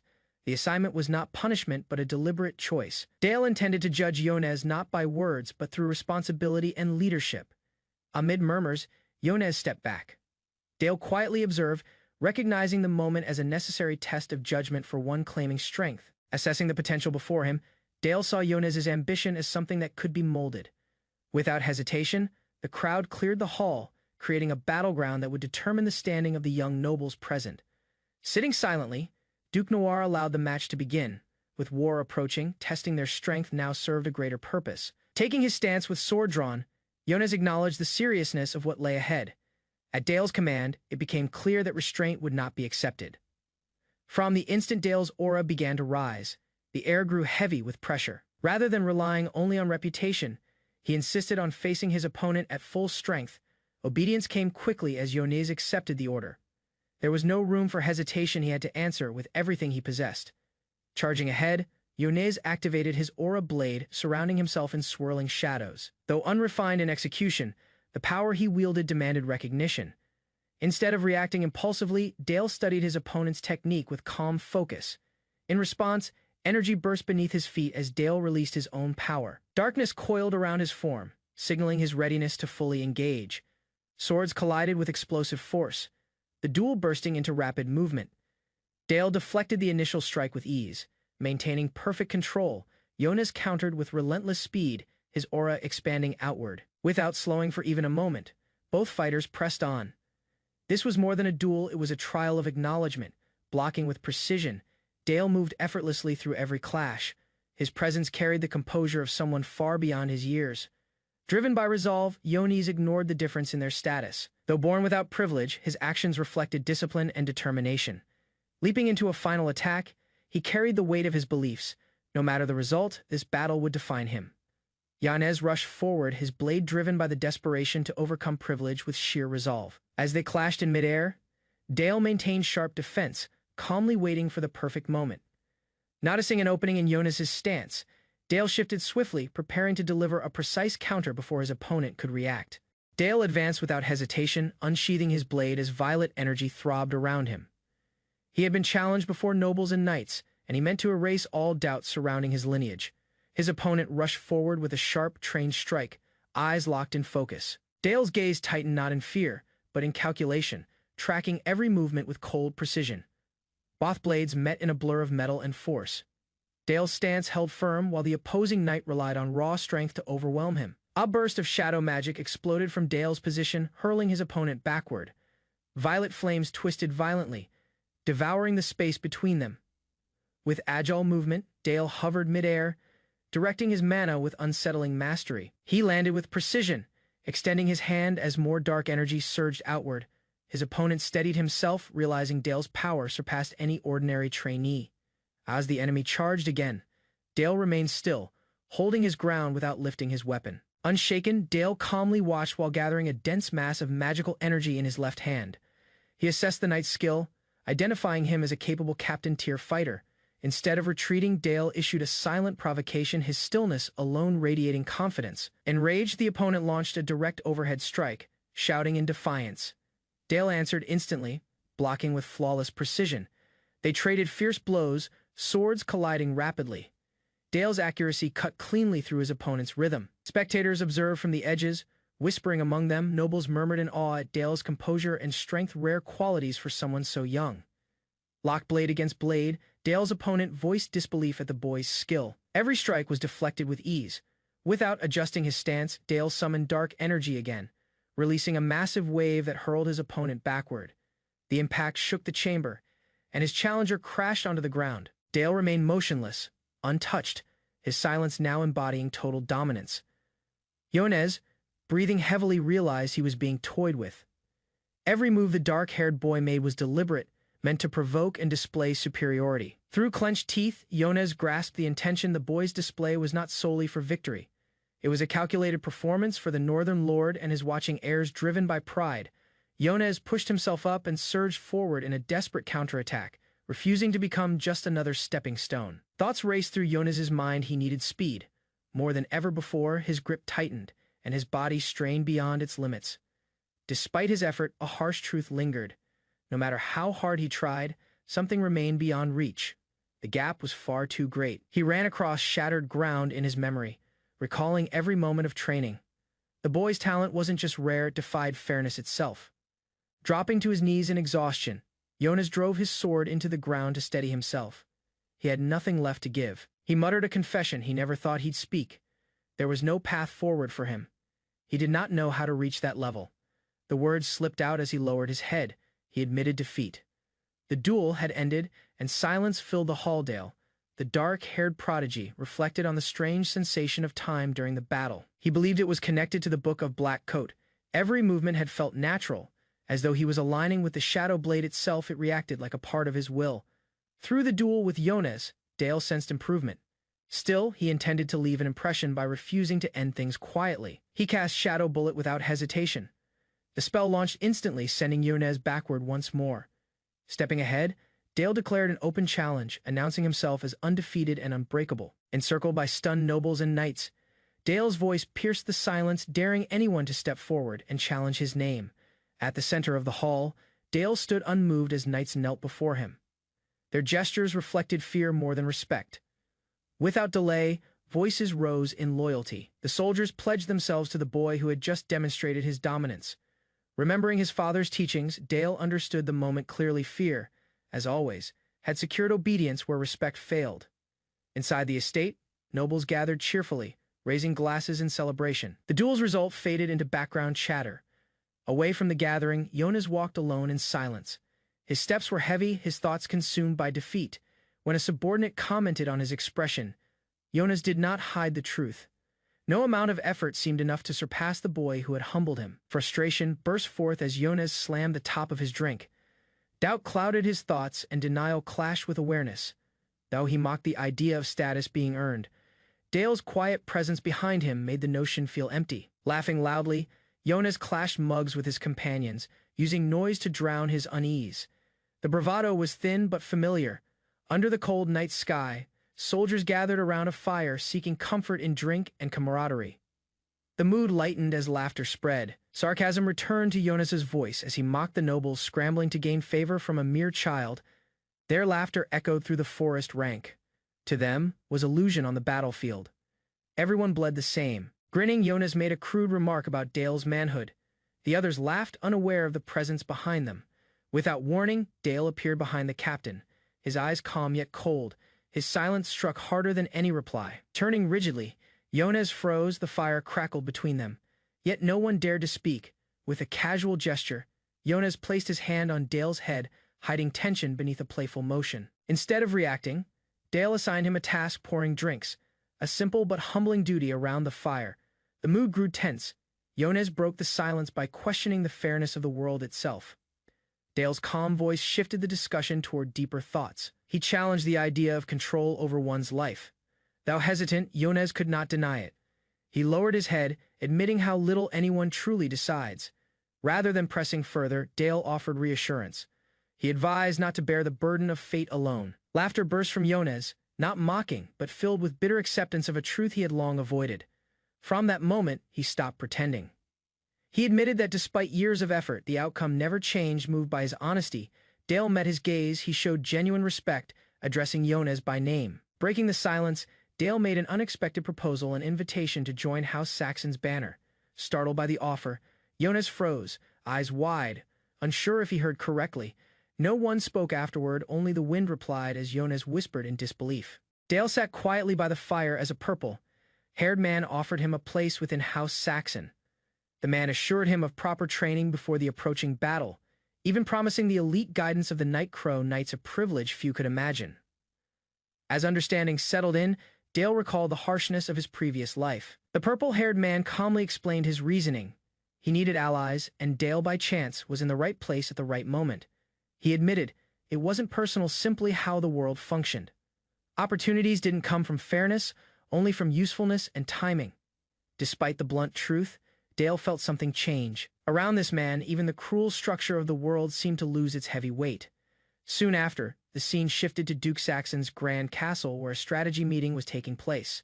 A detailed report described the demons advancing through the northern region, threatening to break through Saxon's borders from a weakened front. Despite the threat, enemy troops were rapidly draining their supplies and stamina. A calculated strategy unfolded, a delaying defense, forcing the enemy to exhaust themselves in small skirmishes before reaching the main river. The goal was clear: weaken the invading forces, then deliver a decisive strike once they crossed into more vulnerable territory. With confidence, the commander ordered the lords to prepare the field army. The moment had come to carry out the second phase of their plan. As the room emptied, Dale was called aside for a private order. A special assignment awaited him, separate from the others.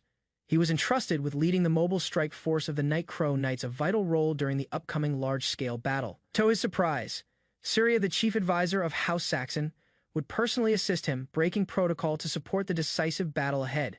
Confused by the situation, Dale questioned why someone like Sephia would enter battle. To him, fighting barbarians went far beyond a simple political matter. After receiving confirmation from his father, he learned that Sophia's involvement wasn't forced, it was her own decision. Crediting Dale's earlier victory at the Black and White turning point, the Duke expressed strong confidence in his ability to succeed once again. Without hesitation, Dale accepted the command but voiced a specific request regarding the composition of his unit. He requested the inclusion of a certain young phantom swordsman, someone he clearly respected on the battlefield. Clad in dark armor beneath the open sky, the blonde knight silently prepared for the mission ahead with calm resolve, admiring the quiet strength of his companion. Dale acknowledged the knight's presence as truly reliable. Together, they shared a moment of light-hearted confidence, speaking without fear despite the dangers awaiting them. Laughter between warriors masked the heavy burden both carried as they stood armored before the coming storm. From across the training ground, the knight's figure stood against Dale's solemn expression. A promise was unexpectedly suggested, not one of heroism, but a simple agreement to survive rather than accepting noble sacrifice. Dale challenged the idea by asking the knight to live instead. Instead of glorifying death, he declared that true duty meant never betraying the trust of one's lord. With sincerity in his voice, Dale admitted he wished for her safety above everything else. Eyes widening beneath the helmet, the phantom swordsman felt her resolve strengthen as Dale's belief in her left a lasting impact. Time passed, and the clash of armor signaled movement. With strategy set, Duke Saxon's main army began its march southward to confront the orc threat. Away from the main force, Dale led the elite mobile unit with Sir Bale, Sephia, and the Knight Charlotte at his side. No longer simply a mentor, Sephia now rode as Dale's equal, not guiding from behind but fighting beside him. Moonlight shimmered across the surface of the Upper Saxon River as dawn approached. The strike force camped quietly, ready for their mission. Sephia stepped silently through the rows of tents, her eyes fixed on the restless night beyond. Noticing her, Dale greeted her calmly under the pale sky, recognizing her presence as more than coincidence.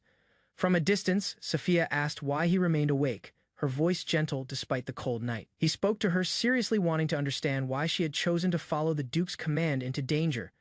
She answered with quiet resolve, calling it her purpose, a life's mission, and reminded him of her vow to never leave his side. Suddenly, ominous howls shattered the stillness of dawn. Both warriors turned as a sinister wind carried a warning. Without hesitation, Sephia gave the order to mobilize, her voice firm and unshaken by urgency. On the nearby ridge, orcs appeared first. Catching Dale off guard with their preemptive strike, the battle had begun. Soldiers rushed into formation as Dale moved toward his knights with determination. Sir Bale ran in breathless, urging Dale to issue their first commands without delay. Focused and sharp-eyed, Dale faced the moment. He was no longer just a young heir, he was now a commander about to enter war. A wave of orcs surged across the river, their desperate assault revealing intense pressure from behind their lines. Instead of retreating, Dale split his forces. He ordered Sir Bale to lead a cavalry charge before the orcs could establish a foothold. Without hesitation, Dale committed the remaining battalions to flank the enemy, choosing to strike their exposed rear and break their momentum. Enemy forces pushed forward as defenders rushed to hold the line, trying to stop the orcs from reaching land. Under Dale's command, archers reacted swiftly, raising their bows in unison as the enemy advanced. A storm of arrows streaked across the night sky, piercing the charging orcs before they could secure footing on solid ground. While the front line resisted, Dale's cavalry unit sped through the forest toward the target zone. Focused and steady, Dale urged his horse forward, determined to support Sir Bale before it was too late. Unseen by the riders, shadowy figures appeared ahead, hidden in darkness and ready to intercept the strike force. Saki confidently unwrapped a snack bar, her expression lively as she took a bold bite, showing no hesitation in front of her classmate. Students nearby reacted with surprise while she kept chewing happily, unaware or unconcerned about the attention she was drawing. The boy beside her froze, unsure how to react, awkwardly avoiding eye contact as she turned and silently offered him some. She casually noted that Chloe sometimes occupied a nearby seat, catching him off guard with her sudden topic change. Questioning assigned seating, she claimed the academy followed a first-come, first-served rule, placing her own reasoning above convention. Her focus shifted again, this time toward a screen. Intrigued, she admired its content as he watched, confused by her pace. Suddenly, she walked away, only to return moments later as an announcement echoed for assembly. They sat down once more. He appeared uncertain while she seemed completely at ease.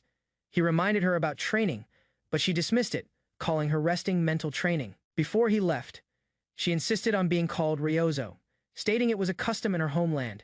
He questioned her reasoning, pointing out inconsistencies. She brushed it aside and wished him good luck with training. Her snoring echoed through the room as he sighed beside her. Another student entered, stretching while carrying a sword strapped across her back. She complained about the noise and questioned why Saki had been reassigned to their class. Rachel leaned back curiously while Abel looked uneasy, quietly processing the news of Saki's class transfer. Rachel nudged her, teasing that Abel seemed disappointed. Abel deflected, uncertain how to respond. Rachel suggested class transfers only occur when there's an opening, planting doubt about Saki's intentions. Rachel remembered the class lacked one student this term and questioned how Saki secured the spot first. She mocked Saki's previous laziness, surprised she moved faster than everyone else.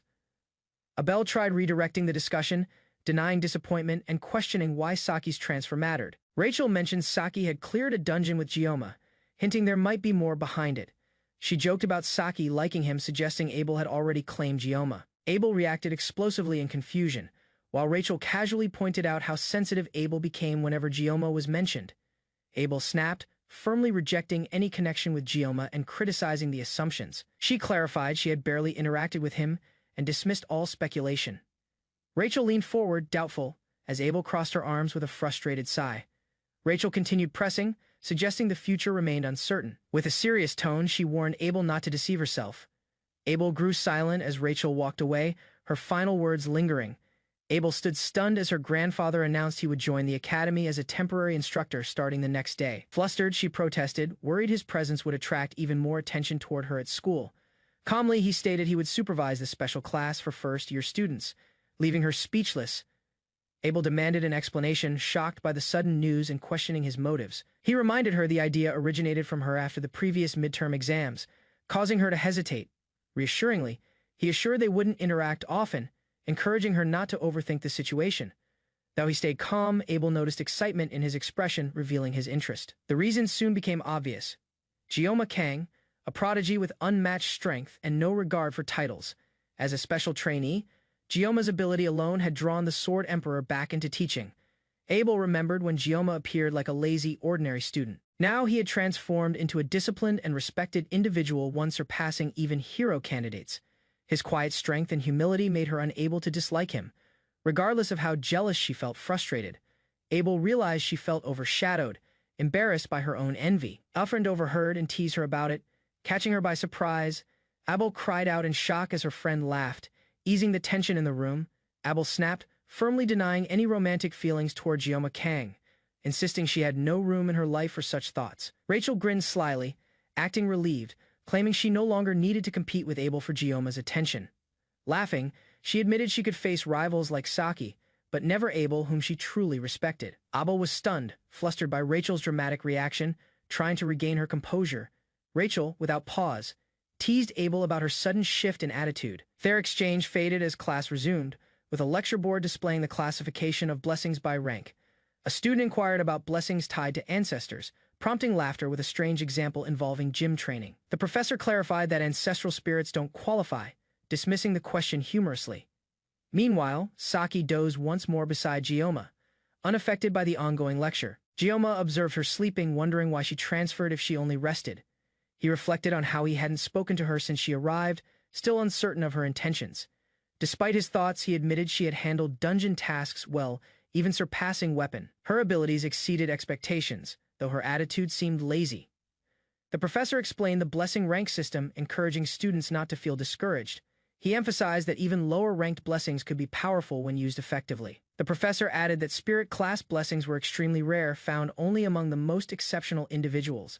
Gioma, deep in thought, considered how he had recently gained one of those rare blessings. Though he kept it hidden, curious, he asked about heroic class blessings, prompting the professor to elaborate further. The professor explained that heroic class blessings were legendary, with only one individual in history ever awakening one. That individual was Balor Joaquin, the founding hero of the Blessing era. Before the discussion could continue, the school bell rang, concluding the lecture. After class, Gioma stood and asked permission to pose one final question. He inquired about the meaning of the phrase, "May the blessing of the gods be with you." The professor acknowledged the question with interest, initiating a deeper explanation. The professor explained the contradiction: there were no gods remaining in their world. Still, he praised Gioma's curiosity and invited him to visit his laboratory any time. As the professor departed, Saki shifted beside Gioma, just beginning to wake. Gioma glanced around and confirmed the room had emptied. Saki remained half asleep, murmuring quietly next to him. Feeling the calm settle in, Gioma leaned back, deciding to nap as well. While asleep, Gioma's body stiffened. A strange glitch-like presence invaded his dream, causing his form to flicker unnaturally. Bright characters appeared in the air, gradually forming a message. Gioma, startled, opened his eyes in shock. A vast virtual space unfolded before him, filled with debris. The system announced the beginning of a mysterious conversation. Dale the black-haired young noble understands escape is no longer an option as he stands wounded beneath the night sky, confronting danger beside his cloaked mentor.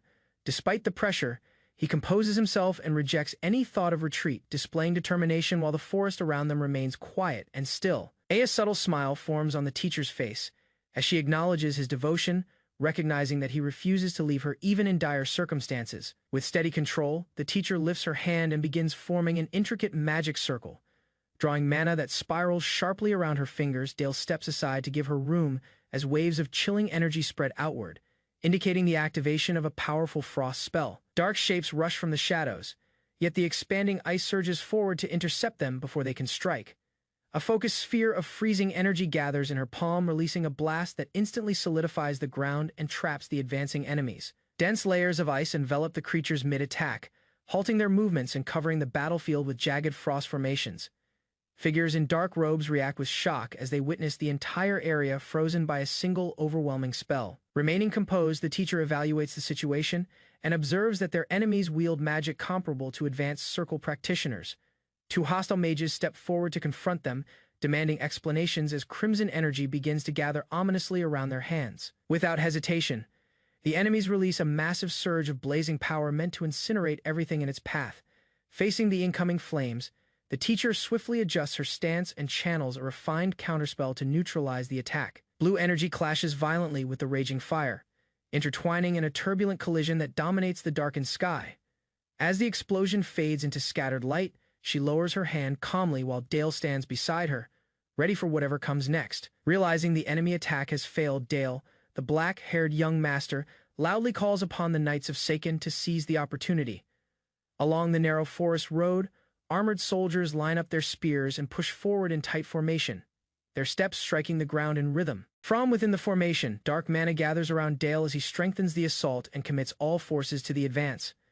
A massive ogre attempts to crush the front line, but flashing blades and combined spells stop its attack mid-swing. Steel and magic merge as knights and mages eliminate surrounding monsters while steadily advancing deeper into enemy territory.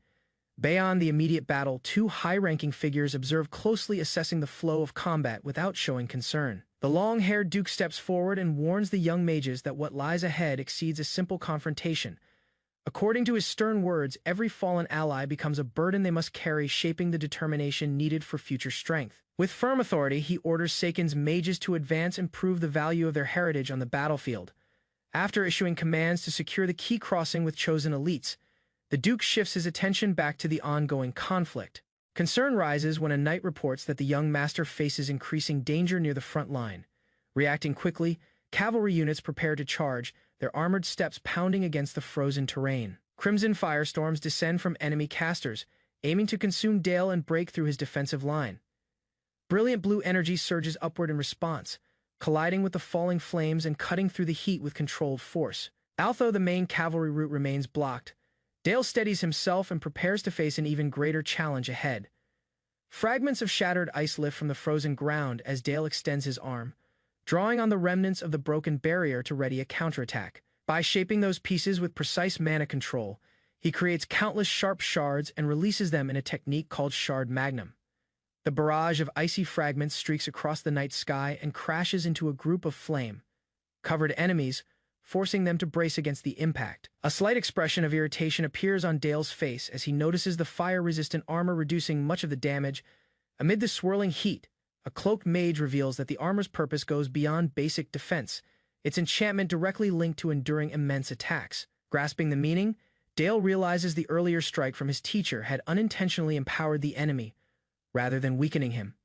Resolute in stopping their advance, Dale lifts his weapon as dark energy gathers intensely along its sharpened edge. Enemy mages retaliate by igniting blazing spheres in both hands, launching arcs of fire that crash violently into the front line. As disorder spreads, urgent reports announce that hostile purifiers are closing in on Lady Saphia's location from several directions. Without pause, Dale thrusts himself forward and unleashes a focused shadow bullet that pierces through a flame-covered opponent. The injured mage falls, yet still manages to utter a cryptic warning about the world eventually being consumed by ashes. Standing beside his mentor, Dale demands an explanation about their true purpose and why he had been singled out as a target. Flames abruptly engulf the fallen enemy's body, spreading unnaturally as he declares rebirth through complete destruction. A grim understanding forms within Dale as he recognizes the surge of mana as self-destruct magic, triggered from inside the caster's armor.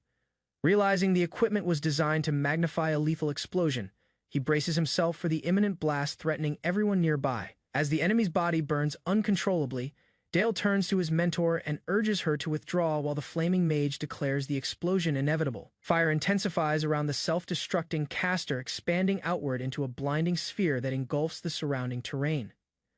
The explosion detonates with immense force, engulfing both sides in a surge of fire and violent shockwaves. When the flames settle, the battlefield is left shattered and scorched, with lingering fire crawling across broken ground. Among the smoking debris, Dale forces himself to stand despite the intense pain coursing through his body. Relief steadies him as he confirms his mentor survived by forming ice armor at the final instant to protect herself. Across the devastated ground, fallen Knights of the Crown Order lie unmoving, having been caught within the explosion's reach. While Dale struggles to regain strength, an enemy mage notices his survival and prepares another attack to eliminate him. Flames ignite again in the attacker's hand as he claims the young master as his target, before the fire can strike. A dark slash cuts through the air and tears into the advancing enemy. The sudden blow sends the mage backward, breaking the forming spell and scattering glowing embers across the fractured earth. Dale lands solidly, shadow energy still swirling around his blade as he stabilizes his stance. A cold resolve settles across his face as he counts the defeated opponent without hesitation. Facing the last enemy, he remembers the brutal torture and forced alterations he suffered in his past.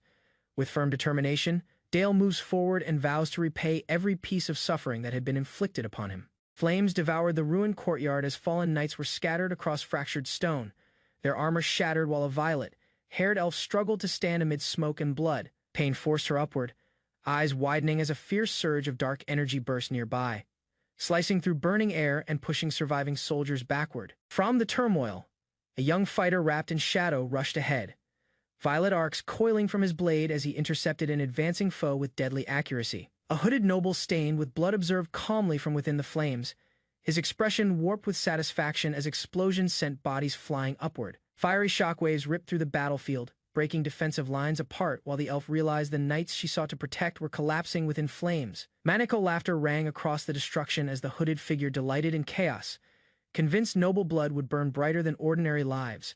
Another explosion consumed the area, yet within the smoke, a darker presence surfaced, its aura denser than the surrounding fire. The cloaked warrior's power shifted violently, shadows coiling around him as his transformation deepened into something colder and far more ruthless.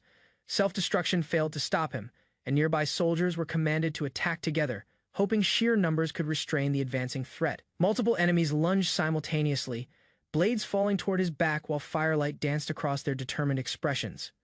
Without pause, he twisted aside and unleashed a sweeping arc of condensed darkness that sliced through both steel and flesh at once. The hooded noble attempted a close-range strike from behind, channeling burning energy into his weapon while aiming for an exposed side.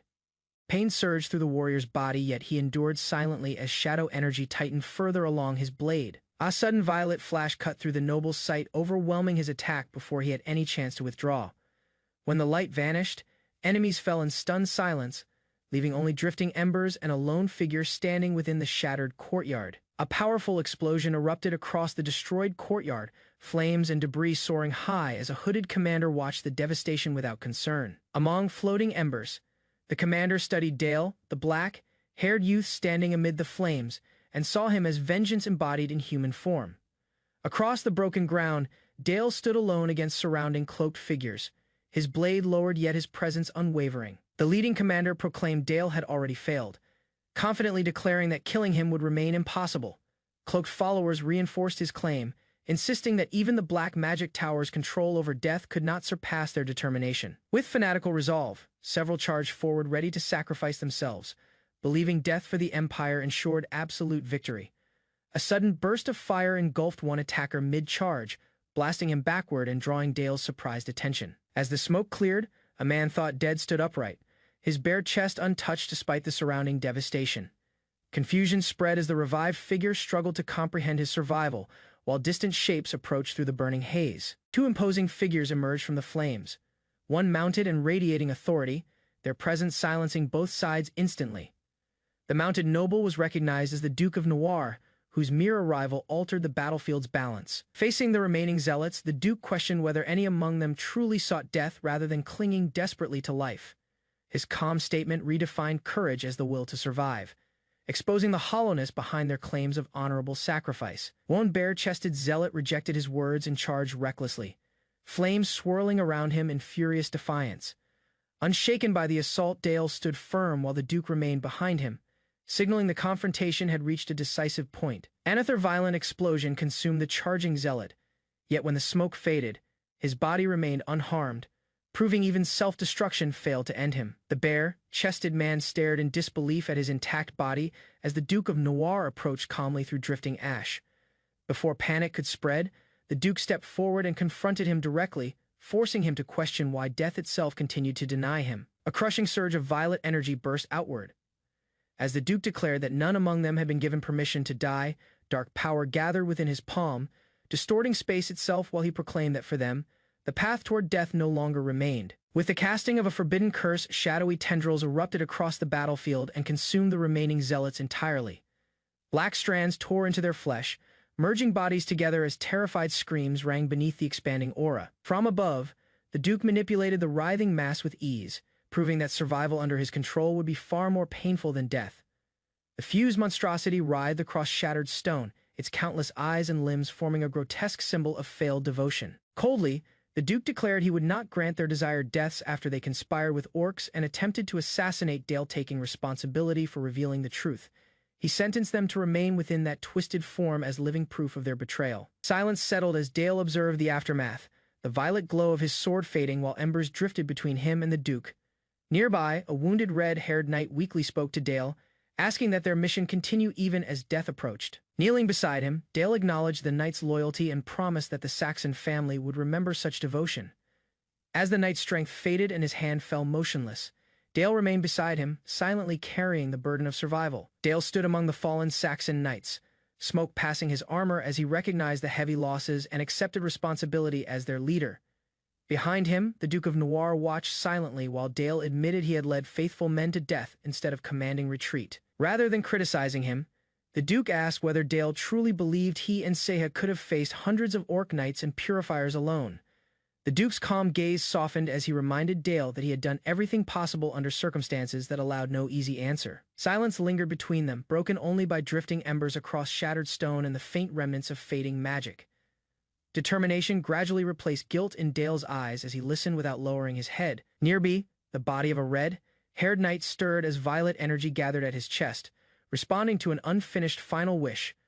Dark energy ignited within his eyes, signaling that the fallen Saxon knights had not yet accepted the battle's end. With renewed resolve, Dale declared that since the war was unfinished, their duty would continue even beyond death. Beneath the moonlight, the Crimson Magic Tower stood distant and silent, untouched by the destruction spreading across the frontier. Inside Marquis Eurys's chamber, far from the battlefield, luxury replaced chaos as the noble rested beside a silver-haired woman. Eurys rose casually, confidence clear in his expression as he indulged in admiration of himself and his accomplishments. The woman responded with playful curiosity, encouraging his pride while the night breeze drifted through the open curtains. Holding wine, Eurys admired his reflection and boasted confidently about his reputation throughout the empire. Their flirtation ended in a close embrace, unaware that beyond the city, Dale was preparing to alter the course of the war. Marquis Eurys leaned closer in the dim room, but a thin stream of blood slipped from his lips and stained the sheets below. The metallic taste spread across his mouth as the woman noticed the dark droplets falling, her confusion replacing earlier warmth. Realization came too late as blood touched her fingers and the mood shifted from intimacy to a sudden silent dread. A thick forest valley shakes beneath a dimming sky as scattered orcs regroup after severe losses, their massive warboss stepping forward to lead the remaining fighters with renewed fury. From the front line, Sir Helmut lifts his weapon and studies the towering orc commander, realizing that despite the near annihilation of the horde, their resistance remains dangerously structured. Before Helmut proceeds, Dale appears behind him with composed authority, signaling restraint as disciplined knights assemble, faint violet energy circulating around their weapons. Sudden tremors crack the ground as the orc warboss charges forward, forcing several knights to brace while Dale steps ahead to take control of the confrontation. With precise coordination, the knights swing their blades in measured arcs, channeling violet mana that cuts through the air and drives the enemy line backward. Watching from behind, Helmut observes the organized movements and realizes that Dale's swordsmanship surpasses expectations, showing refined mastery beyond his age. Dale advances alone toward the warboss, his blade spinning in a tight arc that deflects incoming blows while slicing into the orc's hardened armor. The massive creature strikes back with brute force, yet its movements become unstable as internal damage builds from repeated, calculated hits. Despite its immense size and fury, the warboss starts to falter, unable to endure the relentless rhythm imposed by Dale's controlled offense.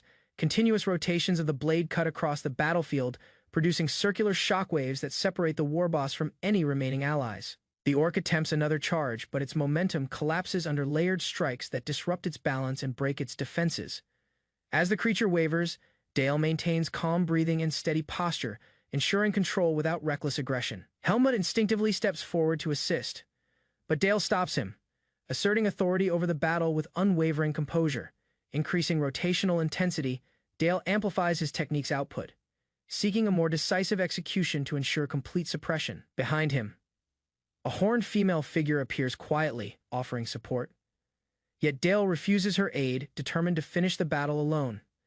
As the clash nears its climax, Dale realizes that exposing borrowed demonic strength before his knights could compromise control and reveal secrets too early. Behind him, the horned woman leans closer with playful confidence, offering her power while assuring she will not cross limits he refuses.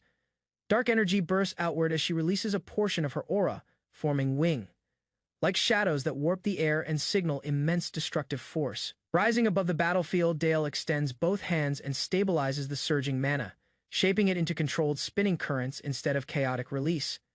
The orc warboss charges once more, but condensed shadows spiral downward, binding its limbs and disrupting its movement mid-attack. With one final deliberate motion, Dale compresses the swirling force into a precise finishing strike that slices completely through the warboss. Silence follows as the divided body falls, dark energy dispersing into the sky while knights stare at the fallen giant. Observers across the battlefield recognize that the young master has slain the barbarian leader decisively, securing complete victory. As tension fades, Dale lowers his hands calmly, already distancing himself from celebration while a new title quietly spreads among witnesses. Far from the battlefield, the Noir Magic Tower towers over the capital, its authority extending deeply into investigations and military operations. Inside a secluded chamber, reports confirm that purifiers were intentionally redirected, avoiding the main army and reducing casualties with suspicious accuracy. The tower's master determines that someone anticipated Dale's movements beforehand, suggesting the existence of an informed insider. A strained discussion unfolds among senior figures as suspicion shifts toward hidden collaborators working within trusted institutions. Evidence indicates that certain elders may be cooperating with the Crimson Magic Tower while hiding their motives beneath political influence. The discussion concludes with a warning that the Black-Red enforcers are still active, suggesting that deeper conspiracies are already being investigated in secrecy. A confidential document outlines the Black-Red Enforcer Unit, an unofficial group established during the Empire's Unification War to connect cooperation between the Noir and Crimson Magic Towers. After the war ended, the unit was disbanded, its records erased, while the Duke of Noir cut ties with the darker ideologies of that time. However, some hardliners, unsettled by past crimes and ideological compromise, left the Noir system and aligned themselves with the Crimson Magic Tower. Inside a silent chamber, the Duke of Noir reflects that the winds of cleansing may rise again as hidden factions begin to emerge. An exterior view of the towering structure suggests calm authority, concealing the underlying turmoil of political maneuvering within its walls. Far below ground, Dale stands beside his father in a hidden workshop where restrained knights remain preserved after succumbing to cursed injuries. Dale admits that those fallen warriors trusted him and followed him, holding on to faint hope until death ultimately claimed them. Driven by responsibility as their lord, he asks to be taught forbidden rituals capable of bringing the dead back. The Duke examines his son closely, recognizing vast potential that could either raise him higher or lead to his downfall. He warns that one day Dale may stand at the pinnacle of the Noir Magic Tower, commanding an army born from darkness. Grasping the meaning instantly, Dale realizes he must eventually surpass his father and confront the current master directly. Without delay, he formally challenges his father to a duel, seeking qualification through strength rather than inheritance. Dark energy gathers around Dale as he defines the battlefield and conditions, inviting a true test without limitation. The Duke accepts calmly, allowing his son to fight with full strength inside the underground chamber. As shadow blades begin forming behind him, Dale activates his technique, marking the true beginning of their battle. Inside the underground chamber, shadow blades fall toward the Duke, yet he stands still, observing Dale's casting with quiet approval. Dale expands the field of darkness and summons shadow lurkers, directing them from multiple angles in a coordinated assault. The Duke releases a subtle pulse of energy that instantly halts the constructs, exposing a major flaw in Dale's control. As the shadow entities freeze in place, the Duke explains that in battles between dark mages, losing control over summons leads to instant defeat. Dale remembers earlier failures where uncontrolled darkness harmed allies, realizing the same instability threatens him again. Determined to correct the flaw, he steadies his breathing and draws the scattered mana back toward himself. A surge of focused intent spreads outward, reshaping the chaotic shadows into disciplined forms aligned entirely with his will. The frozen constructs collapse before reforming under tighter control as snow, like particles of mana drift across the chamber. For a brief instant, the Duke's stance shifts, acknowledging that Dale has regained superior control over the darkness. Taking the opportunity, Dale condenses his aura into a decisive strike that pierces through his father's defenses. The Duke's body falls cut cleanly, leaving Dale stunned by the apparent finality of his victory. Shock overwhelms him as he questions whether he has truly defeated the one he sought to surpass. Before disbelief settles, dark energy coils around the fallen body and restores it with unnatural force. The Duke rises calmly, revealing that Dale has briefly taken control over death itself within that space. Facing his revived father, Dale confronts the terrifying reality that mastery of darkness requires power beyond mortality. The Duke explains that magic transforms imagination into reality, yet human limits prevent true omnipotence, revealing only at its peak can one's will reshape the world's laws. Dale recalls how the Purifier's deaths were erased and realizes his father may have altered reality itself. Understanding the duel was unwinnable from the start. Accepting the immense gap in power, Dale suppresses despair and responds with quiet, restrained laughter. Imperial officials entered House Saxon's palace, recognizing victories achieved against brutal barbarian invasions recently across borders. The Patriarch listens silently, while Imperial representatives praised House Saxon's loyalty toward weakened Imperial authorities. Dale observes ceremonial proceedings, sensing Imperial satisfaction concealed political expectations behind flattering acknowledgments from nobles. Imperial messengers highlighted Dale's battlefield contributions, emphasizing remarkable achievements despite his youth and inexperience. The envoy announced magical exchange promotions, recommending Dale attend prestigious Imperial academies beside noble descendants. Dale reacted cautiously beside the Patriarch, recognizing dangerous motives hidden beneath generous imperial educational opportunities offered. Inside private chambers, the Patriarch rejected imperial proposals, fearing assassination attempts targeting vulnerable noble successors. Dale questioned imperial intentions directly, suspecting political enemies prepared lethal schemes surrounding academy exchange arrangements. The Patriarch explained Marquis Yuris's heir remained imprisoned within magical towers, proving imperial negotiations dangerously manipulated. Dale warned the Patriarch that hostage exchanges prevented Crimson Tower nobles from retaliating recklessly against Saxon. Remembering Purifier assassinations, Dale suspected imperial conspirators manipulated academy invitations, while concealing murderous intentions beneath diplomacy. The Patriarch explained Crimson Tower leaders feared devastating repercussions whenever influential ducal heirs suffered fatal incidents. The Patriarch considered Dale exceptionally dangerous politically, believing imperial authorities feared his unpredictable future influence greatly. Dale concluded Marquis Yuri's orchestrated provocations merely testing Saxon's strength before launching broader destructive schemes. Eventually, the Patriarch dismissed assassination theories calmly, insisting genuine extermination attempts would have produced catastrophic casualties instead. Dale seeking hidden objectives behind dangerous academy invitations and diplomatic pressure campaigns. Determined confronting enemies personally, Dale desired witnessing imperial society firsthand before answering Crimson Tower provocations directly. The Patriarch sighed heavily, understanding Dale's reasoning while remaining unconvinced about confronting imperial dangers personally immediately. The Patriarch acknowledged Dale's determination, admitting experienced dukes would have reached identical conclusions regarding imperial intentions.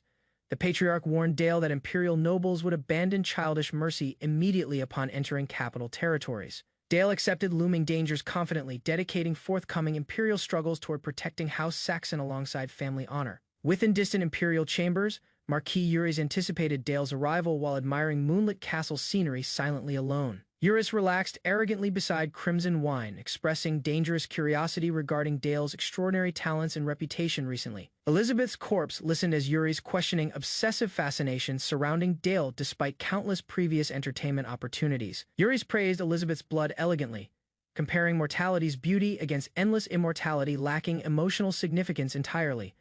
Holding crimson wine carefully, Yuri's described death beautifully, believing fleeting lives possess greater meaning than immortality. Yuris smiled ominously beneath palace lights, revealing twisted philosophies guiding future confrontations against ambitious imperial enemies. Yuris shattered wine glasses carelessly, comparing incomplete lives against flowers incapable of blooming beautifully. Standing beside spilled crimson wine, Yuris welcomed Dale eagerly while anticipating satisfying confrontations.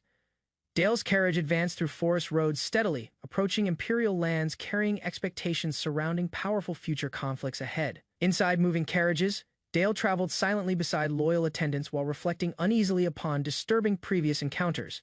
Remembering mysterious powers displayed previously, Dale struggled speaking comfortably with companions witnessing terrifying hidden abilities firsthand. Sephia remained silent thoughtfully, understanding Dale's lingering guilt and emotional distance during imperial journeys completely. Dale's carriage entered magnificent imperial academies, revealing enormous structures symbolizing authority, prestige, and magical accomplishments proudly displayed. Imperial guards welcomed arriving nobles formally, while attendants prepared ceremonial entrances surrounding prestigious academy grounds carefully nearby. Dale descended confidently beside trusted retainers, beginning dangerous imperial experiences despite overwhelming political tensions surrounding nobles everywhere. Dale entered Crimson Magic Tower academies cautiously while attendants welcomed House Saxon's young representative. Marquis Yuris approached Dale politely, disguising dangerous intentions beneath respectful greetings and flattering ceremonial manners. Dale answered calmly beside loyal retainers, recognizing Yuri's deliberately testing reactions through exaggerated battlefield praise publicly. Yuris praised Dale's martial accomplishments enthusiastically, while secretly recalling barbarian soldiers burned into ashes mercilessly during battles. Remembering horrifying battlefield destruction, Dale restrained rising hostility carefully, despite overwhelming murderous instincts targeting Yuris internally. Dale clenched trembling fists silently, enduring Yuris' provocations while maintaining composure before observing Imperial Academy crowds. Yuris continued praising Dale publicly, spreading exaggerated rumors regarding extraordinary martial achievements throughout Imperial territories. Dale dismissed widespread stories modestly, understanding Imperial Academy's anticipated witnessing abilities capable of influencing future political struggles. Both nobles exchanged restrained greetings calmly, concealing dangerous hostility beneath polite academy introductions before surrounding imperial observers. Dale greeted imperial nobles respectfully beside Yuri's, carefully concealing hostility beneath disciplined expressions. Imperial officials mocked Dale's politeness casually, while Yuri's observed reactions silently behind amused aristocratic smiles nearby. Suppressing humiliation fiercely, Dale endured ridicule patiently while preserving House Saxon's dignity before. Dale restrained murderous impulses carefully, waiting strategically before crushing Yuri's beneath consequences created through deliberate provocations. Personally, Yuri's noticed Dale's burning determination immediately, finding dangerous emotions fascinating beneath controlled aristocratic behavior displayed publicly. Standing confidently before surrounding nobles, Yuri's admired Dale's furious eyes while anticipating future confrontations eagerly within Imperial territories. Imperial Academy lecturers explained elemental oppositions, while Dale observed classmates evaluating his northern background. Students whispered rumors regarding Dale's achievements, doubting frontier nobles possessed legitimate magical abilities despite widespread recognition. Dale ignored arrogant criticism calmly while analyzing classroom politics surrounding influential imperial aristocratic families. Yuri's mocked Dale publicly, questioning impossible stories describing extraordinary magical circle advancement during childhood. Dale recognized deliberate provocation immediately because Marquis Yuri's intentionally assigned hostile classmates beside him strategically. Graduation examinations approached steadily, while Academy students competed aggressively pursuing prestigious Crimson Magic Tower positions. Imperial nobles treated Academy graduation like guaranteed authority, wealth, influence, and political advancement opportunities permanently everywhere. Most Academy students excluded Dale completely, considering northern outsiders unworthy alongside traditional imperial bloodlines inside classrooms. Although classrooms remained peaceful outwardly, Dale sensed dangerous hostility developing beneath ordinary academic routines, continuously there. Leonard interrupted Academy lectures arrogantly, drawing attention from nobles observing Dale's unusual northern reputation. He proposed magical exchanges publicly, disguising hostile intentions beneath entertaining Academy traditions before influential classmates. Dale questioned Leonard calmly while professors hesitated, recognizing dangerous political implications surrounding Academy hierarchy immediately. Leonard compared Academy society toward monarchies, where bloodlines and magical authority determined unquestioned dominance among students. Other nobles described Leonard reverently because powerful Crimson Magic Tower connections elevated his overwhelming social influence. Leonard approached Dale confidently, mentioning extraordinary achievements surrounding the tower's 20th floor breakthrough examination recently accomplished. Academy students admired Dale secretly because imperial rumors portrayed him alongside legendary magical prodigies across territories. Leonard revealed intense curiosity toward Dale, hoping personal observation would confirm extraordinary battlefield accomplishments personally witnessed. Dale answered silently instead, hiding confidence beneath composed expressions while carefully studying Leonard's suspicious motivations. Leonard challenged Dale publicly, claiming exaggerated rumors required verification through direct magical confrontation before Academy nobles assembled. Dale accepted immediately, surprising nearby students while confidently responding toward Leonard's deliberate provocations without hesitation whatsoever. Publicly, the classroom atmosphere shifted instantly because nobles anticipated violent competition between extraordinary young magical talents. Professors arranged formal exchange combat carefully while reminding Dale about strict magical attack regulations before participating officially. Leonard underestimated Dale secretly, believing northern frontier nobles lacked sophistication compared against elite imperial magicians. Dale entered confidently afterward, prepared, proving Imperial Academy elites misunderstood his overwhelming magical capabilities completely there. Before combat preparations concluded, Dale questioned whether protective life point necklaces remained mandatory during magical exchanges. Professors explained dangerous exchanges required protection because severe magical injuries frequently caused irreversible deaths among students. Dark magical energies surrounded Dale, suddenly terrifying professors after he suggested fighting opponents without protective restrictions. Professors panicked immediately, canceling the duel after Dale's dangerous magical pressure overwhelmed. Terrified instructors begged Leonard reconsider recklessness, urging protective equipment before continuing hazardous magical confrontation publicly. Leonard refused stubbornly, believing personal pride mattered greater than safety against northern noble challengers during Academy exchanges. Ignoring frightened professors completely, Leonard demanded authentic magical combat while provoking Dale before observing Academy students. Dale questioned Leonard calmly, reminding everyone northern rulers never retreated from hostile confrontations or political threats. Leonard proposed severe conditions afterward, demanding Dale abandon graduation qualifications upon losing their exchange match permanently. Leonard accepted equivalent punishment personally, risking future academy advancement through reckless confidence against Dale publicly before classmates. Dark magical power expanded violently around Dale, while students realized overwhelming confidence behind his composed expression.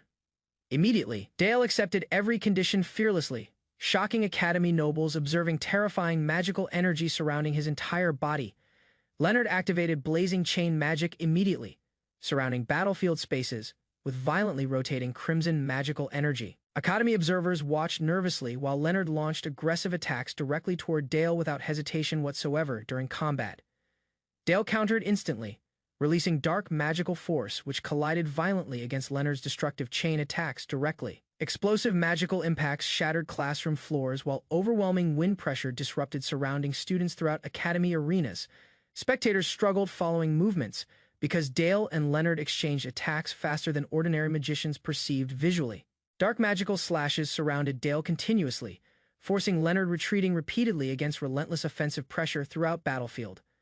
Dale redirected Leonard's attacks skillfully, maintaining composure while manipulating dark magical energy surrounding combat areas strategically. Leonard attempted restraining Dale using rotating chains, hoping overwhelming pressure would eventually secure battlefield control completely permanently.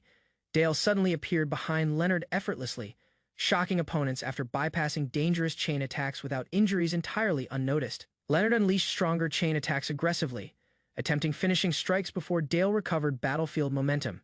Dale endured explosive impacts directly, sliding backward while maintaining concentration despite overwhelming magical pressure. Observing Dale carefully, Leonard sensed unexpected resistance, remaining behind his opponent's calm battlefield composure throughout exchanges. Another student suddenly criticized Dale publicly, accusing Northern outsiders disrupting academy harmony through reckless confrontational behavior. Leonard denied cowardice immediately while surrounding supporters activated fire magic beside him threateningly before classmates publicly. Numerous academy students revealed hostility openly, demonstrating collective resentment toward Dale's growing reputation throughout Imperial classrooms. Leonard warned professors remain silent, carefully threatening consequences involving influential family authority beyond academy jurisdiction afterward. Terrified instructors avoided interference completely, while Leonard prepared continuing dangerous magical exchanges against Dale, despite escalating tensions. Dale observed silently afterward, realizing academy politics mattered equally dangerous alongside magical combat abilities during confrontations. Leonard attempted ending the duel peacefully, concealing frustration while fiery magic continued.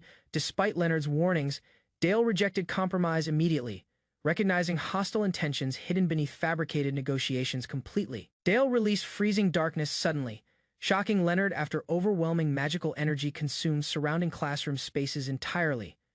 Academy students panicked immediately because Dale's oppressive magic disrupted mana circulation throughout nearby noble spectators. Leonard struggled maintaining flames properly while Dale mocked his weakness before terrified classmates observing silently.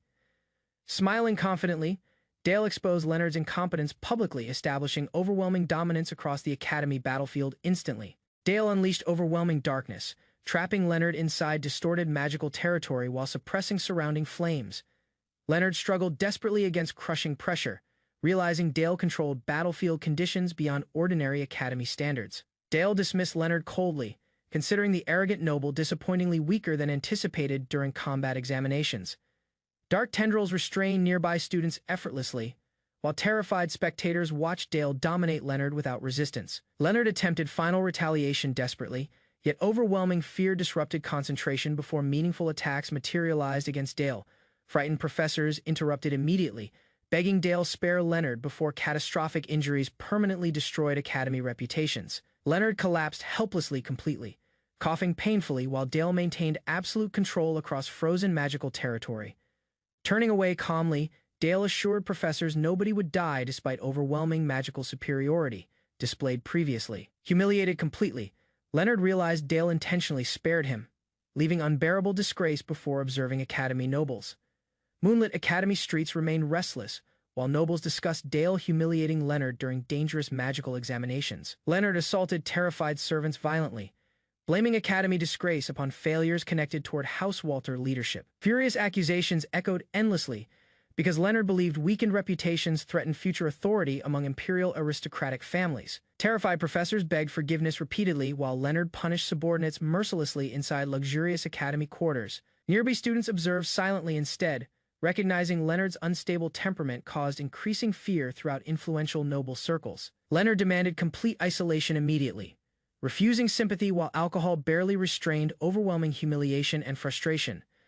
Servants removed injured subordinates carefully, while frightened companions discussed Leonard's deteriorating behavior throughout academy dormitories. Despite influential backing, Leonard realized Dale destroyed graduation opportunities alongside treasured aristocratic prestige permanently. Crushing defeat haunted Leonard endlessly because nobody within powerful noble families could repair disastrous consequences. Leonard shattered nearby glass furiously, struggling controlling humiliation caused by Dale's overwhelming academy victory. Unexpected visitors entered Leonard's chambers quietly while tense servants avoided interrupting dangerous aristocratic conversations. Yuri's crimson appeared confidently, observing Leonard's disgrace with amusement instead of sympathy toward defeated academy nobles. Yuri's criticized Leonard coldly, implying House Walter suffered embarrassment through reckless behavior during academy exchanges. Recently, Leonard questioned Yuri's cautiously because powerful crimson nobles rarely visited defeated aristocratic students personally without strategic intentions. Rather than mocking Leonard directly, Yuri's examined possibilities hidden beneath disastrous academy consequences carefully throughout conversations. Yuri's revealed influential solutions calmly, suggesting Leonard's humiliating failures could disappear through careful political management. Mysterious crimson artifacts appeared suddenly, hinting dangerous arrangements requiring significant sacrifices beyond ordinary academy politics. Desperate completely, Leonard listened carefully while Yuri's manipulated ambitions surrounding revenge against Dale silently throughout discussions. Yuri's explained dangerous artifacts carefully, warning reckless users face destruction before achieving meaningful magical power. Despite severe consequences, Yuri's tempted Leonard further by describing opportunities hidden within overwhelming risks strategically. Consumed completely by ambition, Leonard accepted immediately while Yuri's concealed deeper intentions beneath manipulative encouragement silently throughout. Moonlight covered academy buildings quietly while Dale trained alone, surrounded by dark magical energy continuously inside chambers. Dale reflected carefully regarding Yuri's, suspecting unusual motives behind recent academy incidents involving Leonard secretly throughout confrontations. Remembering previous battles calmly, Dale concluded ordinary aristocratic students lacked abilities matching dangerous schemes unfolding recently. Dale realized suddenly Yuri's pursued hidden objectives beyond simple academy rivalries involving ambitious noble heirs completely. Unexpected footsteps interrupted Dale's thoughts immediately, forcing attention toward unfamiliar nighttime visitors outside chambers. Hearing someone's voice unexpectedly, Dale approached carefully while sensing unusual tensions surrounding the late-night meeting. Teacher Sophia visited Dale quietly during midnight, entering chambers while unusual tensions surrounded their meeting. Awkward silence filled the room initially, because both struggled discussing painful memories from previous battles together. Dale thanked Sophia sincerely, appreciating her continued guidance despite dangerous academy circumstances surrounding him constantly. Sophia questioned Dale carefully regarding academy experiences while observing emotional exhaustion, hidden beneath calm expressions. Remembering fallen Saxon swordsmen painfully, Dale noticed lingering sorrow within Sophia's quiet demeanor during conversation. Mentioning previous tragedies cautiously, Sophia recalled witnessing Dale grieving heavily following devastating battlefield losses personally. Dale apologized sincerely instead, believing personal weakness caused Saxon swordsmen deaths during barbarian conflicts previously throughout battlefields. Trying comforting Sophia carefully, Dale insisted her protection saved him despite overwhelming wartime circumstances surrounding everyone. Rejecting Dale's guilt immediately, Sophia reached outward gently while refusing responsibility for devastating battlefield losses. Sophia comforted Dale gently, reminding him unwavering support remained beside him despite painful battlefield memories. Holding Dale's hand carefully, Sophia admitted protecting him meant preserving his happiness beyond ordinary responsibilities. Dale embraced Sophia gratefully afterward, finally finding emotional warmth beneath overwhelming burdens carried since wartime tragedies. Sophia held Dale closely while recognizing deep loneliness hidden behind his calm youthful expressions constantly throughout hardships, promising unwavering support sincerely. Sophia reassured Dale nobody would face suffering alone under her protection anymore. Several peaceful days passed quietly while academy students prepared intensely for approaching graduation examinations. Graduation examinations finally approached, gathering academy elites together before important magical duel evaluations officially. Professors announced Dale's upcoming duel calmly, while students observed battlefield preparations carefully throughout academy classrooms. Before examinations commenced, completely unexpected interruptions suddenly disrupted academy proceedings before assembled noble students. Leonard interrupted graduation examinations unexpectedly, drawing immediate attention from shocked students throughout academy classrooms. Professors warned Leonard cautiously because previous academy incidents nearly caused catastrophic consequences during magical confrontations. Ignoring concerns completely, Leonard confronted instructors angrily while resentment toward Dale consumed his remaining composure. Leonard mocked academy regulations arrogantly, believing privileged nobles deserved greater authority than ordinary professors. Standing calmly beforehand, Dale observed Leonard preparing crimson chain magic while academy students watched nervously. Consumed by revenge completely, Leonard demanded another duel publicly while declaring himself Imperial Academy's strongest magical. Red explosions tore through the hall as the blonde noble unleashed burning chains toward Dale. Dale narrowly avoided the strike while the chained magic ripped across the arena. Crimson energy spread around the noble as his confidence rapidly increased. Another swing crashed into the ground and surrounded Dale from multiple directions. Dale steadied himself while cracks formed beneath his feet. Across from him, the blonde noble proudly relied on the dangerous power in his hands. Burning chains wrapped around the noble's arms as unstable mana flooded his body. His arrogance grew stronger with every surge of energy. Meanwhile, Dale silently observed his opponent and searched for weakness. The noble activated Overclock and gathered violent mana around his chest. The chained artifact pushed his magic beyond normal limits. Dale quickly realized the artifact was amplifying the noble's strength at a dangerous cost. Confidence blinded the noble as he prepared to end the duel. Dale quietly waited for the right moment to respond. The blonde fighter rushed forward while spinning blazing chains through the air. Dale met the attack head-on without retreating. A violent explosion erupted after their powers collided. Nearby students screamed and fled from the collapsing arena. Guards hurried everyone to safety while debris scattered across the hall. The duel continued inside the chaos. The burning chains trapped Dale from every direction and blocked his movement. Still, his expression never changed. Laughing loudly, the noble believed victory was already his. He continued attacking while mocking Dale's silence. Dale finally noticed a flaw within the chains and calmly prepared his counterattack. The battle slowly began turning in his favor. The blonde noble declared he no longer needed to reveal his full power against Dale. A sharp burst of purple power cut through the raging chains and reached the noble before he could react. Pain spread across the noble's body as he staggered backward in shock. Dale calmly lowered his weapon after the clean counterattack. Breathing heavily, the noble struggled to understand how Dale overpowered him so easily. Rather than listening, the noble clenched the burning chains tighter and rejected Dale's advice. His obsession with power continued growing stronger. The damaged arena trembled beneath them while Dale remained motionless. Across the hall, the noble angrily questioned anyone who doubted his potential. Red flames exploded around the noble as he released even greater power from the artifact. The unstable mana flooded the entire battlefield. Dale faced the overwhelming energy without retreating. Unlike the noble, he stayed focused instead of being consumed by pride. Laughing wildly, the noble declared himself the Empire's greatest genius. Crimson flames spread across the hall while Dale quietly watched. The noble proudly claimed he had reached the fourth circle and believed victory already belonged to him. Burning mana surrounded his entire body. Dale immediately sensed something dangerous within the noble's unstable magic. Power continued gathering around the noble as his control slowly weakened. Even with his talent, the dangerous force pushed him beyond reason. Dale realized the noble's ambition had completely overtaken his judgment. Endless praise and recognition had become his only desire. The burning mana intensified while the noble demanded admiration from everyone Dale's side. Quietly, as he prepared for the next clash, he finally understood the noble had already lost himself to power. Dale revealed that his own mind world had awakened. Dark purple energy spread across the ruined arena and forced the blonde noble to step back in shock. The overwhelming power quickly swallowed the burning chains surrounding the battlefield. Fear slowly replaced the noble's confidence as the dark energy closed around him. His unstable mana began losing control. Inside the distorted mind world, terrifying visions surrounded the noble from every direction. Unable to endure the nightmare, the noble screamed and desperately tried escaping from the darkness. The noble collapsed onto the ruined floor while begging Dale to stay away. Panic consumed him as the mind world continued shaking his senses.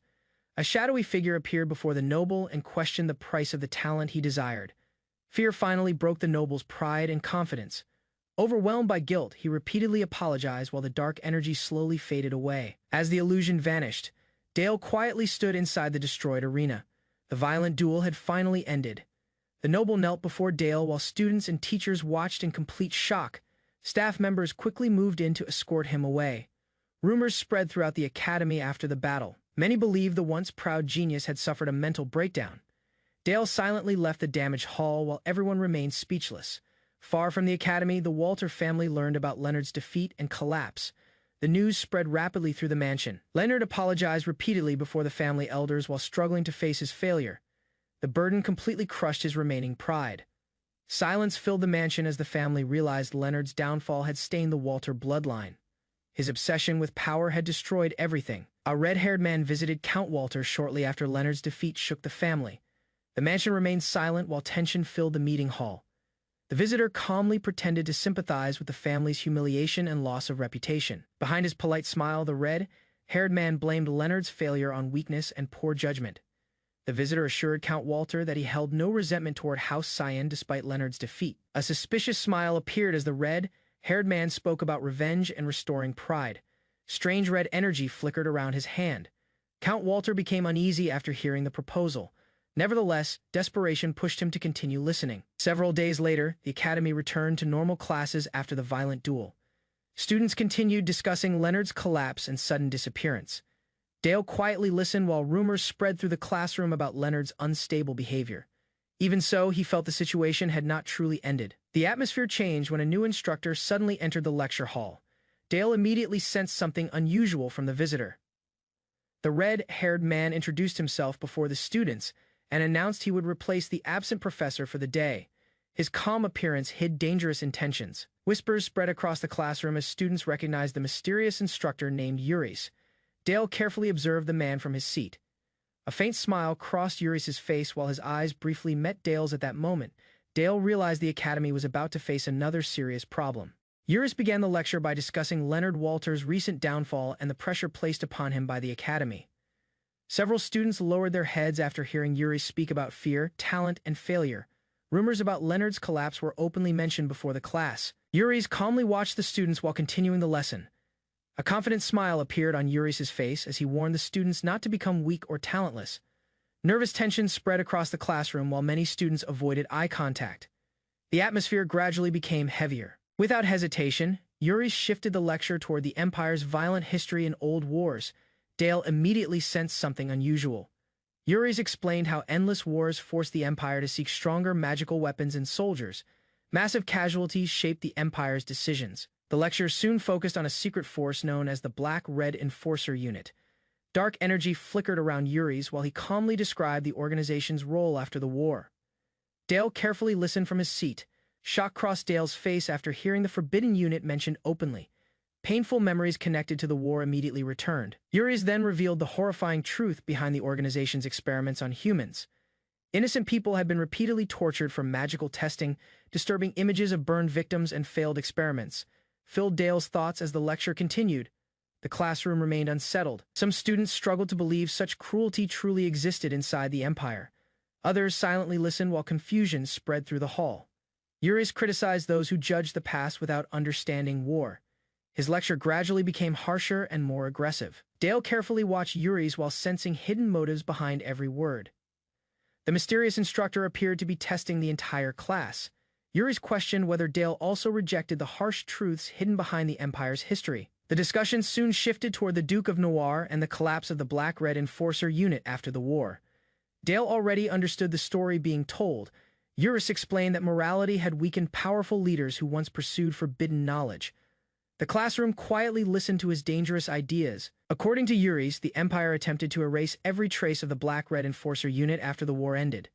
Despite that destruction, Yuris openly praised Dale's talent above the other students in the academy. A disturbing smile crossed Yuris' face as he claimed Dale possessed talent worthy of surpassing the Noir Magic Tower itself. Dale silently watched him from his seat. Yuris extended his hand and proposed that Dale pursue ultimate truth and power together with him. Dale quickly realized Yuris wanted to revive the Black-Red Enforcer Unit using his abilities. Hidden motives finally became clear. Without hesitation, Dale calmly rejected the proposal and refused to abandon his own beliefs. Yuris dismissed Dale's refusal and claimed morality only limited true progress. His obsession with forbidden knowledge became impossible to hide. Suddenly, Powerful magic activated throughout the lecture hall and violently changed the surroundings. The classroom vanished as Dale found himself standing inside a cold gray world filled with drifting particles. Silence surrounded the unfamiliar landscape.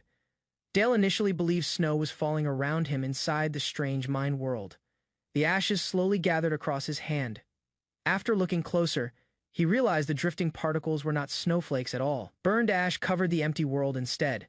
A heavy feeling spread through Dale as he understood the terrifying nature of Eurys's power. Cold ash drifted across the empty city, while Dale carefully examined the strange world surrounding him. Standing calmly nearby, Eurys explained that Dale alone had been granted permission to enter the mind world. Ordinary students could never witness such a place. Across the silent streets, the destroyed city reflected Eurys's obsession with power and destruction. Dale quietly listened without lowering his guard. Above the shattered buildings, enormous steel weapons and flying machines suddenly appeared in the sky. Moments later, violent explosions shook the city as massive weapons crossed through the air.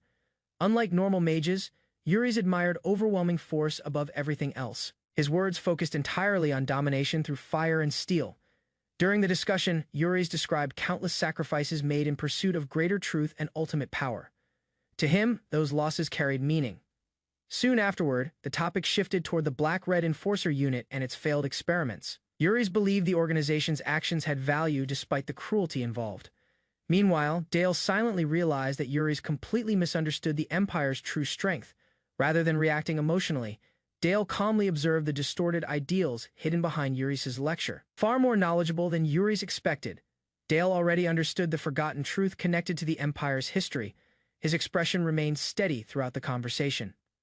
Finally, Eurys admitted his true goal and invited Dale to join the Black-Red Alliance.